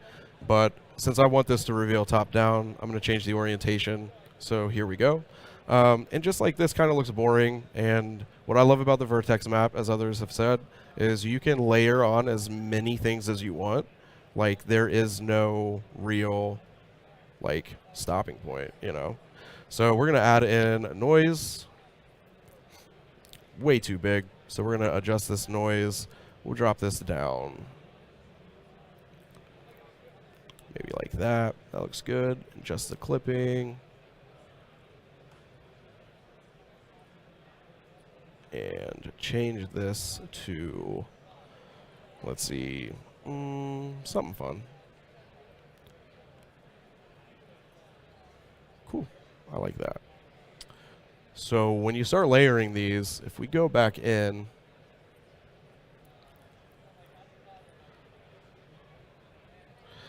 so for all of these textures, it's super simple, right? Like there is not much going on. Everything is being driven by like the Maxon noise texture into the roughness channel, vertex attribute, and that's basically it. So even with like 3 nodes, because for me, nodes scare me. I hate them. When I had to learn them, I was like, I'm going to have to switch my career. So, you know, but they're actually not that bad. Like once you start learning, doing tutorials, which honestly tutorials are your best friend, it becomes pretty easy. And once you know one thing, you can apply that to another thing. So, which is why, again, I wanted to do the vertex attribute because, you know, from simulations to displacements to logo reveals or opacities and stuff like that, it's just so versatile. Like, you can't really go wrong with it. So yeah, that's how I animated this. And I think with that being said, I think we're gonna wrap this up. I wish I could tell you that I had a great end page like everybody else, but again, I do not, because I was terrified. So we went through this. This was like the mood board, if you want to see it, kind of cool. Couple stills. I love beauty passes. They're my thing. If you look at, you know, my Instagram and other portfolio stuff, it's mainly just a lot of personal renderings, because I think personal projects are the key to learning, success, and stuff like that, because working with clients, you don't really always get the opportunity to, you know, do stuff for yourself. So, you know, these are that. Was gonna like go over modeling. However, here we are at the end. So enjoy these nice pictures of toy cameras. And here is my absolute awesome end card. Thank you, everyone, seriously, for listening to me ramble about windows and window frames for 50 minutes. Shout out to Maxon. Thank you all so much for having me, my family watching at home, and my girlfriend who hates me talking about 3D and cinema. So thank you all. Awesome. Let's give a big round to Cory Martin.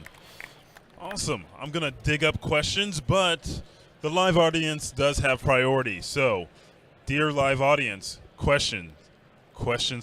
Jay, you always have a question. Don't act shy now. Don't act like you're tired. All right, let me see what we have here, if we have any questions.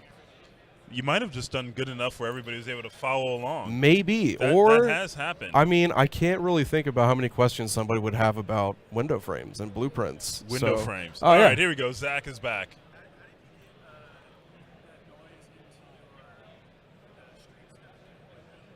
Oh yeah. So What was the question? well, So how do you get the noise coming through the window, Okay, like the the streaks and volumetric. stuff? Yeah. So with that, let's go in here. So are you talking about this part? Yeah. So there's this thing right here, like the spread within your area light. So if you turn this all the way up, I mean, you know, it's not like it's going to be everywhere, right? But if you bring the spread down, it focuses solely, like, you know, if you turn it down to 0, it's not going to do much. But if you turn it to, like, we'll say like 0.1. So it's hyper focused in one area. So what that does is, like, how can I explain this? Because I don't know technically what it does. But basically you're limiting the amount of area the volume is trying to calculate. So when you do that, it actually picks up on like objects that are in front of it better, which gives it those like God ray type light stuff. And you can even, like, what I've done too in the past is, like, you know, with like Grayscale Gorilla, the gobos, the like light leaks and stuff like that they have. Highly recommend those. Those are huge time savers. But you could actually, like, just put planes right here in a cloner object, and get even more like light rays and broken upness. So if that makes sense. Cool. Another question we have is, any tips for getting past that terrifying empty viewport? So if you're working on personal projects. Yeah, I mean, for me, I find comfort in other people's work. Inspiration, right? So, you know, everybody has people who inspire them. So if I have an idea in my head and I don't know where to start, I really hate to say this, but I'll go to Instagram and look at my favorite artists, right? So I'll see, like, you know, their projects, I'll get re-inspired, I'll take a walk. And then I'll just, like, make something that has nothing to do with the project I want to do. So, you know, that's how the toy camera came about. Start off on a far tangent. And then you're like, oh, I can, like, you get so excited and you're like, this looks awesome. And then you, like, come back to the project and you're like, all right, I'm ready. So inspiration, far, like, way out there. Tangents. Yeah, wild tangents. Yeah. And just starting, honestly. Yeah. Awesome. So Just get your mouse in motion. that's right. Just start clicking buttons. Yeah. Awesome. Let's hear it again one more time for Cory. Thank you all so much. Stay tuned. We're going to be on our last presenter right after this quick commercial break. So stay tuned, everyone.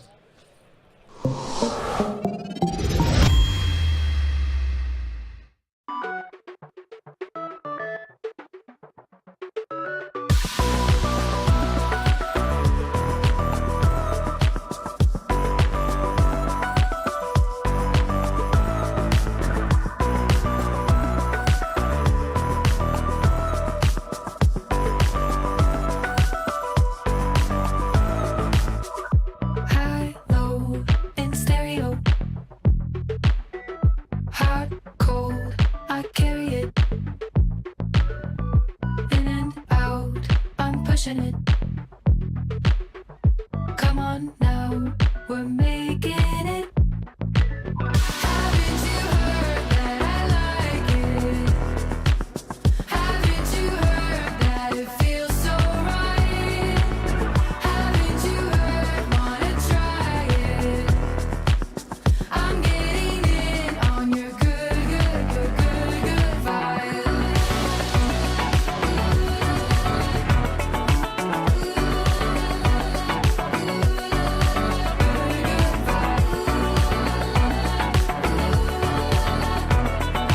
This is what it's like to love in stereo.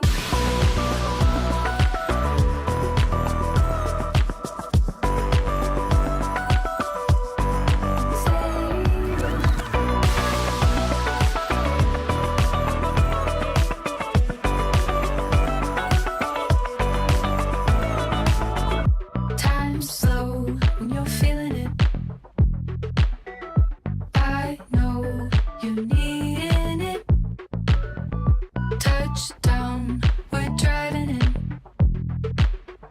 Come on now, we're making it. Haven't you heard that I like it? Haven't you heard that it feels so right? Haven't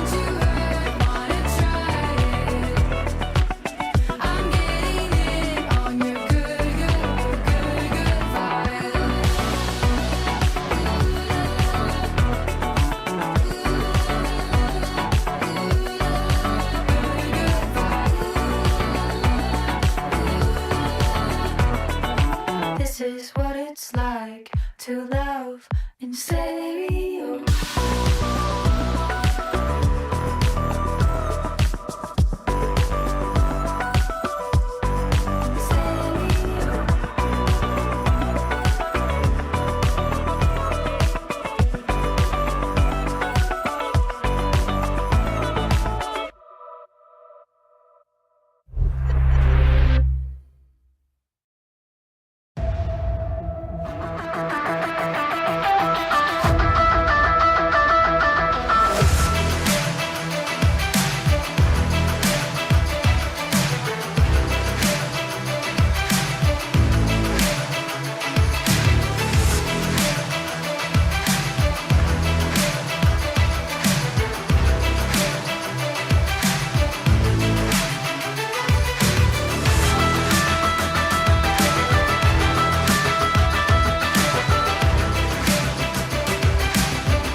Ladies and gentlemen, welcome back to the Maxon booth here at NAB East in New York, live on the 3D Motion Show. I am Matthias Omatola, your longtime host.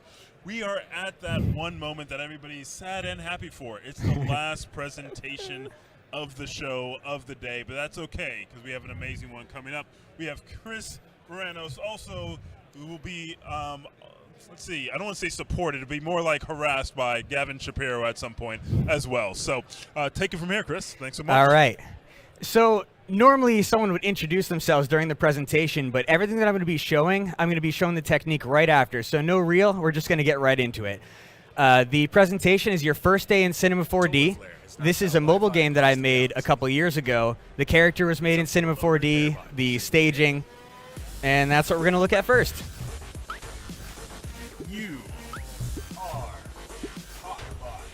You can play this if you go to my website, chrisvaranos.com. For anyone who thinks that will enhance the presentation experience, you just have to go to the game tab and then move over. So this guy, made in Cinema 4D. Hey. All right. And we're not going to get caught in the game too much, but this is it. So there's an idle animation, a jump, a landing animation. Anyway. So let's get right into modeling this character. The first thing is, if we take a look at this character, I have this switch here between high poly and low poly. And when you make a game, you don't necessarily know what your deployment target is and what the requirements are going to be. So in Cinema 4D, there are generator objects, which are really, really helpful. They use parameters to create the geometry as opposed to straight to polygons. So I'm going to go to, let's go to line shading. And we're going to look at these generator objects in just a second, but you can see the flexibility here. This is really helpful when you don't know what your deployment target is going to be. I'm going to remember to close most of these as I go so I don't get cluttered. I only have like 50 scenes, guys. This is going to be fast. For modeling this presentation is intended for people who have never used Cinema 4D before. These are going to show the technique. So creating a spline and then lathing. That's for the feet and the legs. A sphere, a cylinder with a bulge. Another lathe, some extrudes, that's when you make a circle and then go to another circle. So all very, very simple techniques that we're going to go over that you could conceivably do your first day in Cinema 4D. And we'll just kind of move ahead there. There's the character. So let's do this. I don't need to show you guys how to make a sphere. That is something you can figure out on your own. But let's look at the cylinder. So again, a generator object has these different parameters that you can change. This one has the radius and the height. And to get this bend, I think that a lot of people need to try to remember that deformers are fantastic for modeling. because they're also procedural, and you can change them. So I have this bulge, and I'm going to fit it to the parent, and there's this strength control here, right? Very easy way to model and keep things flexible. This also comes into play in the animation later. And again, so maybe this edge isn't looking so good right now. Just another place where generators are awesome because you can just bring up the height segments as you go and make that smooth. Moving on to a lathe. So that's what I used for the foot and for the leg right there. So for again, for those of you who aren't familiar with Cinema 4D, you have your spline tool, which lets you draw lines, basically.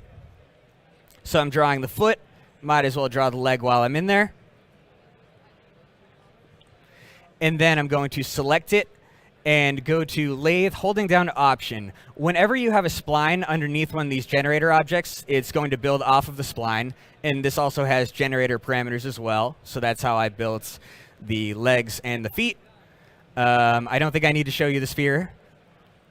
Let's take a look at an extrude.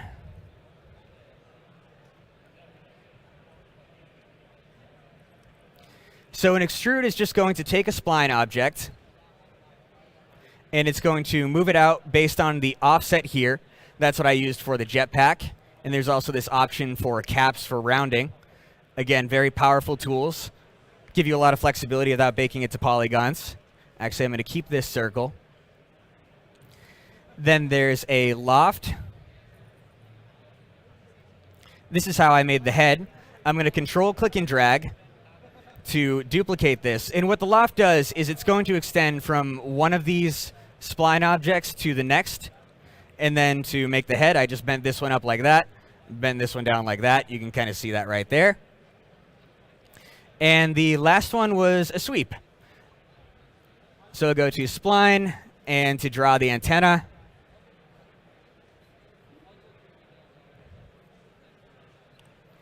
we'll put that inside of a sweep.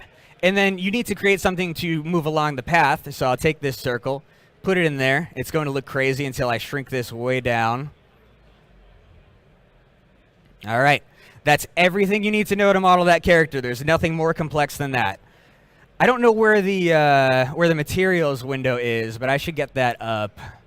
Materials manager or editor? Okay, great. So to create a material and to give color to these, you just go to materials, new standard material. Just change the color, so whatever this color is here, and just drag it onto the mesh. Very easy. Again, first day in Cinema 4D, I wasn't kidding. You can model that easily. Now we're going to look at rigging to actually get this character animated. When you rig, you use something called joints. I'm going to go into character joint tool.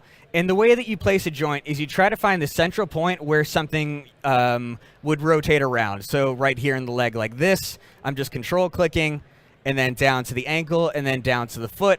And then everything is going to be attached to this and move.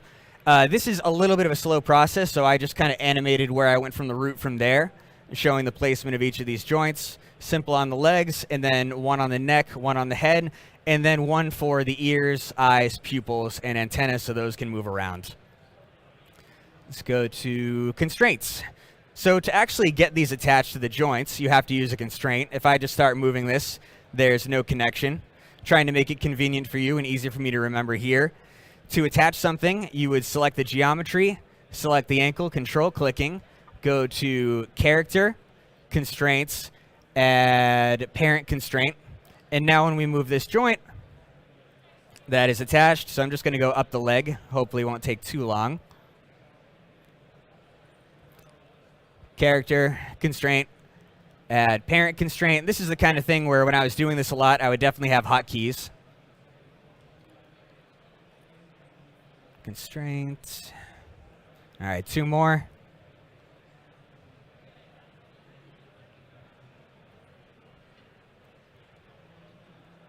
Parent constraint.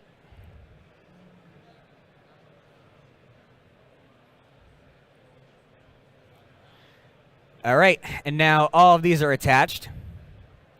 So moving like this. So now I want to talk about what forward kinematics are and inverse kinematics. So forward kinematics, it's kind of a common sense way of animating.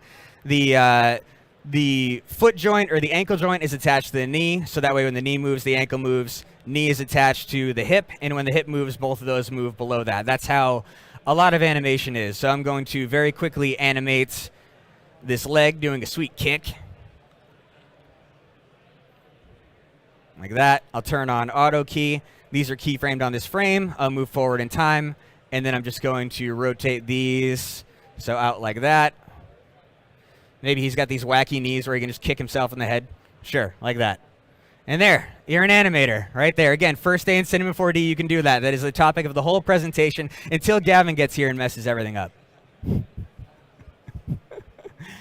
But this isn't suitable for animating everything. Now we're going to talk about FK constraints done. Yes.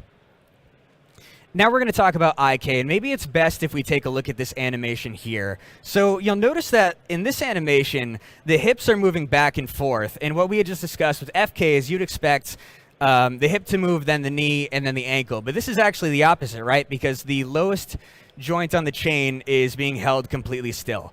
And that's called inverse kinematics, where the position of the joint at the end of the chain is going to determine how everything above it moves. So let's set that up. It's pretty easy. I already opened that. The way you do it is you would select, in no particular order, the joint that you want to control the motion, in this case the ankle, and then select the last one you want to be inversely controlled, and go over to here, character, create IK chain. Create IK chain, and it gives you this goal object. It also adds some tags in the scene, which we don't even have to talk about because everything just works. And now, you'll notice here, I'm going to try to just move the ankle first, and you'll notice that this knee joint is facing to always try to rotate where that is, right? And then when this pushes up, this is going to go straight through the knee. Then the hip joint has to compensate. So inverse, it's shifting all of the joints up the chain, to try to find where this foot is going. I think before my presentation, I might have, I don't remember, I don't think I added the IK on the other one. No, okay, so there's a difference there. Let's just add that. Character, create IK chain. And now you're almost already there at that idle animation where he was doing this little back and forth, right? Pretty easy.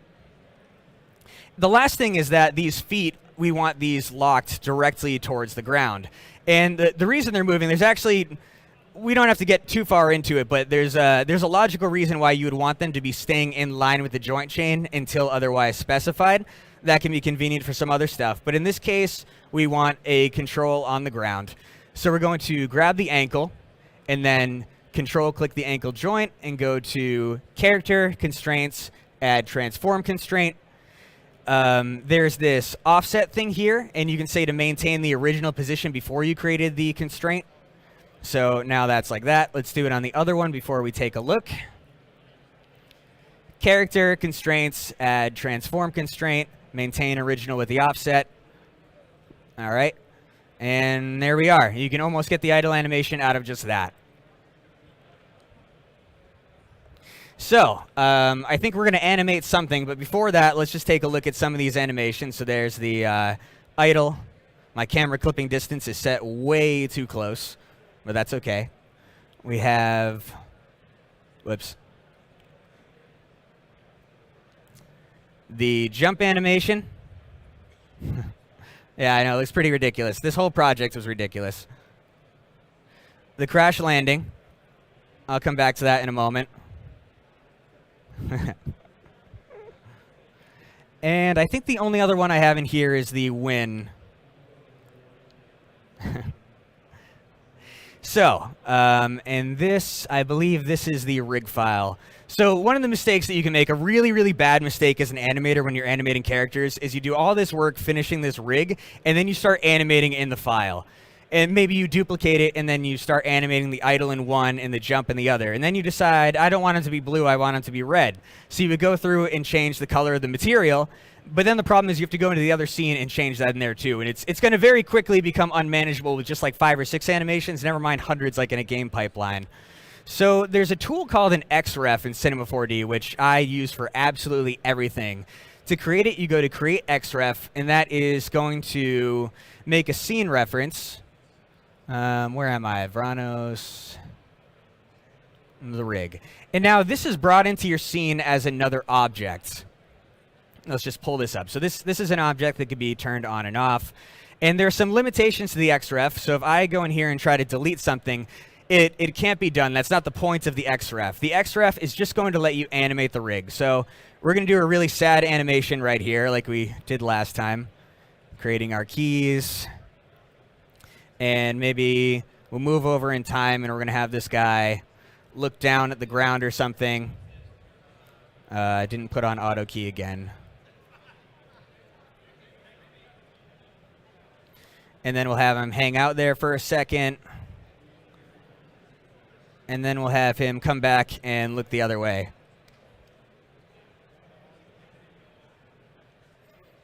All right, beautiful animation, right? Terrible animation. Doesn't matter, not the point. But you would save this scene as a separate animation file as I did with all the others. So now, let's say we have the situation where we want to change the color. So I'm going back into the rig file, and I'm just going to make some color changes in here. All right, a couple more.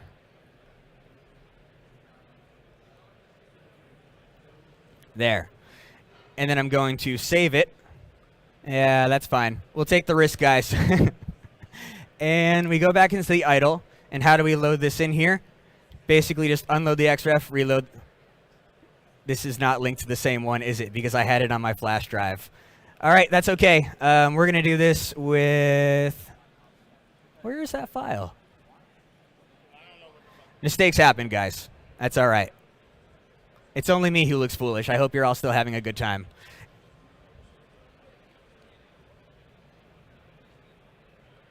There. Okay, perfect. So you can do that in every one of your scenes, or it'll automatically be reloaded the next time you open your project file. Really flexible. And the same thing goes with changing the geometry. So I'm in this rig file. For example, if I wanted to change the shape of the ball on his antenna, I'm going to grab this cube here, whatever, and let's find that antenna wherever it may be.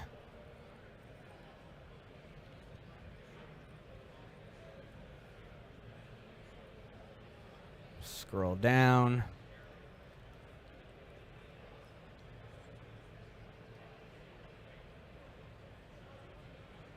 Zero it out. And we're going to save it and go back into one of these files here. And there it is. So XREFs are extremely powerful and can save you from so much pain as an animator. Now, where were we in here? Let's take a look at just one or two other fun things I was able to do in the rig. Not super important here. Was this the squash one? So another cool thing about animating in Cinema 4D is that if you put your deformers directly in the same group as the geometry, I have this squash right here, it can apply to all of these. This wasn't joint rigged. So I'll grab this. You can look into the parameters here and play with the factor. Really cool. Just wanted to show that. And that's probably it. Maybe some of the other stuff that I used in the animations that are harder to see is I added a little bit for the face to get squashed when he's getting exploded, and some little things like an intermediate joint for the hip so it can slide up and down. And one of my personal favorites, which we won't get into today, but Cinema's great for, is stretchy IKs. So that way when it goes past its length, it stretches, and then I ran an expression to shrink that. So I found that was pretty fun to make this character a little bit rubbery. So the next step after I had the character all animated and figured out was actually getting it into the game engine, and I made this prototype, which looks absolutely terrible. But it was a good first step. I went to a concept artist and illustrator, and this is what they came up with. We decided we wanted to do it hand-painted. And as soon as we started dragging the objects into Unity, I realized how bad I was at shading in Unity. So we decided to take a completely different approach and just render everything out to sprites. Ah, no! I missed it. Go away, Premiere. So here, sometimes when you do it live, guys, you mess everything up. So here are the animations. And right away you can see this was nice about doing it in After Effects. I added this fake lighting after the fact and added the fire. Didn't add anything to that. Some cool explosion effects that might have been hard to do in Unity. Maybe not for some people, but definitely hard for me. And it kind of put me back in my comfort zone working in After Effects. This isn't super relevant, but just so you know, I think here it is. Sprite sheets are typically what you bring into a game engine for whatever reason. So that's what we output. It's very handy doing that in After Effects because you can use expressions to lay out the position and make that flexible. So what was next? I think it's good to take a look at some of the staging pieces. So I rendered these all in Octane at the time, but we're going to look at Redshift today because it's bundled with Cinema 4D. And some of these objects were a little bit heavy, and that's kind of why we put them all to flat cards to make sure it was easy to bring this to a cell phone. So these are all the objects in the game, pretty lightweight. Now, as we started to get the look together, rendering this with the soft lighting, I thought it looked pretty good, but the issue was there was no directionality to the lighting, and I didn't like that one bit. Now, in some games, if you have a character that's always upright and the staging pieces that are upright, you could just put a top light on here. But as you might remember from my game, wherever the heck this is, everything is always spinning around, and it's just totally not going to be realistic to put a top light in there. It had to be more flexible than that. So, to reiterate the lighting problem, on the left you have a flat card, which is very lightweight and good for a game engine, but doesn't respond to lights. On the right, you have a 3D object, which looks great, but might be too heavy. So what do? How do we get somewhere between the two of those? I have a level where I can show what the solution was, or kind of hint at it.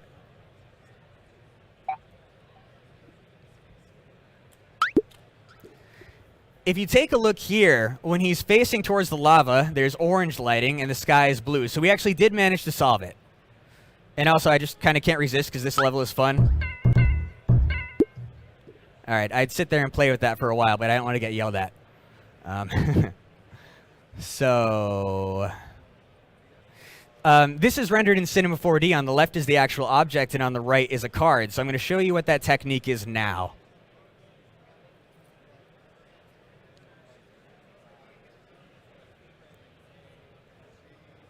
Render to render view here.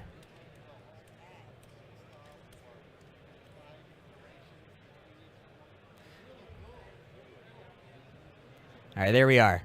So you can see it's a flat card, but you can also see that as the lights are moving around it, we actually are getting that lighting in there, which is really, really handy.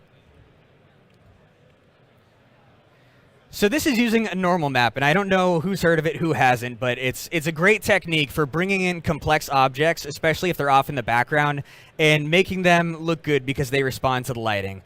The way that a normal map is set up is basically it fires a ray from camera and it creates a shader in red, green, and blue that loosely represents the angle of the surface. So looking at this, we fire a ray, and because it's this point of the surface is facing to the left, it's going to be black. This part of the surface is facing to the right, it's going to be red.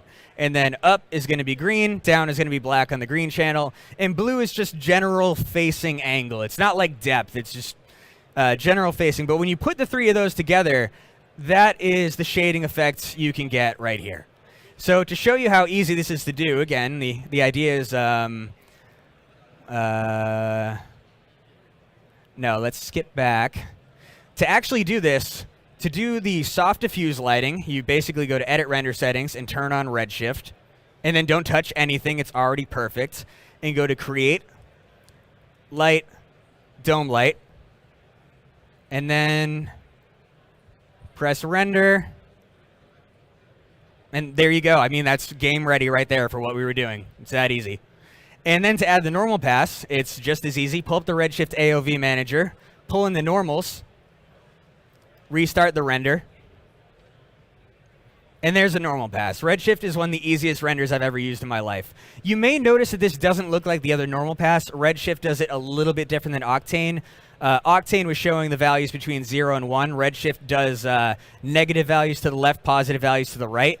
But if you put on a filter, you can see all that information is there. So I'm just going to increase the brightness here. And you can see it almost looks like the Octane render right now. Probably the gamma is a little bit off, but you get the idea. You can get the same thing out, bring it into After Effects, normalize it, pair it with your color shader in Unity, the game engine, or in Cinema 4D, whatever, and you have that normal map lighting on a flat card. And then I think I just want to show some of the effect under a little bit more of a microscope. You can see we're getting that top lighting. These spherical objects really feel spherical. Great, simple technique.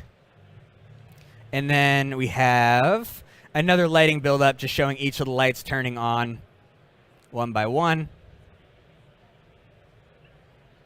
Very easy to do. So this is probably the thing that's the least related to Cinema 4D, but I still think it's fun because I made this game.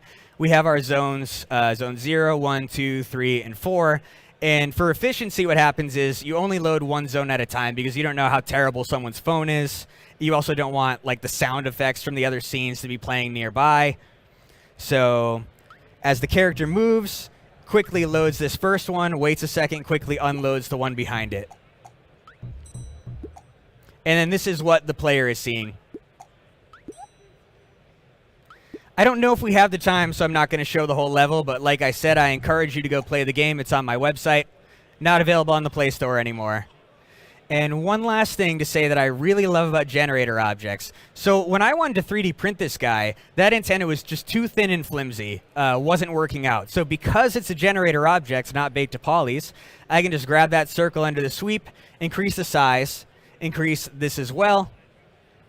And then probably the highest poly count you're ever going to want in the world is for 3D printing. So again, all generator objects, bringing these up so they're very, very smooth.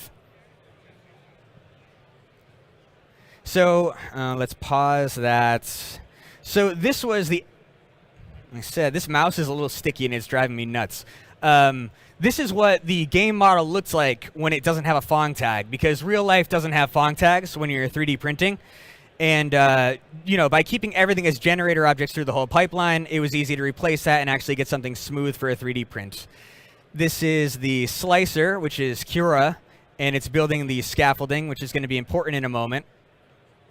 Printing it in layers from bottom to top.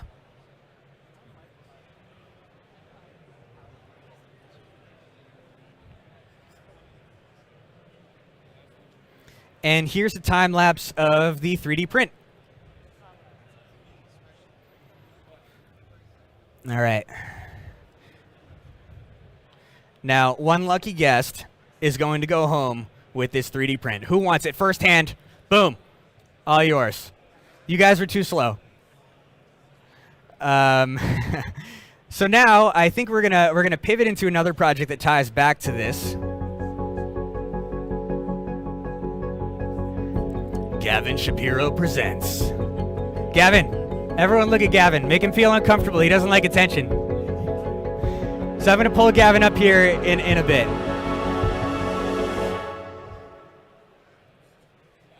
Okay. So this was the project. This was 3D printed. It's a zoetrope. That sound is terrible. And the way a zoetrope works is, I assume everyone has some sort of animation background here, so we don't have to overdo it. Basically, we have 15 frames of animation on this circle, and we're trying to spin this thing very fast in such a way that it's in sync with the camera's shutter.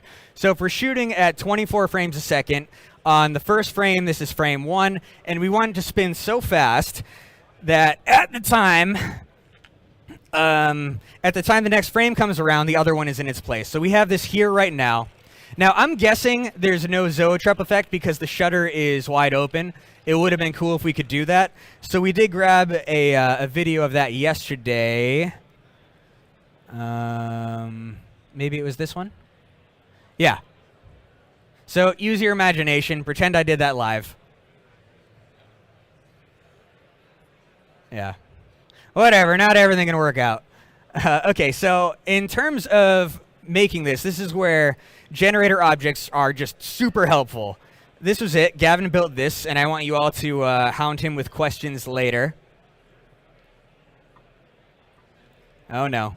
I think I have too much stuff open, guys. All right, we are going to close this. I think we're done with After Effects as well. When you open 50 projects and you don't close any on your way out, this is what you get. You look like a fool in front of everyone.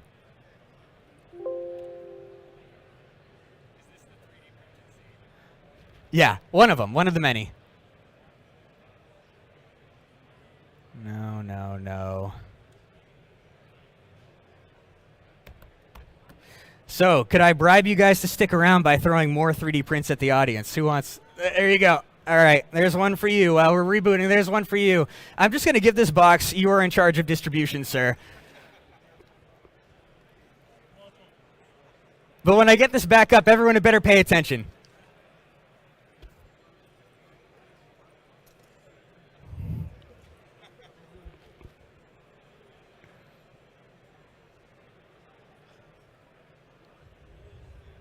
Yeah, okay.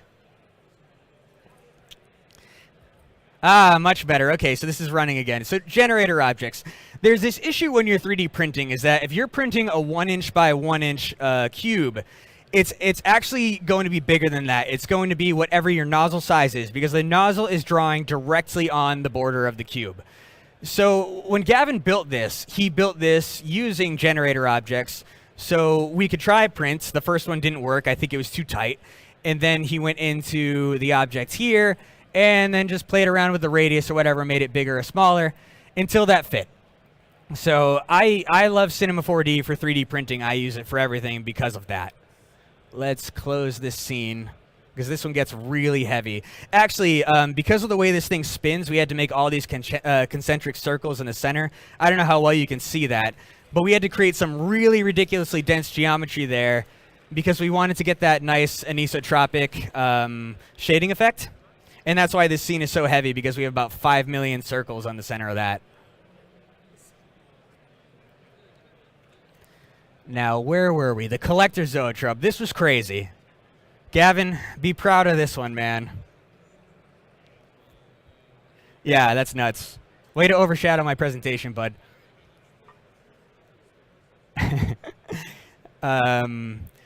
Okay, so how do you guys think this would work when 3D printed? Terrible. Well, we did it.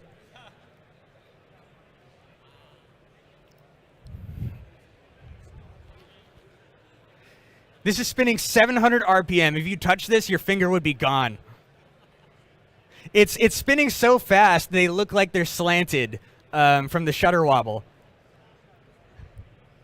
This was extremely dangerous.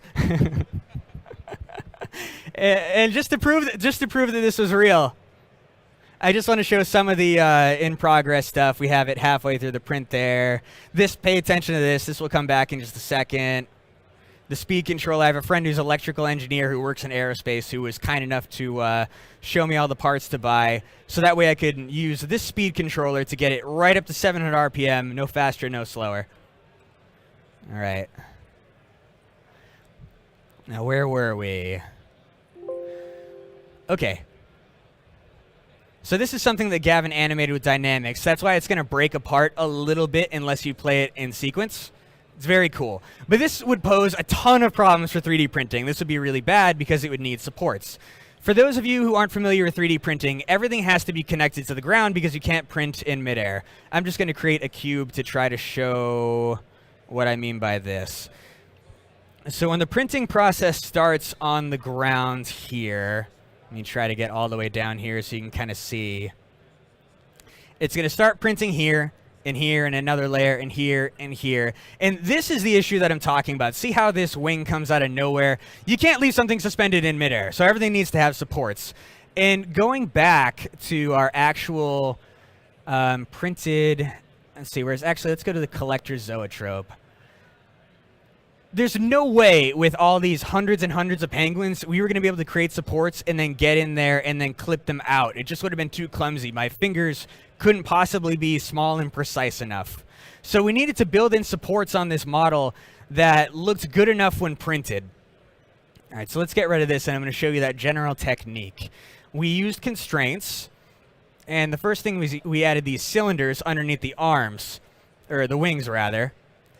So these are always touching the ground, and they definitely don't look like wings, but like whatever, it works.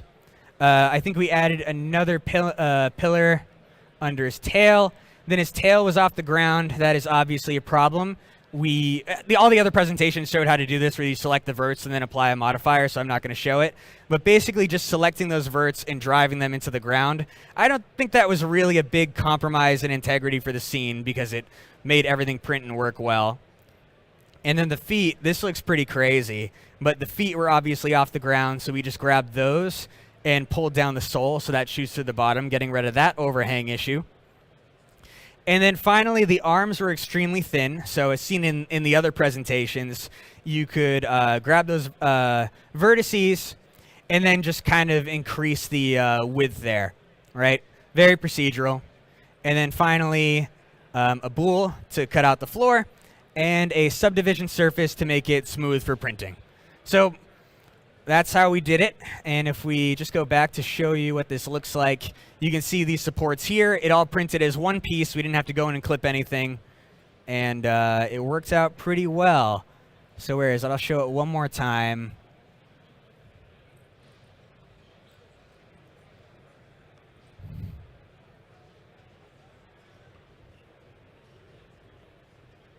There. Cool, right? So then, I don't know what this is. I'm going to ignore that. Oh, so what it was like for how we shot this. We set it up on my kitchen table, and we put it on the big screen TV, because you don't really know how fast it's supposed to be spinning, right? So it's helpful to have that visual reference. Some people ask what it's like to work with a legend like Gavin Shapiro. And it's basically just me sitting around doing nothing while he does all the work. So thank you for that, Gavin. And that's why I'm going to invite him up for questions on how he actually built it in Cinema 4D, because I really just did the 3D printing. And what is this one? Oh, no, I already showed that. Get that out of here. All right, so that's it for that project. Actually, we're doing good on time, only 1:40. And now let's take a look here. So this is what I'm actually known for, is motion tracking software. So tracking warping surfaces. Pay attention here, because this is what we're going to look at, is bringing it into Cinema 4D, so you can attach objects to warping surfaces in Cinema 4D. So that scene is particularly important, and this scene right here. I'll just let this go.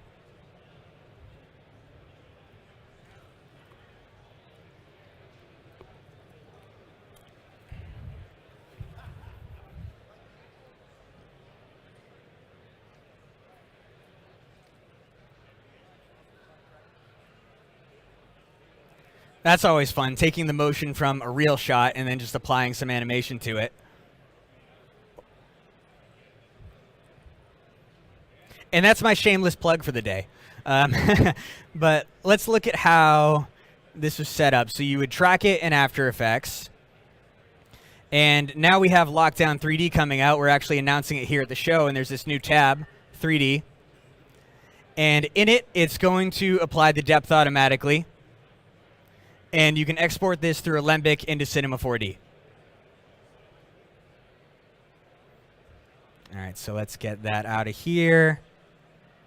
And wait, that is not the right video at all. All right, I'm going to skim along here. Yeah, so same thing. Okay, so tracked in After Effects, and now there's the new 3D tab.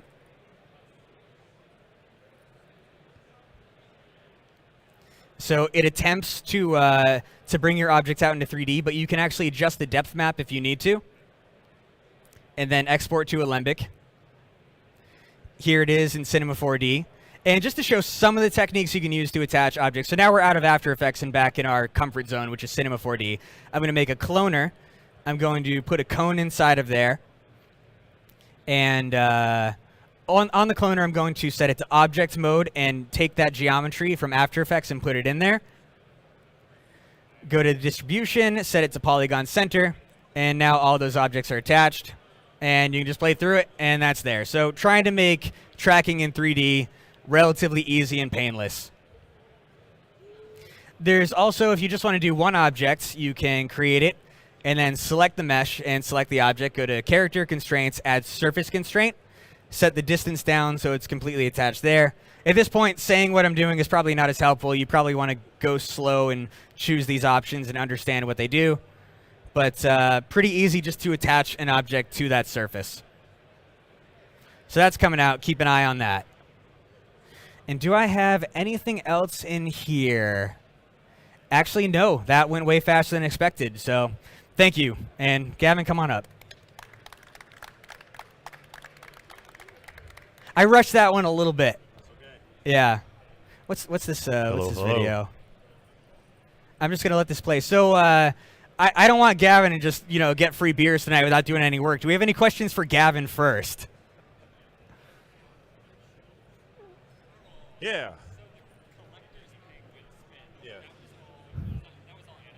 Yeah, that was totally animated. That was all C4D. Yeah, it's a render.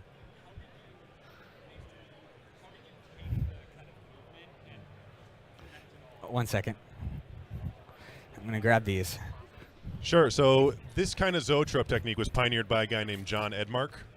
And the way he does it, it's kind of hard to explain, but it's basically like the way that sunflower seeds grow, where there's a certain angle that you can place something. And in sunflower seeds and plants and stuff, it works like this for optimal like light absorption and getting light from the sun. But if you so basically they go out in this even pattern that stacks them all in a very clean way, and then if you rotate the object that amount every frame, you see that one object sort of move out towards the or away from the center.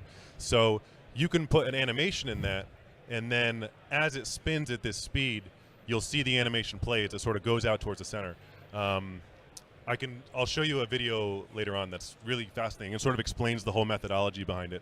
But I sort of studied his work and just tried to understand what he was doing. And it's really fascinating. You can make incredible zoetropes using that technique. Yeah. All right. Do we have any other questions for Gavin? He really got off that easy? All right, there we go. No, don't go anywhere. As a side note, guys, we're going to have arts and crafts with sharp objects immediately following, because when you 3D print, you have to take off all this scaffolding. So basically, you grab the thing, and you go like that. Who wants it? Ah! All right. So if you want to join me for arts and crafts afterward in the corner, I brought these guys, and we can clip those. So now, does anyone have questions for me? Yes. Does anyone else have questions for me? No. I've learned not to make promises. I'd say that it's going pretty well. We would love to be able to do it by the end of November. I just can't make any promises because we don't want to release anything that's not like up to that standard of quality. I'm already using it for production. I'm using it for real shots on my own, but we have to test it on all the different operating systems and graphics cards because we went from a 2D render to all this. I think it's OpenGL or whatever. I'm a fraud, guys. I don't program my own stuff. But a lot of testing has to happen. So maybe December, maybe not. Yeah, we'll see. What else we got?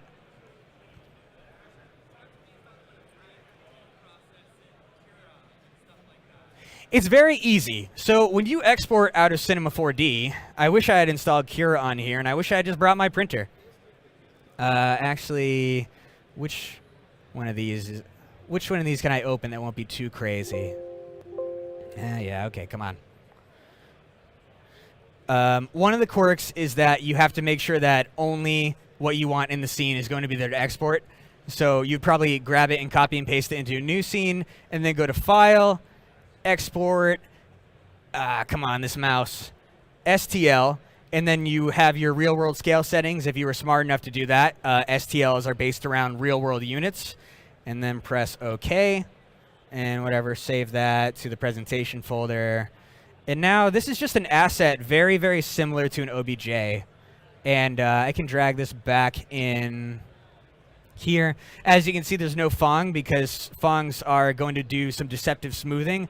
That's very problematic in 3D printing because they don't exist in the real world. So this is how you would probably view it to decide if it's smooth enough or not.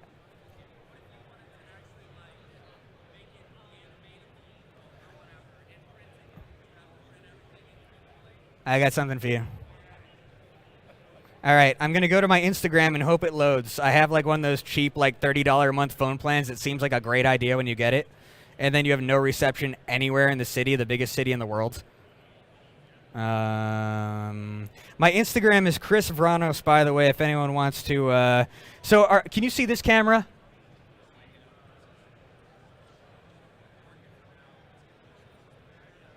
Okay, you got that? All right, this is just for you. So you see how that's animating, right? And the way it's set up is this is how it was built in Cinema 4D. You can see that. And I just printed these out as 30 different frames on my desk. Whatever, you'll have to take my word for it. Okay, great. Okay, awesome. So let me show one more time. So this was the sequence, and this is just stop motion. Still hanging out? You still gonna harass him or what? Here's a scene in Cinema 4D. And this is the mess I made of my desk. So you just pop them on, take a picture, and move on to the next one. Chris Vranos. Can you pull it up on screen? Oh, we have internet connection, guys. Yeah, we do. Yeah, wow, high tech. All the last NABs I went to, we couldn't get it for whatever reason. That's why New York is better. Do you care which profile, whatever? Just, oh, come on, dude, this mouse is a mess. Hit a button. See what happens. Oh, I can't. The mouse is so unruly right now. Try it. It's not working. Let's try that. Oh, jeez. I like never use these. Ah, much better. Person 1.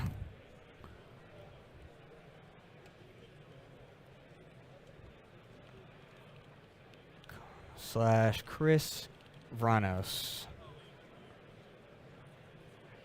All right, keep going, keep going. There's some cool stuff in here. There he is. There's the speed controller. But don't mind the violence, guys. I like fighting. That's how I met Gavin. Oh, come on. Can't click on anything, but there you go. Yeah. Let's see. Chris. Do you have your website? You can. Is all your stuff on your website too? It's not super updated. Ah. Well, there you go, folks. Yeah, forget it. There Just go to my Instagram, whatever. Go to your gram. You'll be able to get to it. We can't do it here. Do we have any more questions for Chris? Or Gavin, just because Gavin's Please, here. make Gavin do some work. Gavin, do work. Michael, what do you got?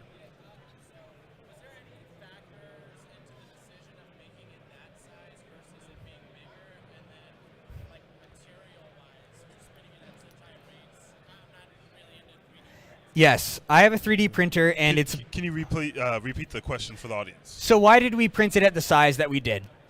Basically, I bought the biggest 3D printer I could get that wasn't ridiculously expensive. It's 11 inches by 11 inches by 15 inches, and this was as big as the bed could take it.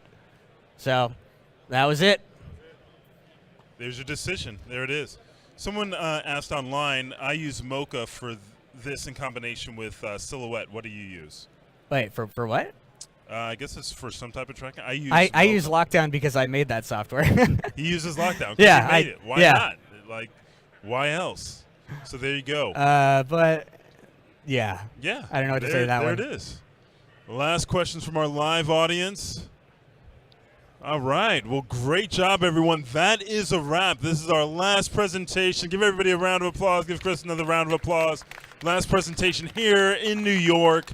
Our next show is going to be November 9th, so check us out at the 3D Motion Show. I think you still have some giveaways, so everybody in the audience. Come get some toys, guys. Yeah, come get your toys all wired together for you. Yeah. So November 9th is going to be our next show on the 3D Motion Show. Also, check out Z Summit. So you can go to maxon.net/events, and you'll see all of our upcoming events. The ZBrush Summit is coming up right after the 3D Motion, so check that out. And we also have a couple more shows for the end of the year. So we'll see you then. Thanks again for joining us, and we'll see you next time.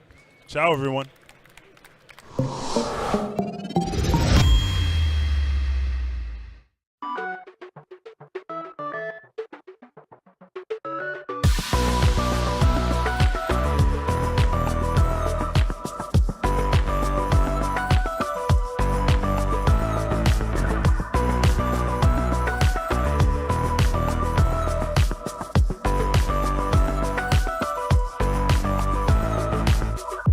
High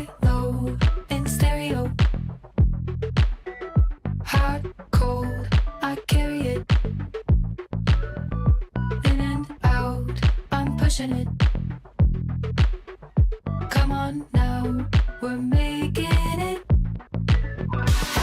you heard that I like it?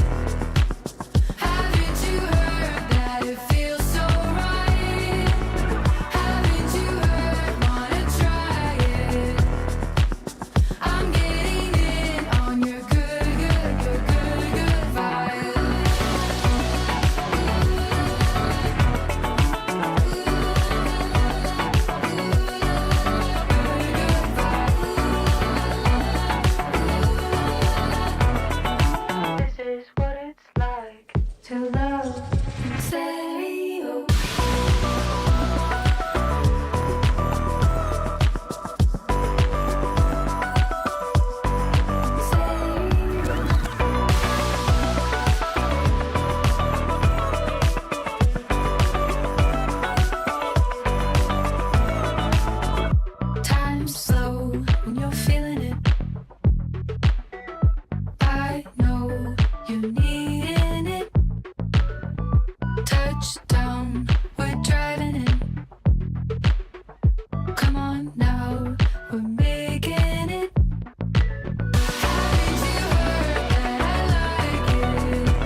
Introducing Mograph TV from Mograph.com, a free motion graphics and animation channel streaming your favorite content and favorite artists 24/7. Mograph TV features motion graphics tutorials, talks, tips, inspiration, and replays of popular live shows. We offer something for all levels of designer, from introductory tutorials to high-level breakdowns and everything in between. That track looks great to me. Mograph TV features software like Cinema 4D, After Effects, Unreal Engine, What up? third-party plugins, and other 2D and 3D software. We also feature live motion events, short-form clips, crypto art, and even a little photo and video editing. Learn from the people that inspire you most, and stay up to date on all the latest industry news, announcements, and community events. You'll also see exclusive offers only available by watching. With 3 8-hour blocks each day, you'll be sure to catch everything, no matter what your time zone. Keep it on as a companion to your workday and learn something new. Meet a friend, watch a demo, catch a classic tutorial, or even find new inspiration. That's a British word? A lot of things are British words. Yes, good luck with all your projects. Mograph TV, television for the design community 24/7.